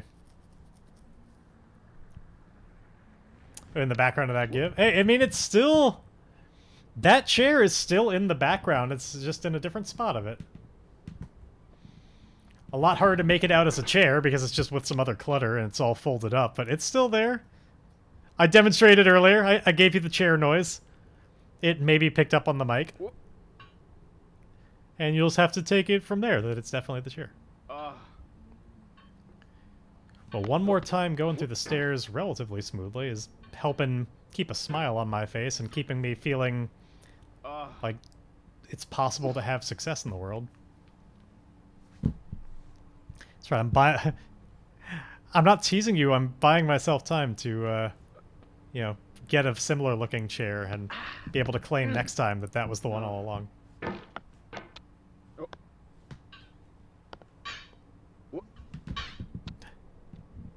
I mean, it is. It is the same one. It's just as broken in all the same places. It's just as inadvisable, actually, it's like probably even more inadvisable to sit on it now.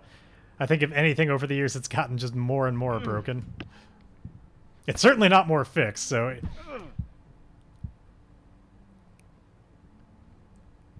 Well, to that I say, is there anything I could possibly do as far as what I could reveal that you would ever fully believe was the chair?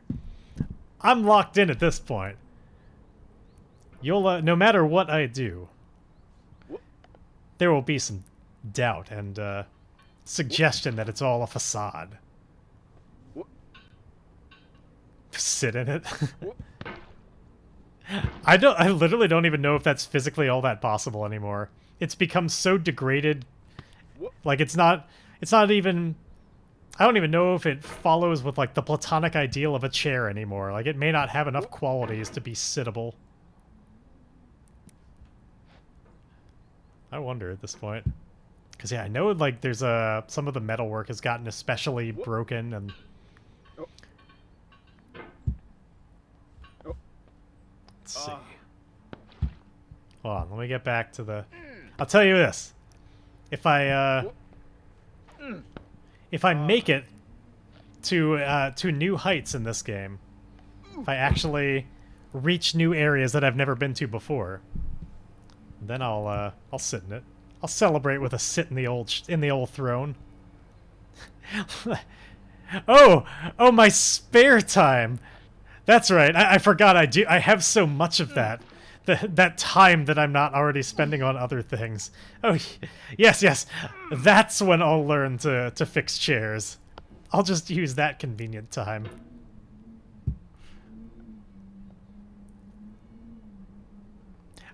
I do recognize that it's a little disingenuous to say such things having spent the last 4 hours and change playing a video game. It becomes a little disingenuous to talk about, in that voice, talk about how I have no spare time. But shut up!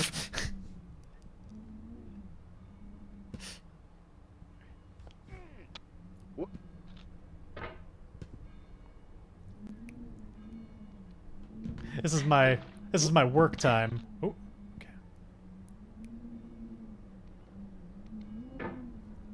It's that time that I... Oh. Okay. Saved. Let's take a moment.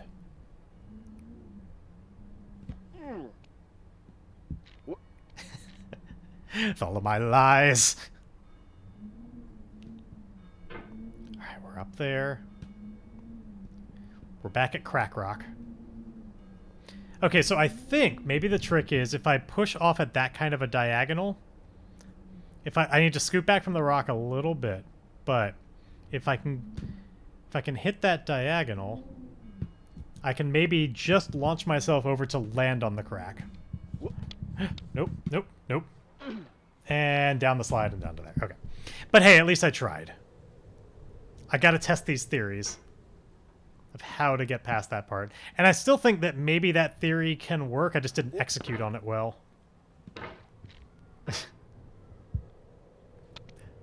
My mother is on many things, but not crack, to my knowledge. No.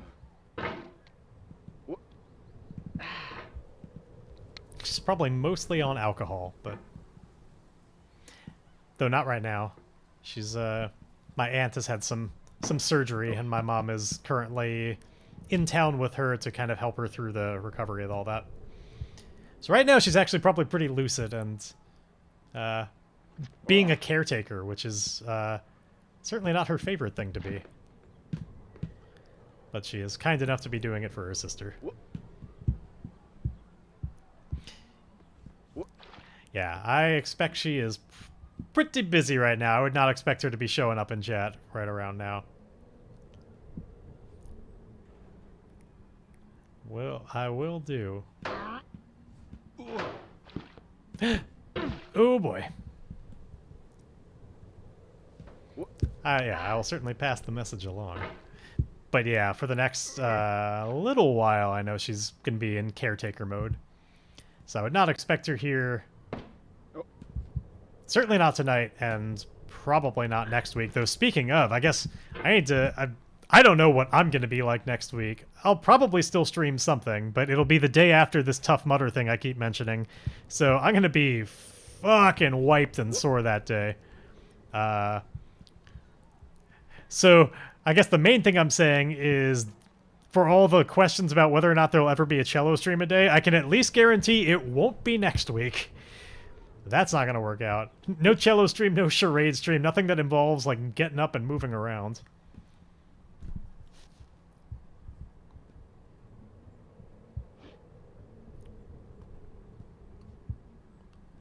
Something like that. No. There we go. But yeah, so I wouldn't expect her next week either. Then after that, yeah, maybe. She's got the time and interest. I would imagine less so. You know, of those people that I've mentioned that, like, I know some amount of my audience is a lot more invested in the idea of cello streams than just, Oh, Fall go down many times, Squawk. Fall continue to go down. Of the people that are a lot more invested in the idea of cello streams than just, like, a bunch of video game streams, I would definitely count my mom amongst them. You know, she's all on board for getting to listen to me play more cello requests and stuff and lurk during that, but she's not exactly a gamer or a gamer voyeur, so would not expect her to spend a lot of time hanging out in streams like this.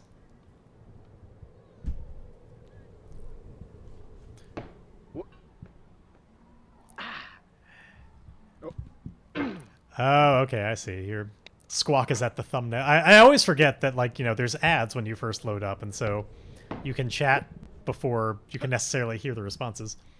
Well, hopefully I can get back to the orange to make that true by the time Squawk's ad is over, but I don't expect it. In fact, Squawk, you can probably... It's probably been at least 30 seconds. Now you can probably verify. Yeah, I didn't manage to do it. I did do a fall. I fell did a thing. Though not too far. I can at least tell you that that's not the first time I've been up there. But it's about as far as I've gotten.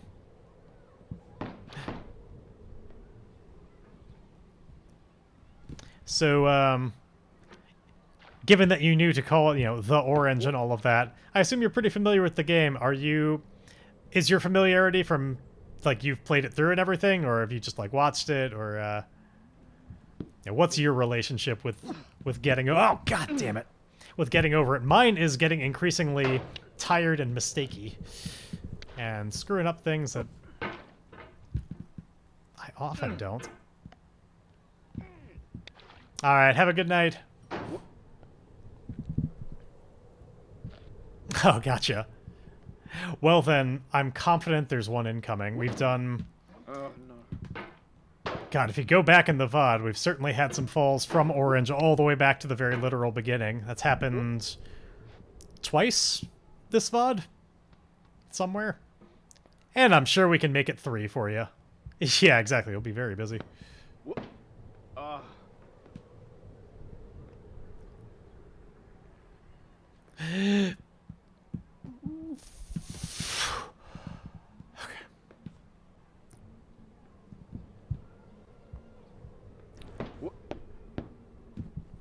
Alright, letting go of the table. Letting go of my just death grip on the... Didn't mean to swing myself over that hard. Come on. Not even at the tricky spots. I'm just at the regular spots.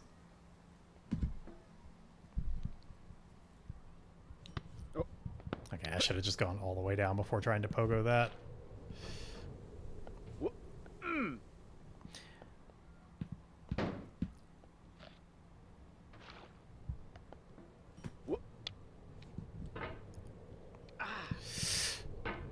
I want so badly to just get to something. Get to the top of Crack Rock before finishing tonight. Which I mean, still being stuck in the orange area, but at least making that one tiny more note of progress onto that specific rock. It would just be so nice to feel a feeling of accomplishment again. And not just a feeling of, well, I've at least regained ground.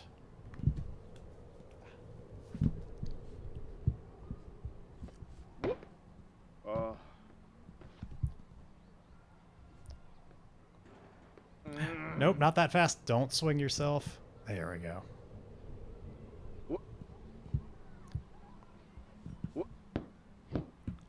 Alright. Let's take this more slowly than we have been so we can actually be successful and not just do all of that all over again. Oh. A little too slow. Need to, you know, have the reaction time to still move to the right and catch myself. Otherwise, the whole idea of it doesn't really work. Okay, I'm getting worse at the pull-in maneuver again.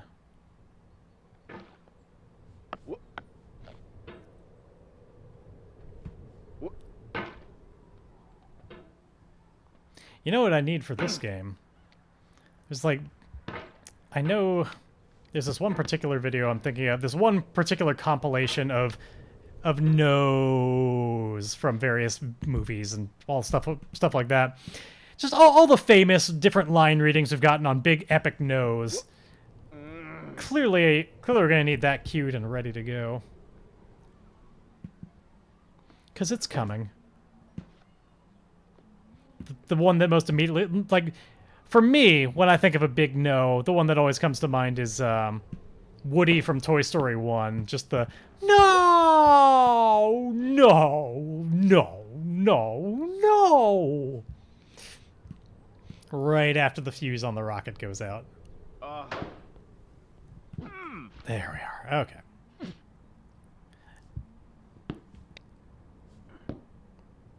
Let's try that again. I guess there's, you know, certainly famous Star Wars ones, but for me, it's all about that Woody one. Nope. Fuck. I knew it was coming, lost the grip, and had a really bad catch spot on that stair. Anytime it's underneath like that, I'm just like, well, I don't know how I'm gonna recover from that. I'm gonna have to let go, and when I do, it's not gonna be pretty.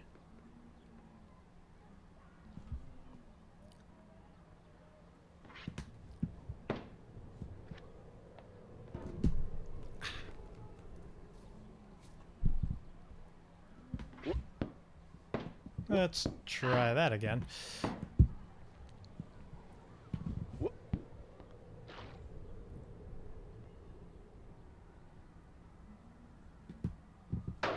I swear, I think one of the things that makes me feel most like a failure in this game, it's not the falls. Because the falls happen. It's when specifically I do that moment that you just saw where, like, I keep kind of bouncing back and forth between two things. Because it makes me feel like I've completely lost control. And, like, anything that I've learned and any skill that I've gotten feels like I've just sacrificed it all. And, like, I'm just not doing any of it. Hey, I got out of that situation I was talking about.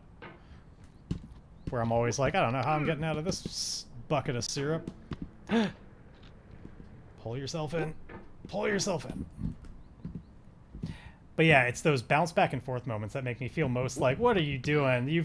How long have you been playing this game? You know better than that. Get a grip on something. And my hand always chooses my desk. To just cling to with a force that would just like crush bone. I need one of those like some kind of digital grip strike thing that can give some raw numbers on this and then just output the numbers to stream. So you can see some live input just behind my hand of like, what is the grip strength on the table right now? We can just watch that pattern and tie it to different locations in the game. Okay, here we are. Almost back at the orange. Let's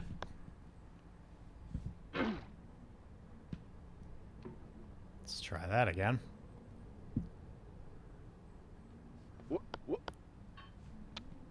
No. Yeah, let's try that again. Sometimes I'm just like, I could maybe make this recover, but fuck it. Seriously. Sometimes it just feels like the effort to save a situation is just going to be more likely to make me lose more. Like, if I just accept a certain amount of failure, I'll at least keep myself from an epic amount of failure. So sometimes you just gotta let it go so that it doesn't get worse.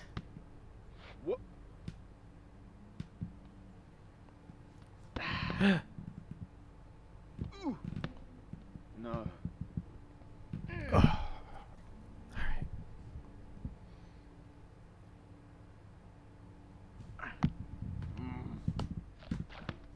Nope.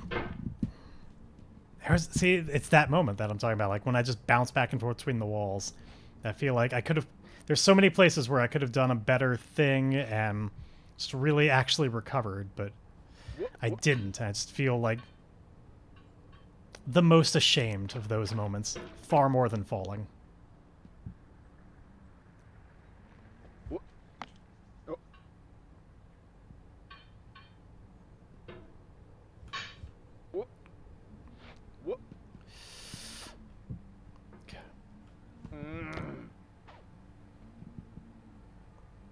More slowly, okay.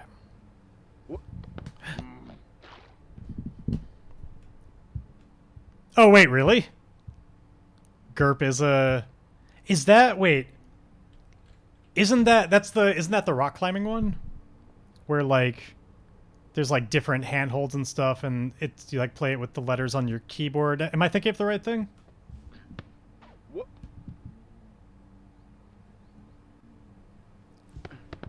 Like, I think I've heard of what you're talking about. Oh, can't quite reach. I do indeed have to do it this style. Just knock myself over there so at least I don't fall to the left.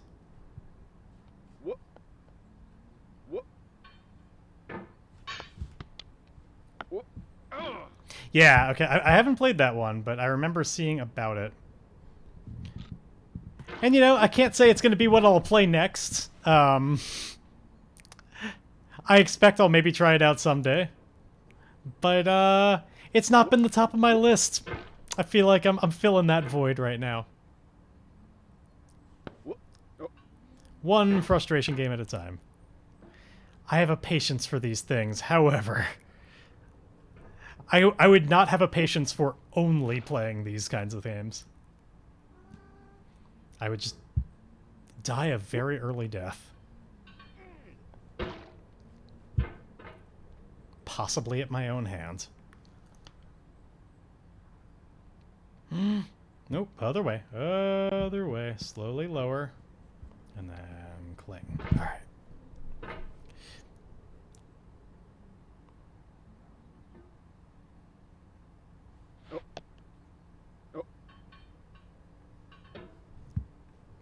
there to there. Pull in. Oh, nope. Arc around.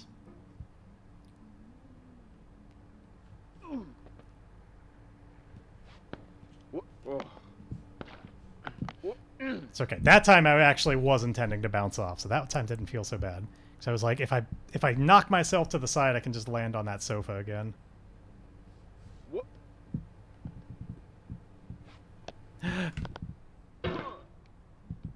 That time was less intentional.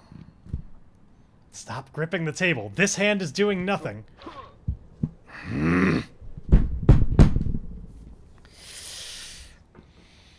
Oh, come on. Back to square. Well, not one, but certainly not square the one I was on.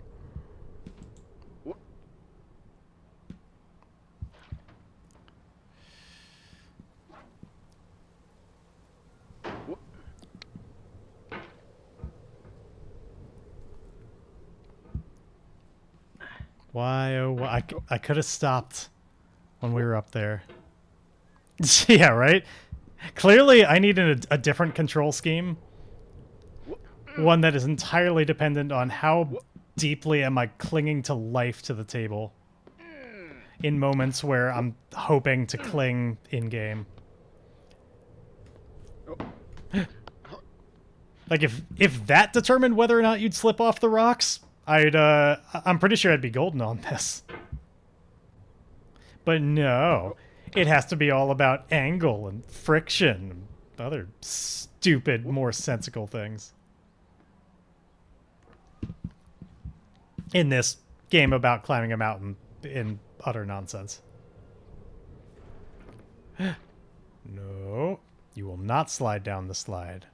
This is my commandment to you. My set of tablets that you bring down Mount Sinai is much less interesting, but the one commandment is, thou shalt not slideth down until told proper by thy sweet lord.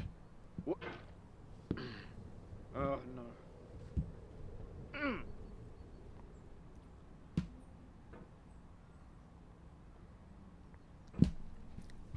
Shake out my wrist and do my most favorite part. God, I still, even though it's gotten better, I still hate these stairs so much. I still hate them more than the orange zone, even though I've got more success with them. They still frustrate me more. Nope, that wasn't high enough.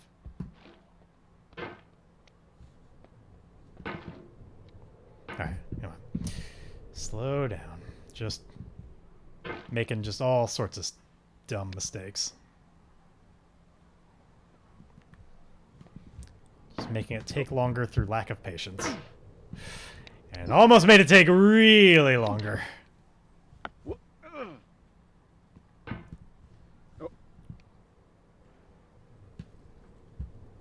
Let's not make that part of it. Ain't no law that says we have to fall all the way back to the beginning, just that we likely will.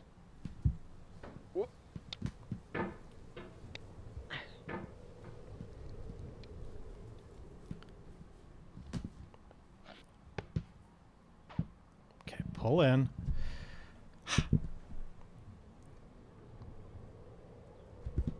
hammer is actually an anti-lever and requires more force to use the hammer to move around than it would be to handstand and move around.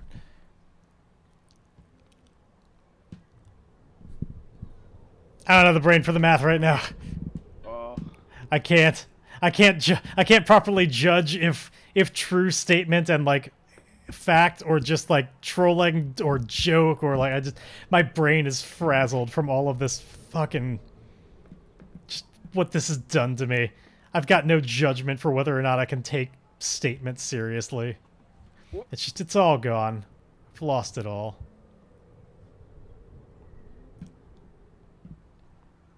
If there were ever a time to swindle me, this is it.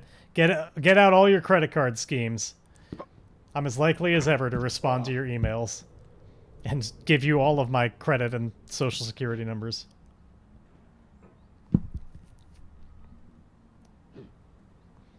If there's any princes what need help getting their money out of their country, now's the time to pitch me.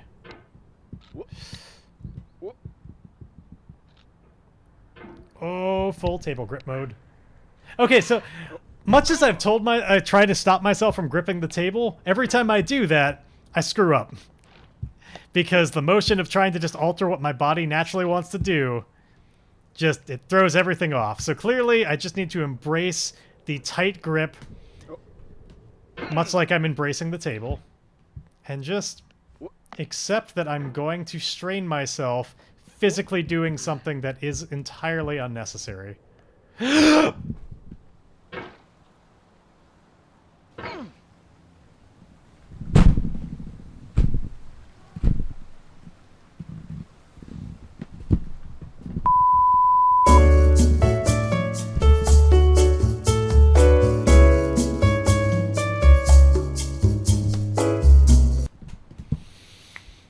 Hooray! It finally happened. Again. We're not all the way back at the beginning, but we're pretty goddamn close. Good lord.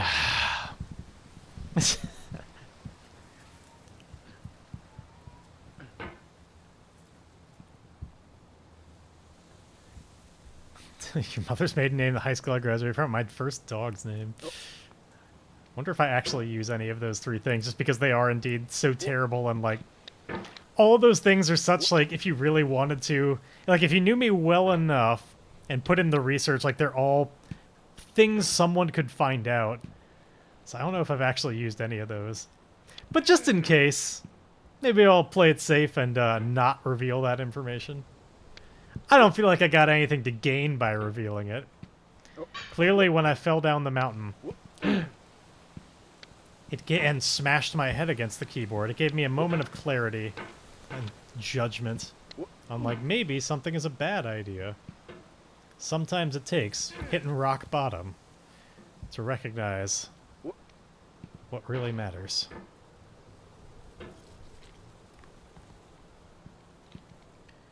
Oh, it just hit me that I'm gonna have to do my actual least favorite part of this all over again, and hopefully I get lucky and just get through it immediately, like sometimes happens. Because we're almost there.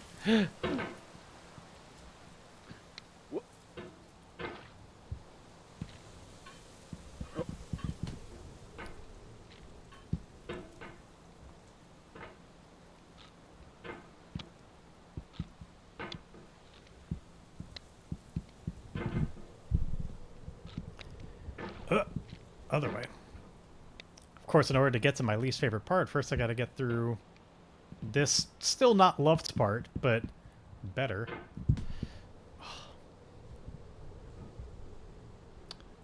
I guess it's not entirely nonsensical, the degree to which I grip the mouse and, like, how my arms tighten up that much. Because I gotta be so precise with the mouse movement, like, I guess, have to make sure that it's not ever moving when I don't want it to. So to ensure that, there's just a lot of gripping it. Parts of it that I love? Honestly, there's a lot of it, but like most of it I do generally enjoy. In fact, a lot of the stuff that I was doing over and over again, I still liked. But there's specific stuff, like climbing. This is the part I really hate. Climbing these tiny ledges, and just, even though you don't lose a lot of progress, it's just... This one I feel most up to luck on whether or not I get it. The wall push power.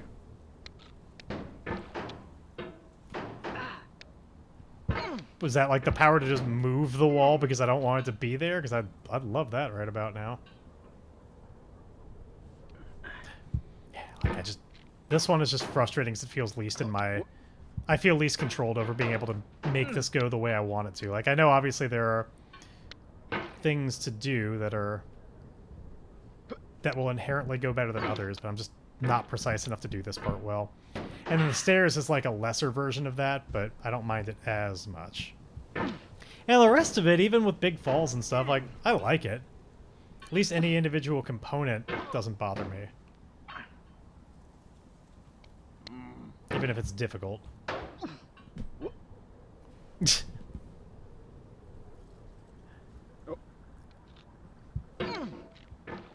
Yeah, that's the thing is it probably does. Like, you're probably right with that.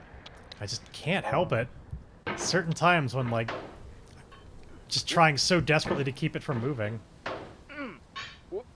Just gets so tense that just everything in my body just locks up.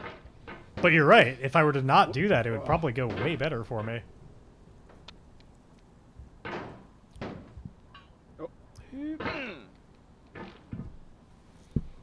Can actually push forward to gain hand chain between two wall. Oh, like that sort. Sure. Okay, I see what you mean.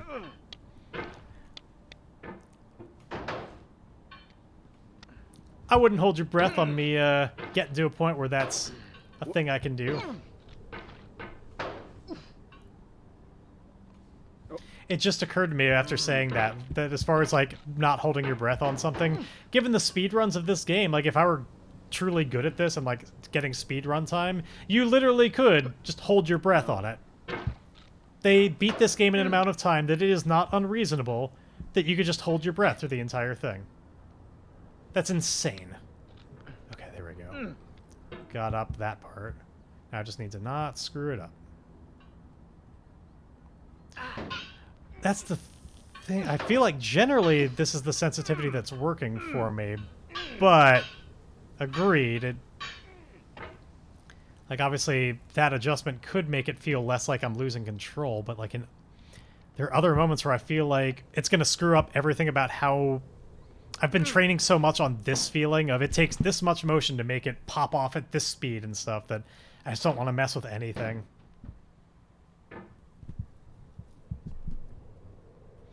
It's less like my wrist is getting some of it. It's more I'm like locking my whole arm. It's like my upper arm that's doing it.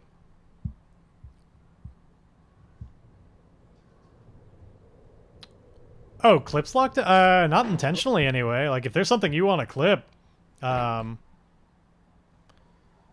far as I know, it should be possible. Like that, I know it always was back in the day, and I haven't changed anything. So it's probably just an internet error, or like you might need to refresh or something. But yeah, as far as I know, there should not be anything preventing you from making a clip on things that I can change anything about anyway. If they made some big change to Twitch and it was something I need to opt into or something, then I'll happily look into it and change it. Because yes, by all means, clip away.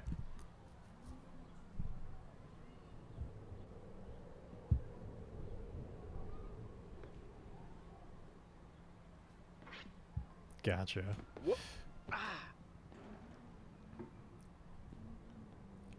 But honestly, the bigger one, it's less my...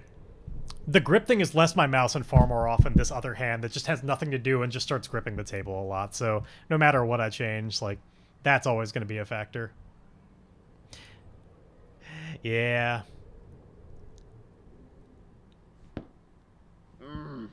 That might be the case. Come on. Get in. Get it in.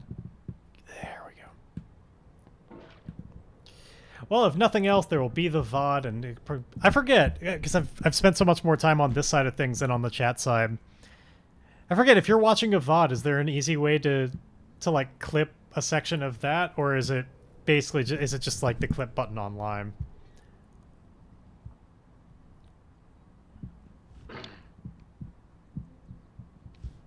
Yeah, there goes the stairs.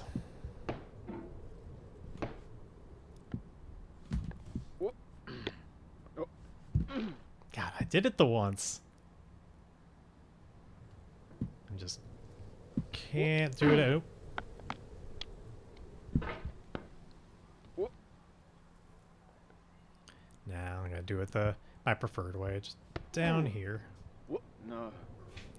Some people apparently do. I know I certainly had a lot of people interested on that very first stream that I came back. Since it had been like a year. Got a lot more people watching that VOD than usual. I do not expect that to continue. But yeah, like, there's like a whole bunch of people that checked out that VOD. So it happens, but, you know, not with a lot of regularity. For me, anyway. But, you know, you get those people that would love to be there and enjoy the content, but it's just, schedule-wise, it doesn't work. I think that's probably the main, that's about all you ever get as far as VOD viewers, but by you, I mean me. Yeah, I'm sure. You can clip VODs? Okay. But yeah, if you're going through a VOD specifically to find that moment and clip it, then yes, obviously that would be kind of a pain in the ass, because long time to go through. The best I could do to help you is, let's see, it's been what, like, call it 10 minutes since that happens? So that's 10:39. I've now been streaming for 5 hours and 1 minute, so if you were to go through the VOD, it would probably be right around, say, 4 hours and 50 minutes in. Maybe 4:45 if you want to play it safe. Somewhere in that area is where it would have happened. I think. If my memory is helping me right now as far as when it happened.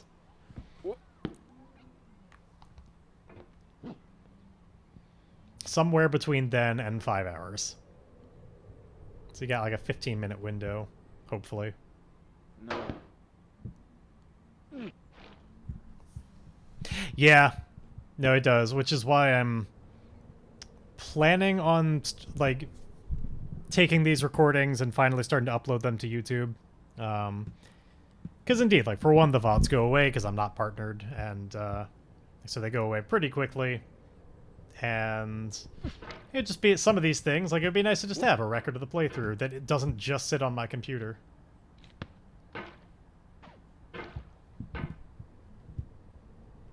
You know what? You're probably right, Fodor. That is, that's probably a lot of them, but considering the massively increased number on that particular one I was talking about relative to my, like, how many views I usually get, many of those were probably legitimate, just like, oh shit, he hasn't been on in a long time, and I missed it. Or maybe not, maybe it's just that attracted that many more bots. Who knows? I don't know. I'm trying to do better about just not sweating the numbers and just not caring. It's really hard for me. It's one of the things I was most worried about when getting back into streaming is it does not take a lot of time before I start completely judging myself versus everybody else and really sweating the numbers, and it's tough, you know? You want to be the best, or not the best, but like you want to get a good crowd, and anytime you see somebody else who's like seemingly having an easier time with that than others, it just is very easy for that to start feeling bad for me. So I'm trying to do better about just less that I'm not that I'm fully not paying attention to it, but more just accepting and just trying to be more okay with just you have what you have, enjoy what you have, got some cool people around here, and that's enough.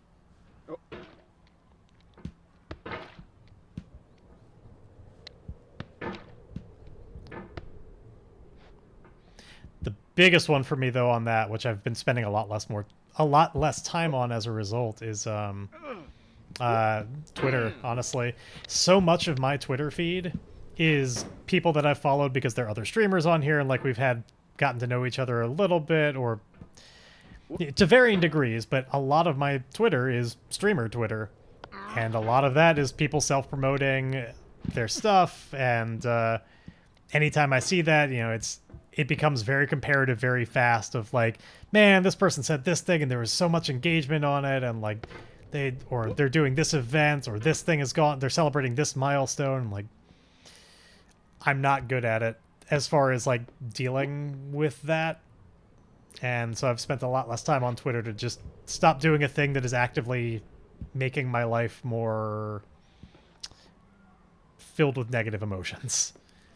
I do still go there, but I've been doing like no posting, and it's pretty rare that I even spend time anymore just because of that. I've curated a perfectly tailored environment to make me feel bad, and that's not a great thing to do.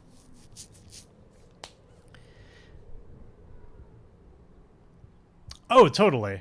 No, I agree. Like, from a top-down perspective of what one should do, and like logically what I understand, all those things y'all said. Absolutely true. You know, this is not my job. I'm not intending it to be my job. So sweating the numbers for it is, yeah, definitely shouldn't bother. That doesn't mean emotionally it's always the easiest to abide by that logic, though. And I completely agree with, as far as the like personal and like the more personal interactions. I'm all about that. I would, when I talk about, like, you know, being envious of people and stuff and, like, sweating numbers, I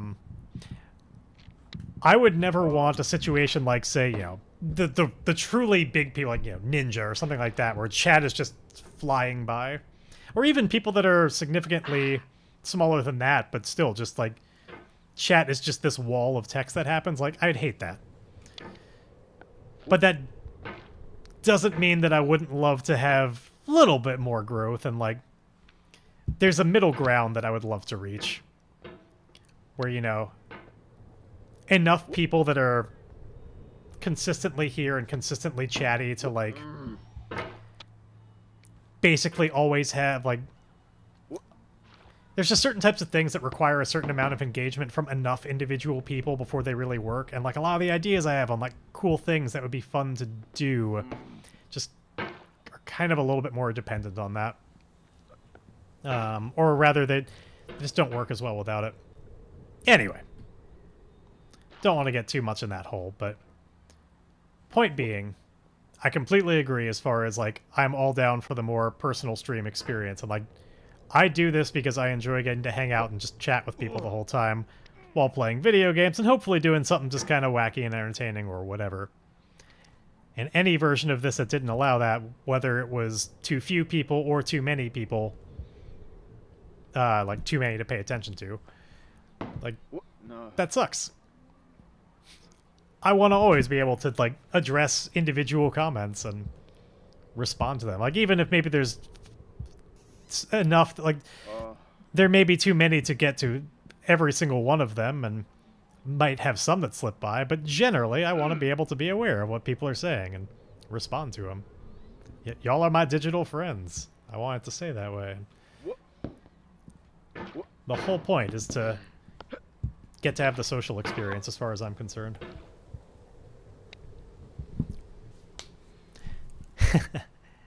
Yeah, as far as I just read what you said about Twitter, and I'm in a similar boat as far as rarely using it. I mean, these days I basically never do, and never was that active a user on it. But I went in periods of, like, it felt like a thing I kind of had to do as far as, like, self-promotion sort of stuff. But I hate that, honestly. Like, I hate being the type of person that I feel like I need to be to do the, like, full-on stream promotion stuff on Twitter. I feel like you gotta start being pretty fake at a certain point, as far as, like, forcing certain amounts of engagement and like starting the conversation on nothing I'm saying now is anything that hasn't been said before, but all those things that you know that people say, me too. I agree with those things. And it is a struggle to find my place to, like, get a good balance on that. And, like, do the thing that'll help get the engagement and numbers and interest and all that, and genuinely do a good because, like, you know, it's not entirely fake. Like, you want some things, as I mentioned, like, the more people that are involved and engaged, like, the more engaging it is for every individual one of those people. And, like, obviously the more people that are talking about stuff, it's the same thing as Twitch chat. Like, the more people that are here saying things and chatting, the more I have to bounce off of, which then in turn gives me more things to respond to, or gives me more opportunities to give things that people will want to respond to, and that turns into some of the stuff we best remember, you know, like all of the... I feel like I'm on a crazy ramble right now, but some of our favorite memories came out of those kinds of moments of just that back and forth. Oh, god damn it. Oh. Speaking of back and forth from progress to utter oblivion and losing it all. I feel like that was the game's way of telling me I've been talking about Twitter and streamer Twitter too long.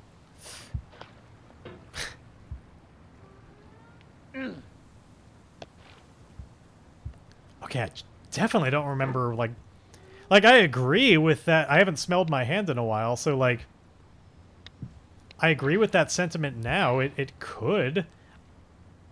I don't know.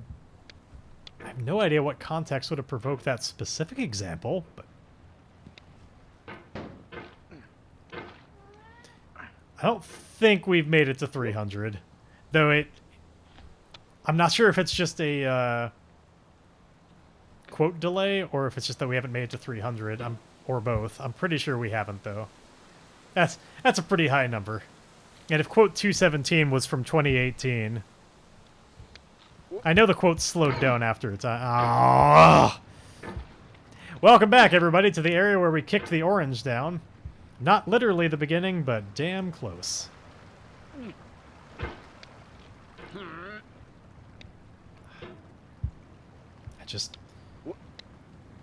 I feel like if Amber were here, if Blink were here in the house right now, I would have given up by now to just spend time with her, but she's not, and I have more of that just like, I can do whatever I want tonight. And, I mean, granted, I could spend this time going to visit her, but she'll be back tomorrow. Hey, Canactus. I feel like it's in the low to mid 200s, as far as, like, I could look it up, but I don't have it up right now.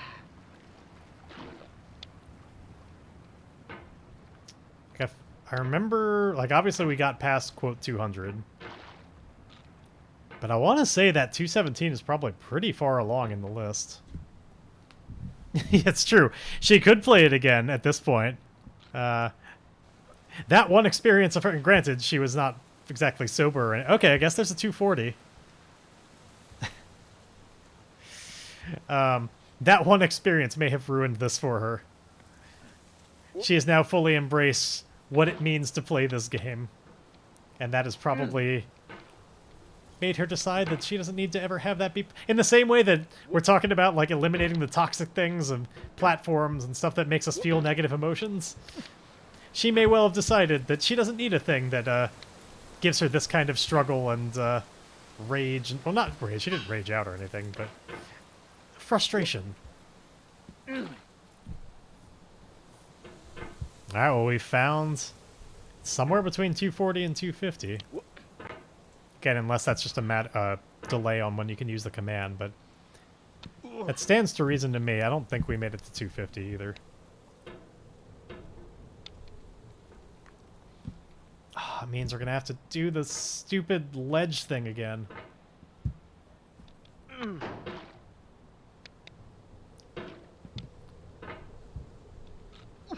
You know what this is reminding me of, as far as how my arms feel right now, is way back in the day when I was playing Guitar Hero 2, and I was on my journey. I was going to 5-star all the songs on Expert, goddammit. And there were certain songs, it was just, you'd spend just so much time just trying over and over and over again. And I remember when I was trying to 5-star Miserlou. I think it's a delay, maybe. I remember when I was trying to 5-star Miserlou, and, like, just so much failure over and over again. And, of course, that's a song where you're just going back and forth really, really fast. It really tires you out if you even doing it the once. Just, it's a stamina song. So doing it over and over again, eventually my arm just got to the point where I couldn't feel anymore. It was just so sore and fatigued. I just stopped having a lot of feeling in it, and then I was able to get past it and 5-star it, because I'd pushed through to the other side of fatigue, to the point where it became a good thing. I couldn't... The fatigue... My arm couldn't get tired because it couldn't feel enough to feel tired. Oh, jeez. May 1st, 2020. Okay, that's gotta be towards the end, because I know in 2020, then I spent a lot of time not streaming to get ready for the Halloween stream. Oh, it's 251? Yeah. Because, yeah, there was the Halloween stream, and then I only had just a little bit of streaming after that before I had the big hiatus.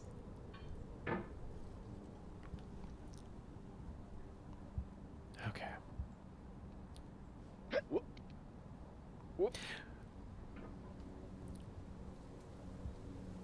Oh, okay. It found the quote. Cool. There were... Oh, link to the... There is somewhere... If you type in... What? I know there was a way to bring up the link. I can't remember what it is anymore. I don't know if it's quote book or... Oh, there we go. Try exclamation quote book. Because I know the answer to that question is yes. I just give... Once I... I was going to say, once I either get past this section or fall down, I'll look it up for you. Let's see. I know it's a thing.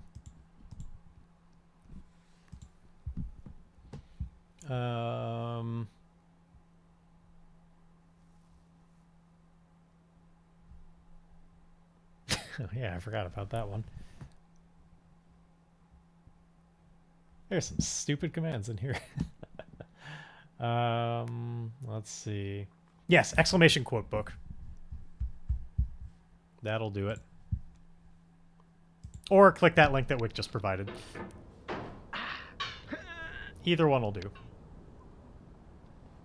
That'll give you the hopefully up-to-date list. I think it is. It won't have... I know at least one quote was added earlier tonight, so the quote book won't have that in it, but... It should have all the rest, or maybe missing one more or something. I think it's up to date, other than, again, tonight. So up to last week's date. It's up to date, just not today's date. Yeah. No! That quote... Oh man, that... Are you serious? That one came up randomly? When I saw quote 71 come up on its... I assumed that was because somebody specifically chose it. You're telling me my bot has turned against me so much that it's going to pull that... Out of 251 quotes, it pulls that one randomly? God damn it. Not fair. I created you, bot. I can destroy you. I imbued you with so many powers. Gave you life. I gave you those quotes, and this is how you repay me?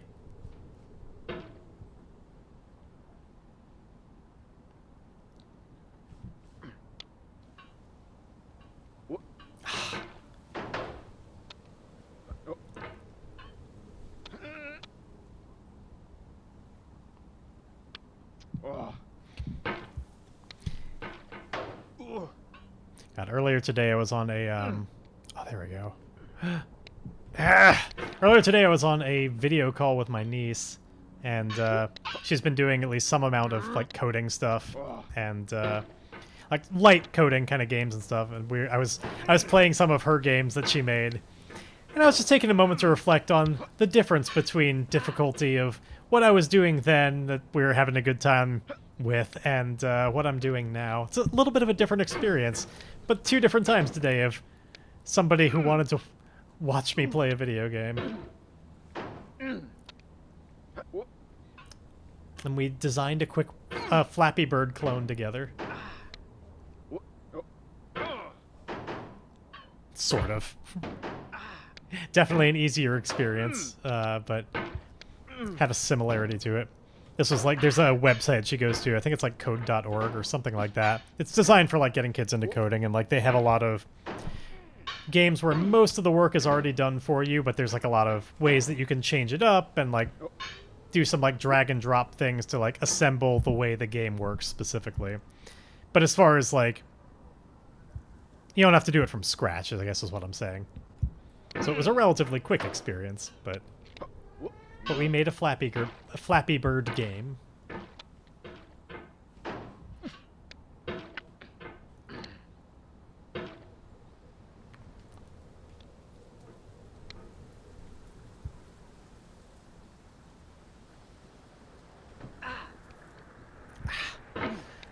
Come on now. I guess one thing I can be truly thankful for tonight, as far as I can tell, or at least have been aware of, managed to go the whole night without slipping into the red on my connection speed. Like, I have not... Yeah, dropped frame 0. So, you know, that's a thing. Hey, what's up, Z? Oh, they said the mountain is kind of winning for you tonight. That's... well, at least you can come join us and be in another experience where you see we'll all collectively be feeling that same thing to some degree or another. Now take a seat.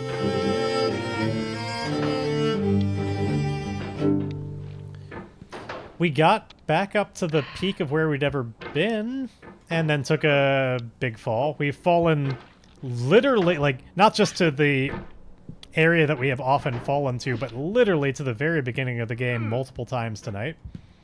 And then back to the, like, pseudo beginning of the game some more times on top of that. And I'm really hoping to make some genuine progress at some point.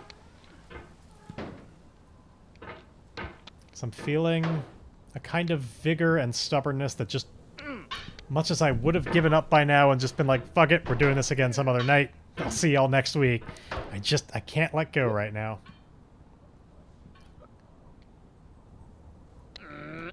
I mean, other than the mountain. I can definitely let go of the mountain. That's happened plenty, but I can't let go of the experience and the trying.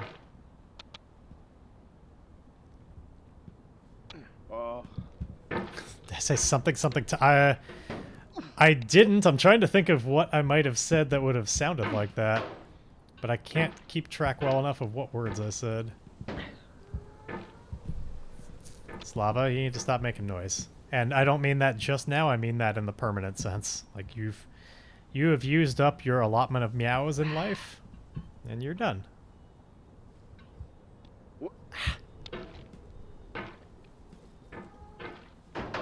What'd I say about those? That's right. Chase him out of the room, Grayson. I'm not allowed to hit the cat, but Grayson, if you want to, run after him and give him what for with your paws, like, I didn't see nothing. If it happens outside of this room, I don't know what violence you're committing to him. Just don't leave any marks. Standard prison rules here for my pets.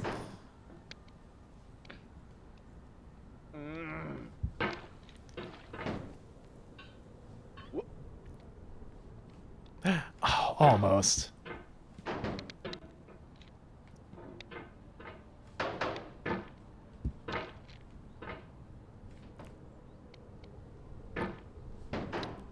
God, I hate this part.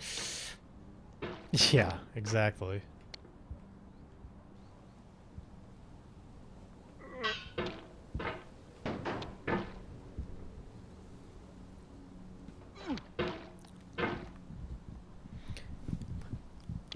Oh, yeah?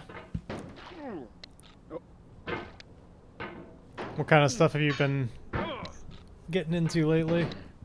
Like, as far as specific examples? I watched a only kind of violent movie last night. I mentioned it earlier. I finally watched The Batman last night. Yes, I am. Welcome back, Talia. I am playing... I keep telling myself, and I still submit it is true, I am legitimately having fun with this experience. But after a certain number of times of reassuring myself that, it starts getting a little harder to believe. But I am. I like this kind of stuff. I enjoy punishing myself enough that I really enjoy these things. But boy, do I hate this part of it. This specific series of an old... Let's see, which one was that? What happened during this cluster truck? Let's see, what was this?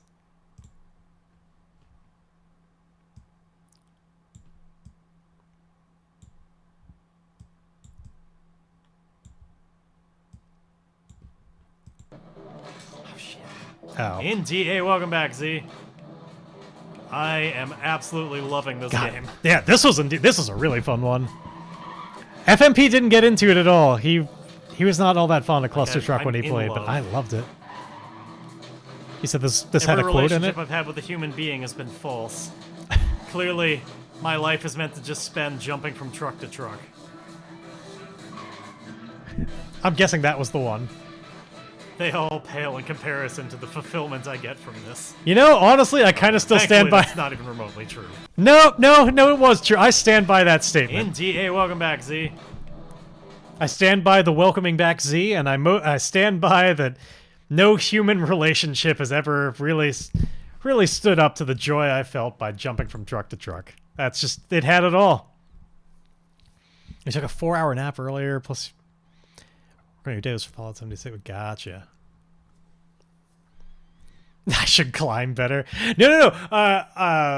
Akev, or however that is pronounced, please, by all means, if you're going to be around this channel, it is very important that you do not turn moron mode off. Leave it on to be in good company around here, especially, like, I've got mine on permanently, so we gotta keep that together. But yes, I should climb better. I mostly so I can get past this spot. I really don't like it. It's just more frustrating than even the later stuff. Oh, I'm not saying that a truck is better than Blink, but there's a pure joy with that kind of just velocity and just stringing together flow of movement that no human can give you that. She fulfills me in other ways, but like, no human can give me that. And they never will. So yeah, I never actually finished Cluster Truck. I got to the last level, and the last level was just kind of annoying, and I eventually stopped. No. I like got it enough to get it, and could kind of do it, but it's just kind of long, and yeah, I just started getting annoyed by it.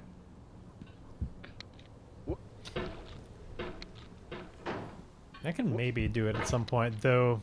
Admittedly, it's weird. Like, I watched that clip and I was like, man, I really enjoyed that game, and I thought it was a lot of fun. At the same time, I have this feeling of like, I've done it, and like, I don't have a big drive to do it again.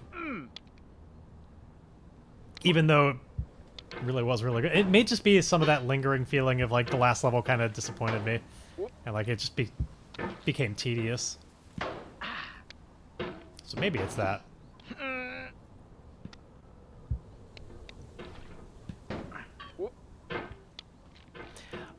I don't think I did, but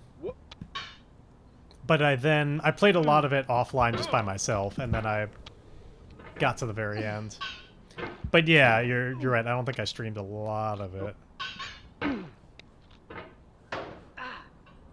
Though that reminds me, I had forgotten that doesn't Cluster Truck have like y'all had some amount of control over that, right? Like y'all were able to vote on different things to have happen that like different kinds of obstacles and stuff? Or am I misremembering that? Oh, did I stream that? I would believe either way, honestly, that I thought I did a lot of it just offline by myself. But maybe not.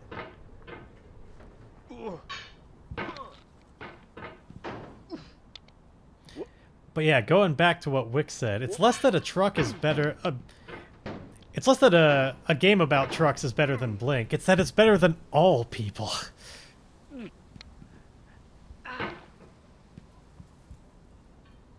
In the same way that I feel that Blink would accept that she pales in comparison to the wonders of the cosmos and the universe, and it's just grander and better than all people. Surely she'd accept the same is true about a stupid truck video game. That no person could compare to that.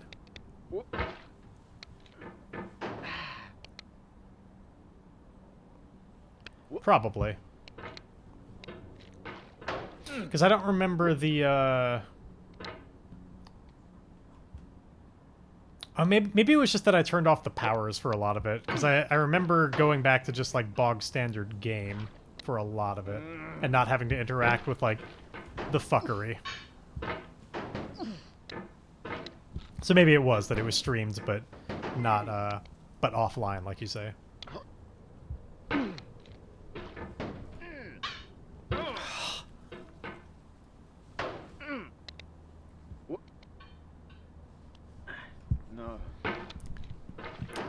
I truly hate this part. It's the only area of the game that is legitimately, like, where it doesn't feel fun to me. And that's the biggest crime a game can commit. I don't mind the frustration aspect and, like, the lost progress. But if the moment-to-moment stops being fun...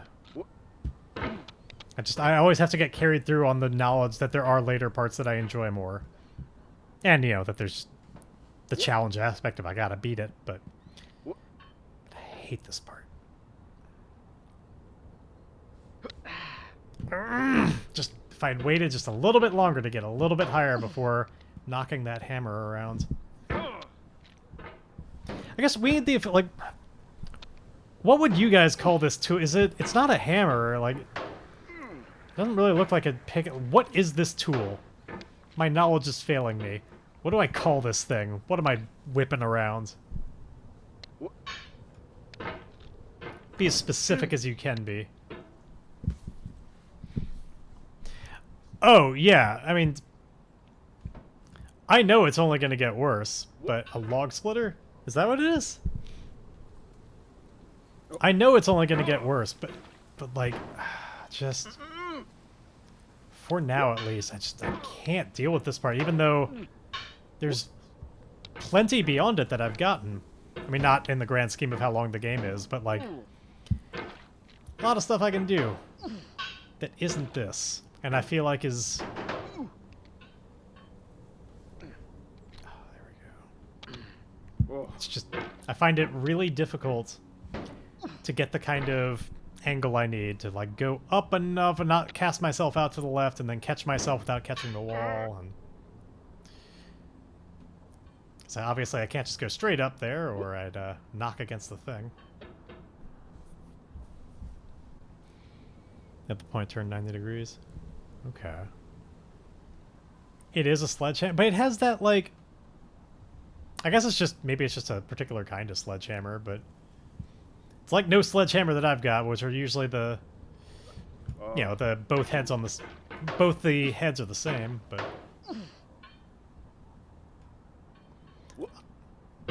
Hold on, let's see. I'm gonna search log splitter and see how close, see if I'm comfortable.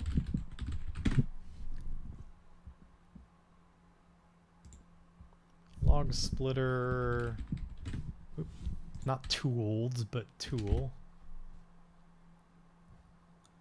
Okay. Similar. Whatever. Why am I sticking on this? I need to just play the damn game. I'm sure somewhere on just the, like, the description of the game it just says, but... It looks like a much, much bigger version, but sure. It does kind of look like that. There we go. Alright. Up here, let's not ruin it like last time.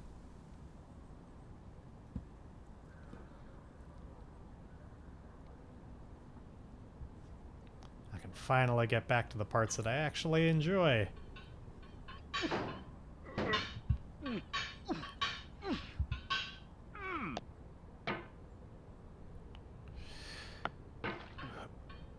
Come on. I swear, if I screw this up and just fall by just trying to remove the log splitter tool enabler thing. If I had fucked up on that gap and just fallen down, that may have been it for me as far as will to continue this stream. But thankfully that did not happen. So now we can fuck up in wholly new and exciting ways. Ways that we haven't seen for like 40 minutes.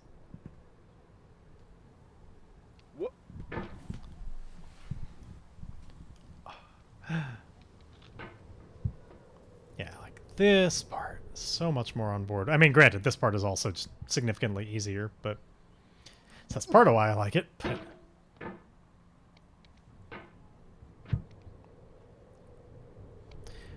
But you know, like coming up with the boxes, there's all the like catch and release and stuff. There's like there's an element of skill and some problems. A coal hammer, okay. Let's take a look at that real quick.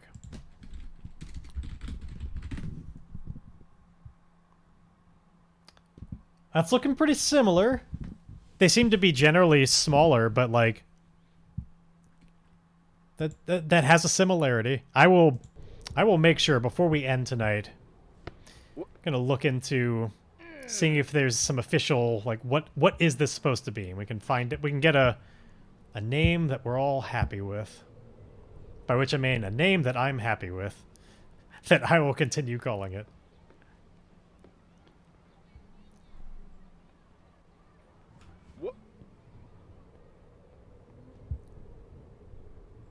Okay, just so happy to be beyond that part.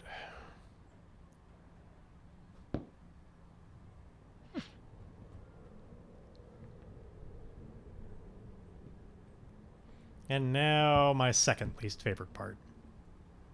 Well, sort of. These stairs. Alright, shake it all out, get ready. I'm getting ready to just utterly grip the crap out of my table. With my, my non-mouse hand. Just desperately clinging to the desk.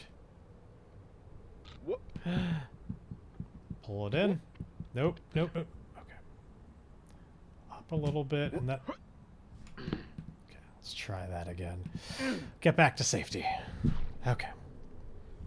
Just a warhammer. Yeah, like, exactly. It's some kind of sledge, but... Figured there's probably a specific name for this exact configuration, and I'm curious to know. Nope, come on. Up and over. Too far. That's just gonna slide off.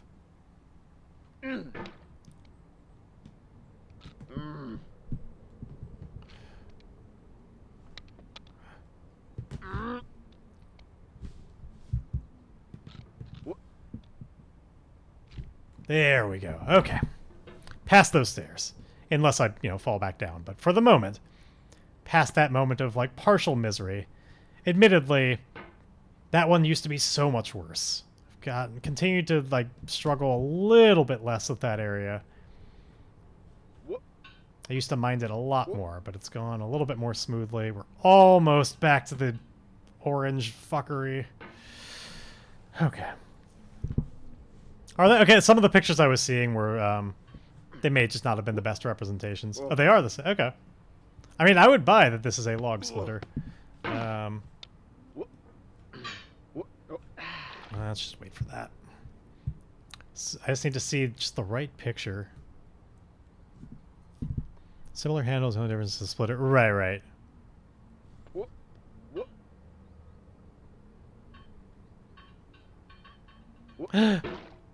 Not today, stairs.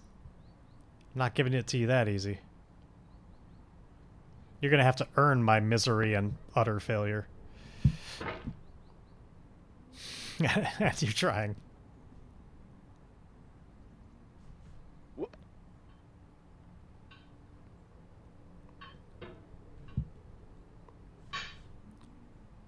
No. Yeah, back to the left.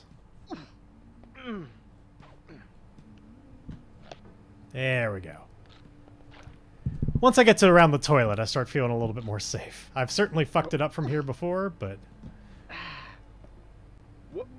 we got some moments of peace and clarity where we just have a nice hill where we actually want to go down. I can just feel some serenity for a moment.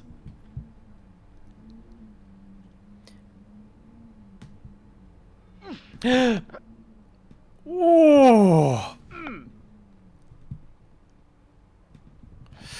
I can't believe I might still salvage this. Oh! Just...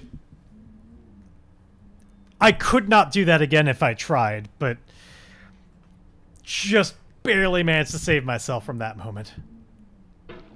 Alright. And my reward, if we can call it that, is to be back here, finally. Alright. So we've made it up a couple of these rocks.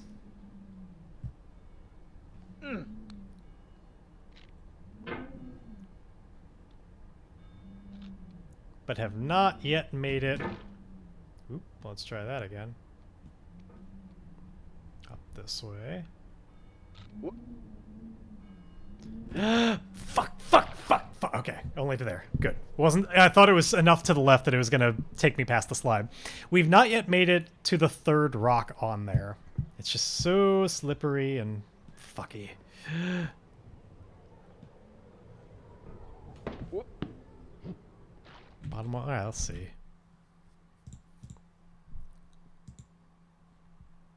Alright, hold on. Let me fix that link.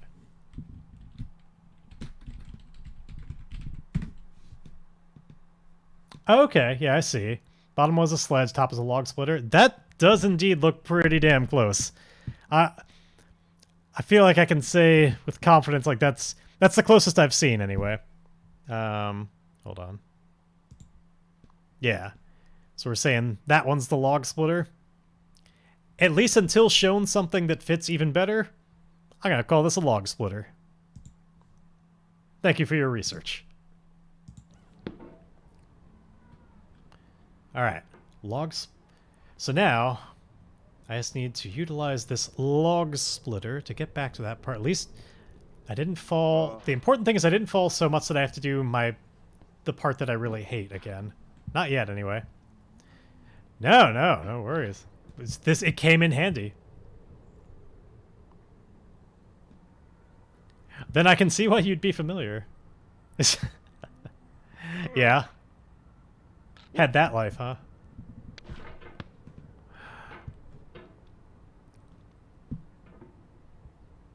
I can make no claims to any kind of... To either uphill or snow. Like, nobody will ever believe me, given that I grew up in Houston. We don't have either of those things. I can never do an old man grousing, at least in the classic version, about the kids these days. Not like that. A Yosemite hammer. Okay, well, let's take a look at that real quick. Because the longer I Google things, like anytime that I've got that up and the game isn't up, I can't fail. You can see why I'm so pro. Oh, yeah, okay, that's... It would be a real long one, but yeah. That's clearly correct. It's got the, like, the hole and everything. Got it. So Yosemite hammer. All right. Well, log splitter. You had a brief tenure, but an important one. Now it's Yosemite hammer. It's just one with a really long handle. Like I don't know if there are ones that are this big. Based on what I was seeing, they seem to be a lot more of just like a one-handed tool. But still clearly what this thing is going for. Whether or not this exact version exists. And it probably does. There just might be, you know, like a two-handed Yosemite hammer or whatever. Or a Yosemite sledgehammer. Or a Yosemite Sammer. That's one that just starts firing its guns in the air while you use it and chases off wabbits. Wait, not wabbits. Varmints.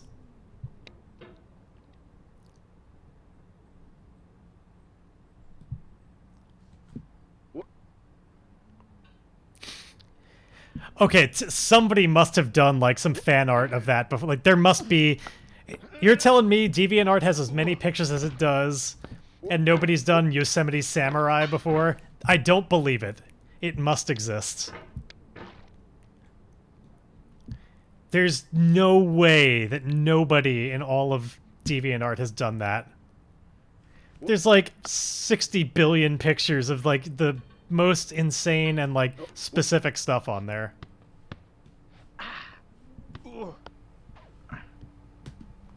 So the good news is, dreams can come true. We can find this tonight. In fact, I'm willing to bet there's more than one.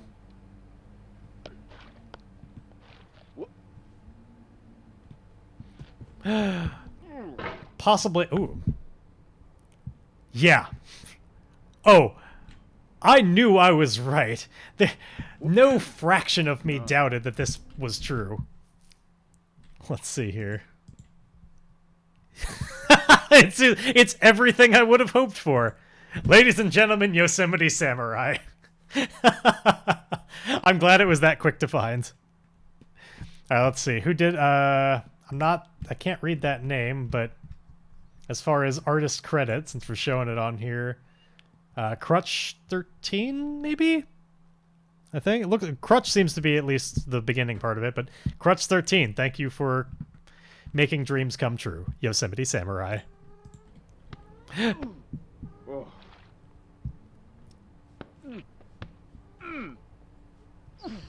I'm even willing to bet, less certain, but there may even be like fan fiction out there of not that specific drawing, but like a like Japanese-inspired like samurai story involving Yosemite Samurai, like somebody's just quick short story on like a fanfiction.net or something. Again, that one I think is less likely, but I hold out hope that it's possible. That Yosemite Samurai may exist in multiple mediums.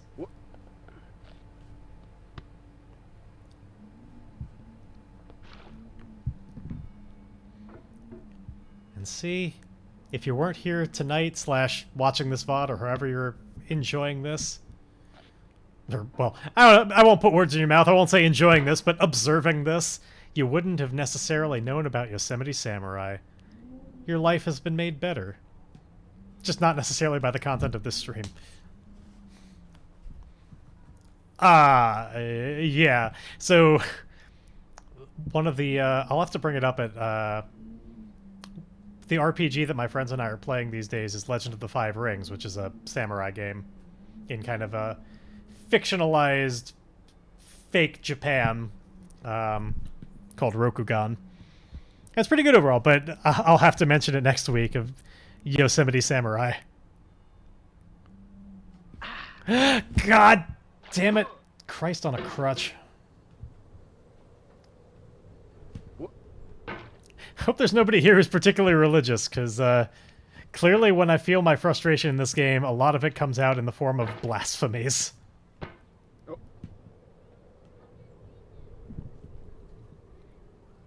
Oh, have you? Okay. Well, yeah, so there's an RPG. There have been several editions of it.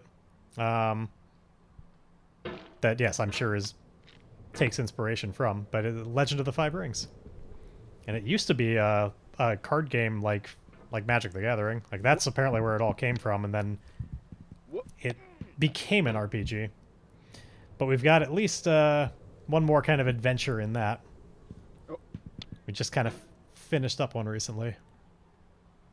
Right? Sorry to have misled you. I'm one of those wholesome Christian Minecraft servers that that starts the channel with that makes you agree to a mature warning first. Oh, so they got you a copy of the book?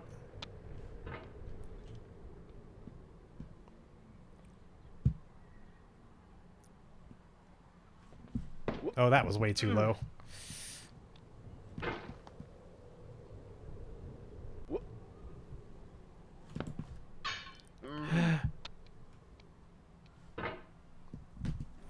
Oh, yeah. Okay, well, same basic thing.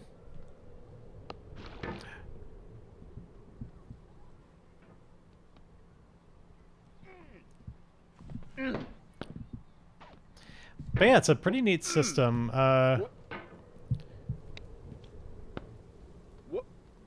I'm curious to see the way it's changed through different editions and stuff, but the one we're playing, like, it's definitely got a curious way of going about things with, like, your different approaches of you have these 5 rings that embody different aspects of kind of your personality, and they come up both in the way that you, like, in combat you could fight more, you know, gracefully or elusively or just direct and to the point and very just pragmatically and just, you know, muscly.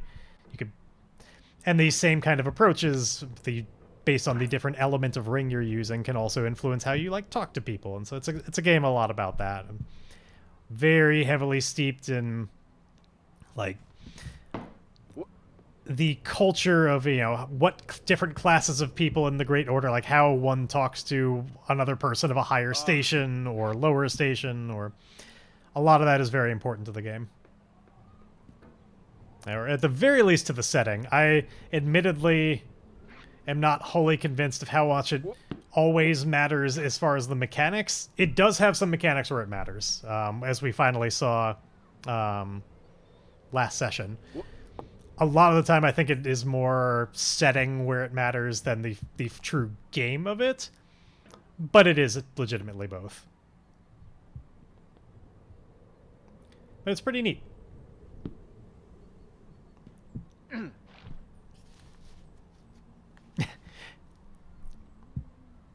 Good enough to fight with something to hit somebody with an ore. Well, thankfully that would be relatively easy in this. It would just be... Like, it would just be a martial arts melee. Like, you wouldn't be limited to an ore. Like, it's... A lot of the game is pretty broad strokes. It doesn't get too specific as far as, like, different skills and stuff like that. At least in that sense. In the sense of having different, like, capabilities and katas and stuff, it does, but... To my knowledge, there are no ore-based katas. You would just happen to be using an ore as your melee weapon. Oh, and God, I love Roll for Shoes. It's, you know, nothing I would ever make a campaign out of or anything. I guess technically we had a mini campaign, but nothing I would do for too long. But it sure is a good for some goofy times. Oh shit. I know it doesn't, like, technically it doesn't have to be as goofy as I tend to run it. I've always had at least somewhat of a curiosity about, like, trying to do a more serious game in it. But then I think about it and I'm like, but is that really necessarily the best? Like, if I want to run something serious, wouldn't I just choose any other system for it? Like, what it's great for is just a pick up and play thing of something that you just spur of the moment can be like, let's do this. Yeah. Good filler, and like, at the very least, it's quick to explain. And just get started in, because, you know, make a character. Do you have a name? Great, you have a character. We're ready to play. No. Which is, I think, what truly makes it great for that kind of, like, spur-of-the-moment gaming. It's like, it does not take any time to get ready. Yeah.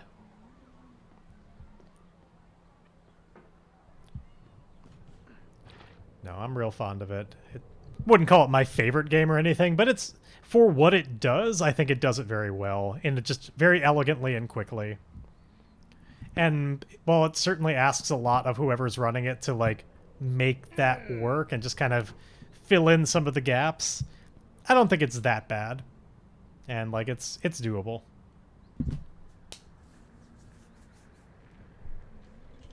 Yeah, exactly. Get those things and you're set. Got 6. You probably won't ever even need that many. I think the highest I've...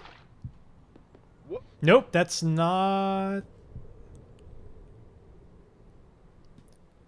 Okay, I know that somebody in a one-shot that I had... I played it once at a party as a one-shot, and somebody did indeed get... I know he had a 5-die pool. And that game ended by... That game ended... He had specialized in his specific ability to... Like, he was very focused on farting. It was very much not a serious game. So his character was very specialized in farting, and, like, you know, in the way that... If you're not familiar with Roll for Shoes, but you are familiar with RPGs, basically, you start out with a blank character, and as you do things... I won't give you, like, all the mechanics, but just... You will find out what you're good at as you use it, and, like, over time get better and better at more and more specific versions of that thing. That's, like, the short version of how it works. And, so, like, he wound up very much exploring down a path that was heavily based on farting, and it just got more and more specific until eventually the game ended when he solved all the problems socially by it was such a ridiculous thing, but he happened to roll so well that I was just like, you know what, I'm going to give it to you. He farted so hard that he literally became he transcended mortality and became a god. The god of farts, presumably, and it was because on 5 dice he got all 6s. And I just naturally, like, he didn't have to spend any in-game currency to, like, force that to happen. He just naturally rolled all 6s on all the dice. And I was like, you know what? The odds of that were, like, less than 1 in 2,000 or something. It was, like, 1 in 2160 or something like that. Feel free to do the math if you want, but, like, they were terrible odds. And I was just so surprised when it happened that I was like, you know what? That's what happens. We're done. You become, like, God of Farts. Game over. Like, we were wrapping things up anyway, so it just... What was I? Oh, yeah, so, like, as far as, like, die pool size, like, I think that's the biggest one I've ever seen rolled was 5 dice. So I don't know if you'd even need 6. Just 5 d6s. Will probably be plenty. Unless maybe we got there in our longer run game. Yeah, like, the moment was so truly awesome that I just had to give it to him at that point. There was no topping that, so we just had to end things. Okay, I'm like carrying tension in my back during this. I need to... Give me a second here. I think I could probably benefit to just, like, stand up and stretch for a bit. I've been sitting in that chair for coming up on 6 hours now. Yeah, 5 hours and 58 minutes. Whew. What's zilch?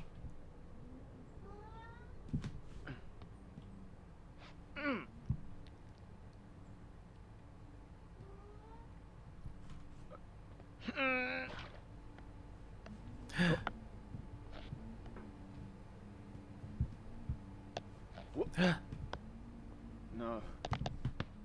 Oh. Stop it! Stop it! Stop! Fuck! It's like I really should have stopped trying to grab onto things. And, like, if I had just stopped earlier, I would have fallen a little bit, but then landed in an area. But because I kept knocking myself back and forth and just not quite gripping with the Yosemite hammer. See, now I couldn't remember the name, and then I thought of Yosemite Samurai, and that helped me out. So Yosemite Samurai is going to help me remember the name of this tool.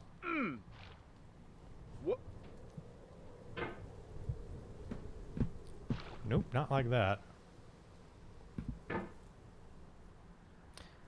Yeah, kept just, like, not quite getting purchase and having just enough speed to just slide off a thing and then slide off a thing, and then my fate was sealed.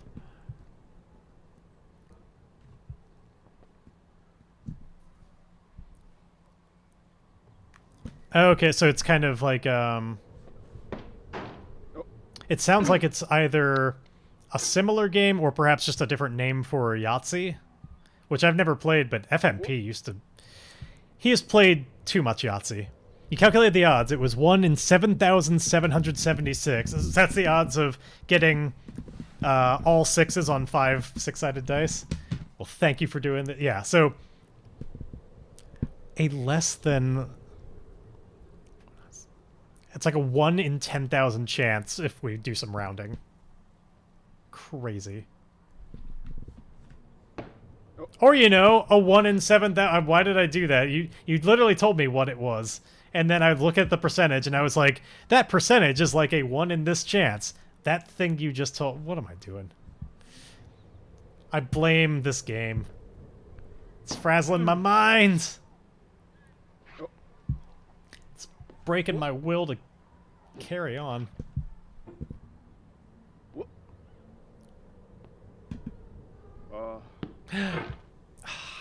Man.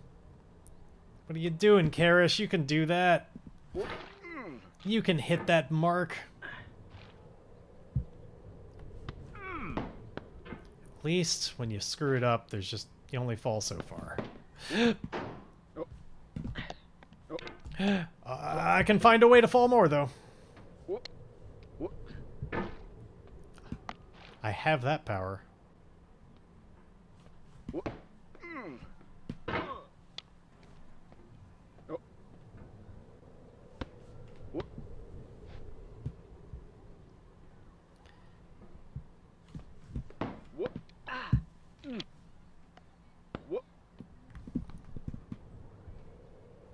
Well, as far as how many times in a lifetime, then that just depends on how often you're, like, you know, how many times are you rolling. But, yes, agreed. I don't expect that to come up again in my, that sort of thing to come up in my role-playing experiences. Partly just because I play so many different kinds of games, and who knows what type of dice we're doing. One of the latest games I was just reading was a noir game that's all 10-sided dice, so...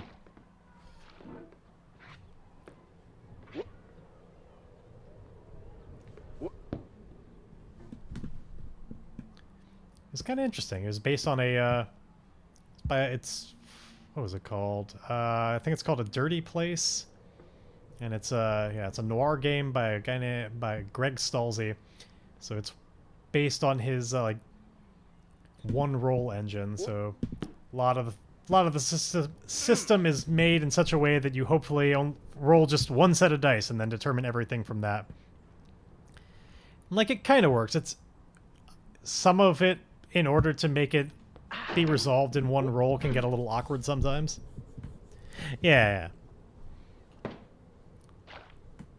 It seemed interesting. I liked that it did a lot with, like, stats that would shift around over the course of play, and ones that were kind of at odds with each other. So, like,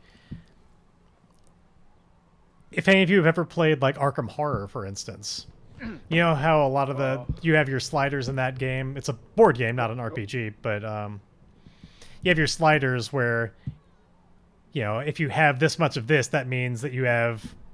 Yeah, if you have a lot of this one, it means you have a little of this other related one. It did a lot of a similar sort of thing with that, where, like, at a certain point, you know, if you have, you know, 5 selfishness or whatever, you're capping how much you're, like, I forget what if it's like empathy or what, like there's a kind of opposite trait thing. And so the game was heavily built around that idea. And, like, any given scene shifting around whether you're leaning into this trait or another, and it was pretty cool. I don't know if it's at the top of my list to run, but it seems like it could be fun. Though, good lord, did it have, like, a terrible example in there. Like, it had numerous examples of, like, putting all of its mechanics together, and it was, like, you know, in a narrative and helping you understand how this all works. But the first example it gave of, like, here is, you know, conflict, a scene with conflict where we can see all the dice mechanics working together. And for some reason, the number one thing that he chose was, here is a scene where a GM-controlled PC decides to try and seduce one of the player characters, and here's how that scene plays out. And, like, the player character keeps trying to resist, and it had some really skeezy, like, undertones to it all, and I was like, why is that your top example of, like, I get that this is noir and, like, dark shit happens, but, like, why is that the best? For, like, all of his other examples that he listed afterwards were so much better and so much less, like, I'm really creeped out right now by this. Like, that almost put me off reading more of it, but not quite. It was just, what a terrible choice of why to use that as your example. There was no benefit to it. It just came off as really creepy, and felt like it was like, did this happen in one of his games or something? Like, just.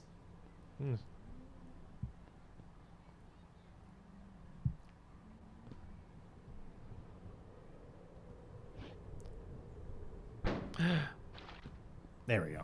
Okay.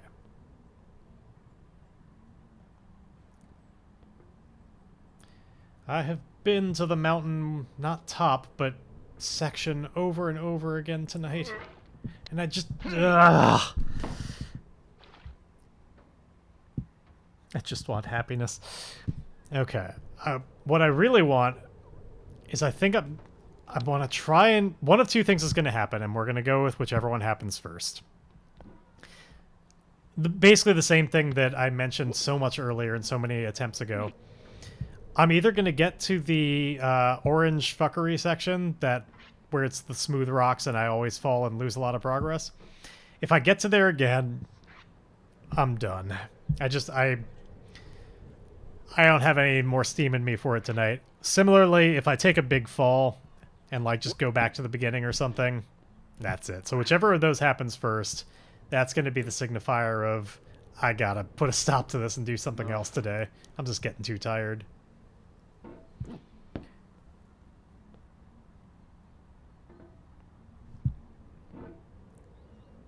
So we're pretty close to either one of those things happening at any given moment.